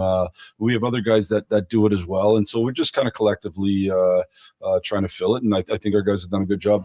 You've got 5 games at Frondale. I don't know how much you knew about the player beforehand. I know it's a small sample, but what stood out for you early on that you've liked about his play at the NHL level? Yeah, first of all, I did watch him a lot before we got him throughout the course of the season, knowing that he was coming if the season was done. And I think probably the biggest thing for me, like I really felt he was going to be able to step in and be a good player. Even though he's a young, everybody's drafted. He was really young when he was drafted. He's still 18. I just really felt like his package of size, strength on the puck, skill, smarts is a pretty good package. Probably the biggest thing is, I've played him at center now for 2 games, and how well he's done at center against really, really good players at that age is pretty awesome. He's got real pro habits already in terms of stopping on pucks, knowing when to take a chance, when to put pucks in behind, things like that. So he's done a really good job with that. I haven't been shy about, praising him too. You've mentioned Jonathan Toews alongside his name twice now. Are you surprised at how well he's fit in right away? You counting the Jonathan Toews references? Okay, good. Am I surprised by how well he's fit in? listen, I think he's got a chance to be a really good player. And I don't mean to put unneeded expectations on him when I mention guys like Jonathan Toews. Jonathan Toews is a 4 actually. He's a Chicago legend, and he should be, and because of the type of winning player that he was. And I just think this guy's got a lot of attributes to be a similar type player. Now he's got to, just like I said earlier, he's got to prove that over and over again, but he's got a lot of similar attributes, and that's why I have him at center. And I think with him and Frankie and Bedsy, like, that gives us a chance as these guys grow, and they're super young right now, but as they grow to have a pretty damn good up the middle Would that be the plan, do you think, to run all three ideally as centers? Yeah, again, I don't want to get too far ahead of myself. We'll see, but certainly I think if you have three centers like that, you can, eventually when they become the players and continue to grow, become the best version of themselves. If you have three centers like that, you're gonna have three really good lines. And I think the teams that, ultimately most of the really good teams have three lines that are super threatening, and then a fourth line with some roles and whatever that role might be, toughness, PK, whatever. And so if you had that, you'd have three lines that are super threatening. Sasha Boisvert is another young guy. What would you like to see from him until the end of the season? I think play to his strengths, and so I think he can bring a physicality to our team. Going back to the question earlier, he can bring that kind of physicality. He's a guy who's willing to stick up for his teammates. He's already shown that. He's got a really good shot.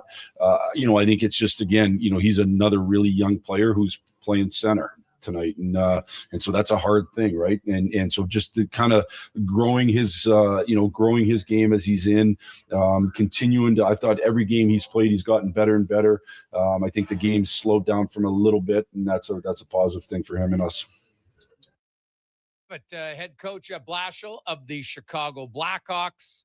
Hey, the Blackhawks, they don't have anything to play for other than pride, but they got a lot of young players. And trust me, you get excited. They're going up against two guys they really looked up to in Murphy and Dickinson, very popular in the room. So they're obviously going to want to play hard against them. And then there's also the fact that, they got like Lundell and Nazar and Bedard. Trust me, going up against Connor McDavid will never lead to a lack of motivation, excitement from them. So while the Blackhawks are sitting in 31st place in the National Hockey League, and they're like, Vancouver's locked it up. Vancouver has officially clinched the 32nd spot in the NHL. The Blackhawks, the Flames, and the Rangers are all battling. They're 68 points for Chicago, 70 for Calgary, 71 for the Rangers, to see who gets the second, third, and fourth best odds going into the draft lottery. And trust me, that'll matter for them. Then there's a little bit of a gap. The Blues, I don't think the Rangers, Flames, or Blackhawks can catch the Blues at this point. We'll see where it goes. But then, hey, the Winnipeg Jets, could they get into the playoffs? They're a team to watch. All of a sudden, the Jets currently sitting only, what are they, 1-2 points out of the playoffs? LA's at 78. Yeah, the Jets are at 76. And the Jets do have the tiebreaker because LA only has 17 regulation wins. So the final 8 games, 7 for some teams, but 8 for many, into the playoffs should be quite good. The Columbus Blue Jackets, not a good start. They are now down 3-0. They currently are holding down the final playoff spot. So the Senators, Red Wings, and the Flyers. Somebody's going to win the Detroit-Philly game. So if Columbus doesn't come back, somebody's going to tie them for sure. And if it's Detroit, then they'll move ahead because they have more regulation wins. And actually, they all have a game in hand. So the Blue Jackets lose tonight, automatically they'll be out of a playoff spot, just due to games played, all that stuff. So lots on the line here. Terrible start for them. We'll come back. We got Cam Tate. We'll hear more from Chris Knoblauch as a wrap up a busy Thursday edition of the Jason Gregor Show, presented by PlayAlberta.ca. The job isn't done until the last load is hauled, and having a semi-trailer out of commission is not an option. Whether replacing or adding to your convoy, Edmonton Trailer has a huge inventory of new and used semi-trailers, trusted by the gravel, logging, oil field, fluids, and freight industries. Find a trailer right for you online or at one of their 3 locations. For sales, service, parts, rental, and finance, when you're in it for the long haul, Edmonton Trailer. Mr. Rooter sees a UFO. Mr. Rooter says 1 plunge, 2. What's this? A UFO? An unidentified floating object. It's beginning to glow and levitate. Thank you, Mr. Rooter. You have freed us from the gravity of the white hole. Humanity will be spared. Wow! People aren't going to believe this when I put it in our new commercial. If you want to believe in a plumber, call Mr. Rooter. Bring into savings at the Brick. Refresh your home with huge discounts. Save up to $1,800 on sofas and sectionals, and buy more, save more. Up to 25% off bedroom and dining furniture. Dreaming of better sleep? Upgrade your mattress game.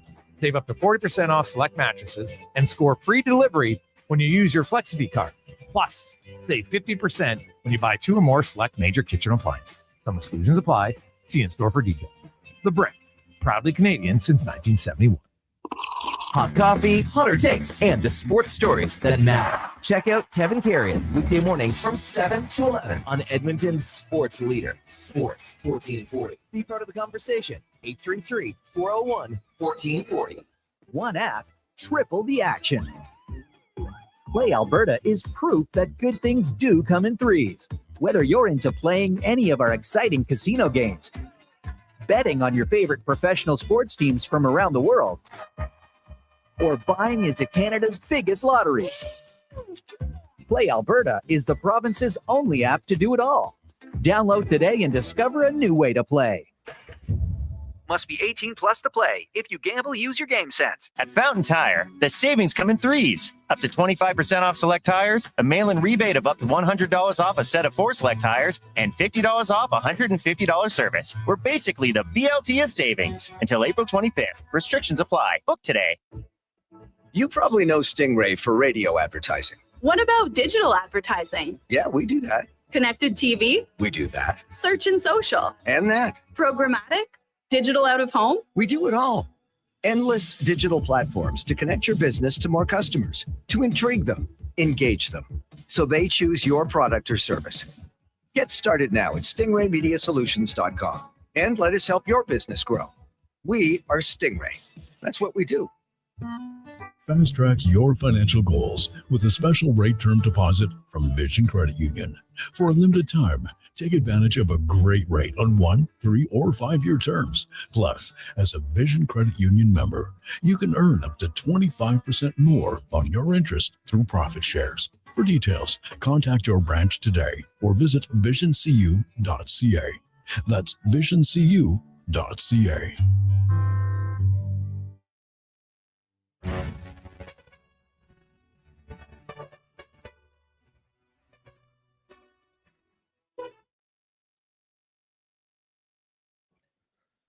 Portions of this hour brought to you by CanTorque, made in Canada, made for Canada, where extreme isn't theoretical. Find your solution at CanTorque.com. The Jason Gregor Show, the best of Edmonton sports talk and beyond. This is Sports 1440. Presented by PlayAlberta.ca, Alberta's only regulated online gambling website.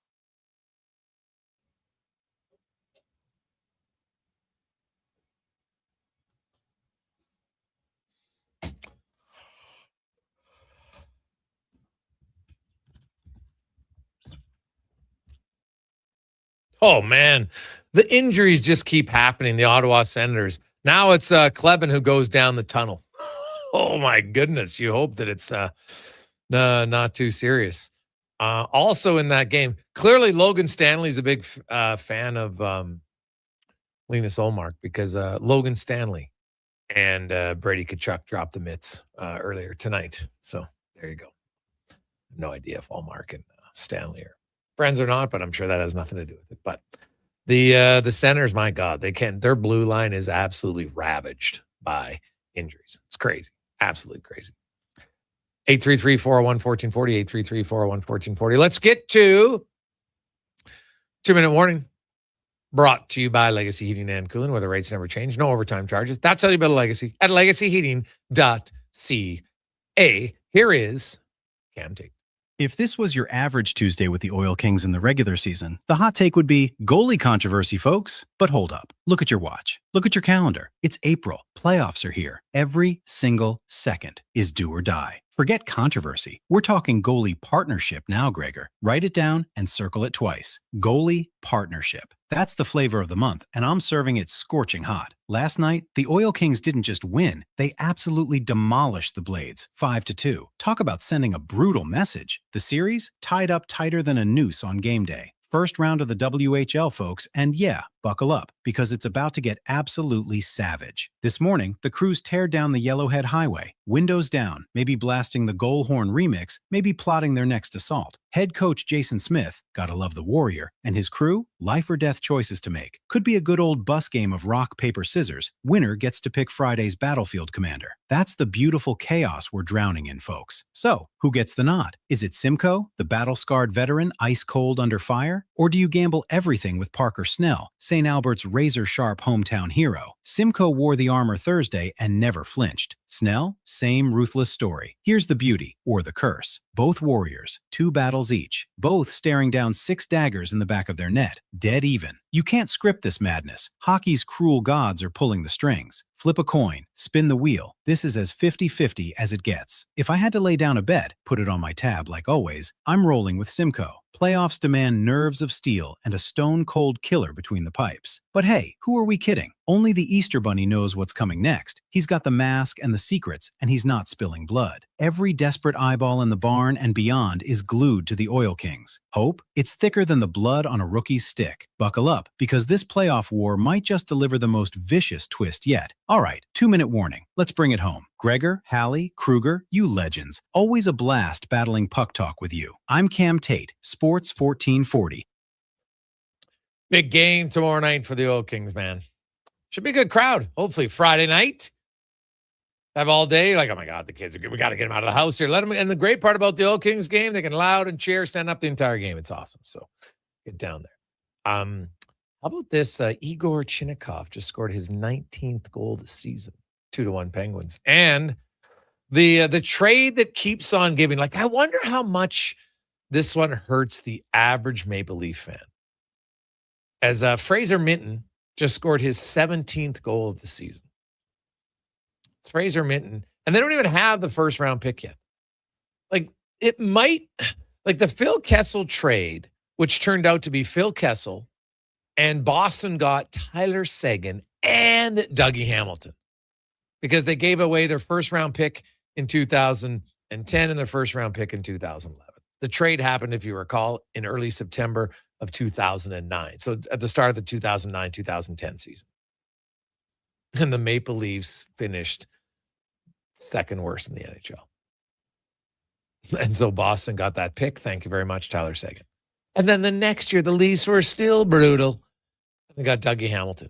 Oh, my God. Like, you look at this Brandon Carlo trade. Like, look at it. Fraser Minton's got 17 goals. He's just starting to find his way in the NHL.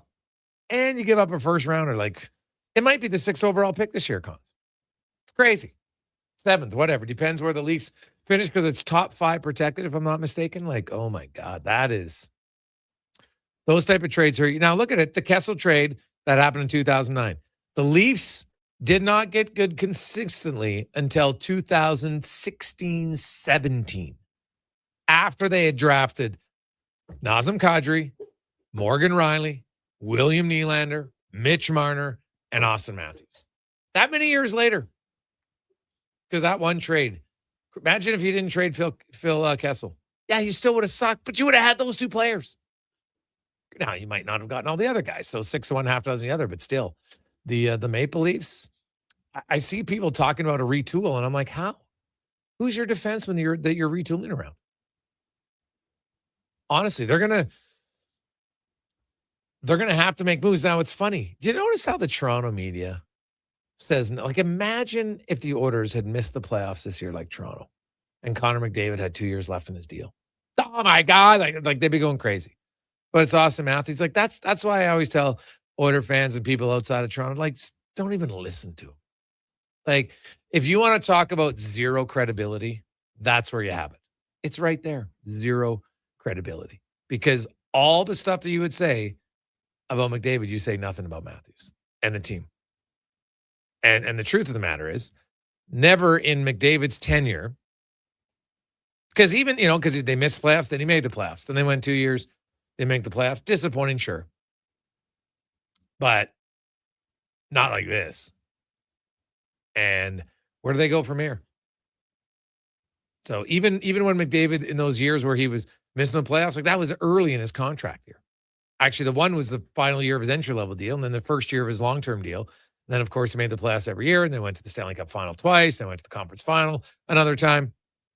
I just find it comical that many of those same people who would stand up and write articles and rant about it are now deathly quiet.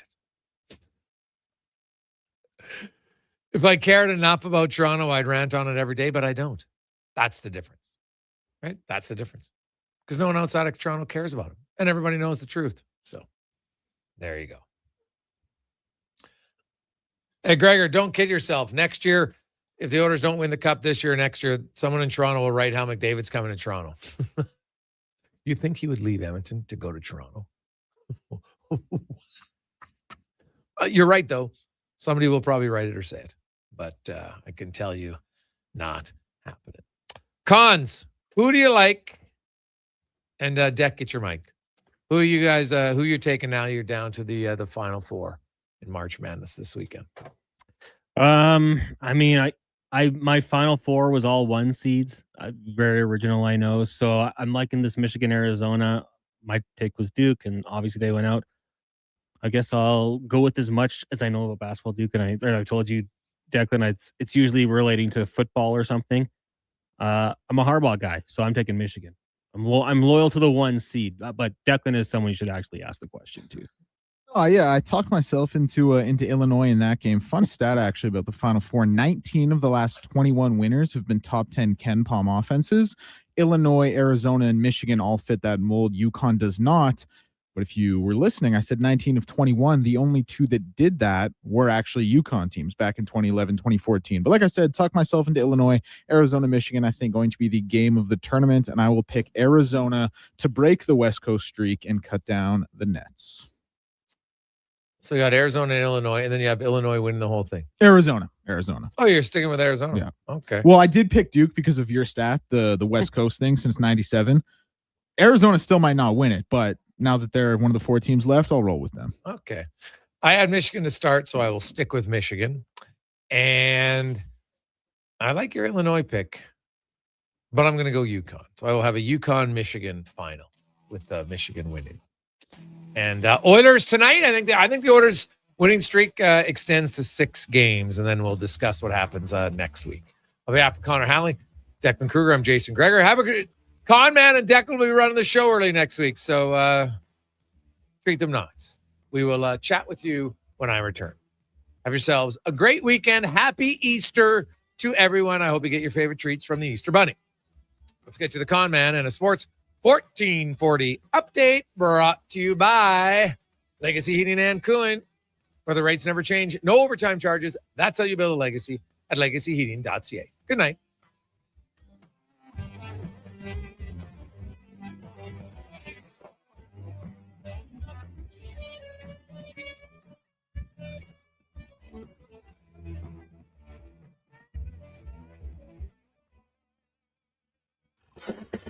This is a Sports 1440 update. It is game day. Oilers and Blackhawks down at Rogers Place. Pucks are just over an hour away. Our pregame coverage coming up next here on Sports 1440. Game's underway right now after 20 minutes. Sabres and Sens scoreless. Penguins up in the Lightning 2-1. Bruins trail the Panthers 2-1. Canadians and Rangers scoreless, while the Red Wings up on the Panthers 1-0. Hurricanes beating up on the Jackets 3-0. Midway through the first in Jersey, Devils have a 2-1 lead over the Capitals. Later tonight, Stars, Jets, Canucks, and the Wild. We got the Golden Knights hosting the Flames, the Maple Leafs in San Jose, Kraken take on the Mammoth, and the Preds in Los Angeles. In the association, 2 games going on right now, both in the second quarter. Suns up on the Hornets 55-52, and the Pistons at home trail the Timberwolves 40-39. Later tonight, LeBron, Luka, and the Lakers taking on Shea and the Thunder. Tip off 7:30. We've also got the Warriors, Cavs, Pelicans, Blazers, and the Clippers hosting the Spurs. And Major League Baseball action earlier today was the Twins getting past the Royals 5-1. Later tonight, Braves, Diamondbacks, and the Giants will host the Mets from the NFL. Kirk Cousins signing a 5-year, $172 million deal with the Raiders. It also contains a club option for 2 years at $80 million. That'll do it for us here on the Jason Gregor Show. Coming up next, we've got pre-game coverage with Andrew Walker, Donovan Paulson, and Landon Ferraro. The boys will be back after it wraps up for post-game coverage as well. I'm Connor Halley. This has been a Sports 1440 update.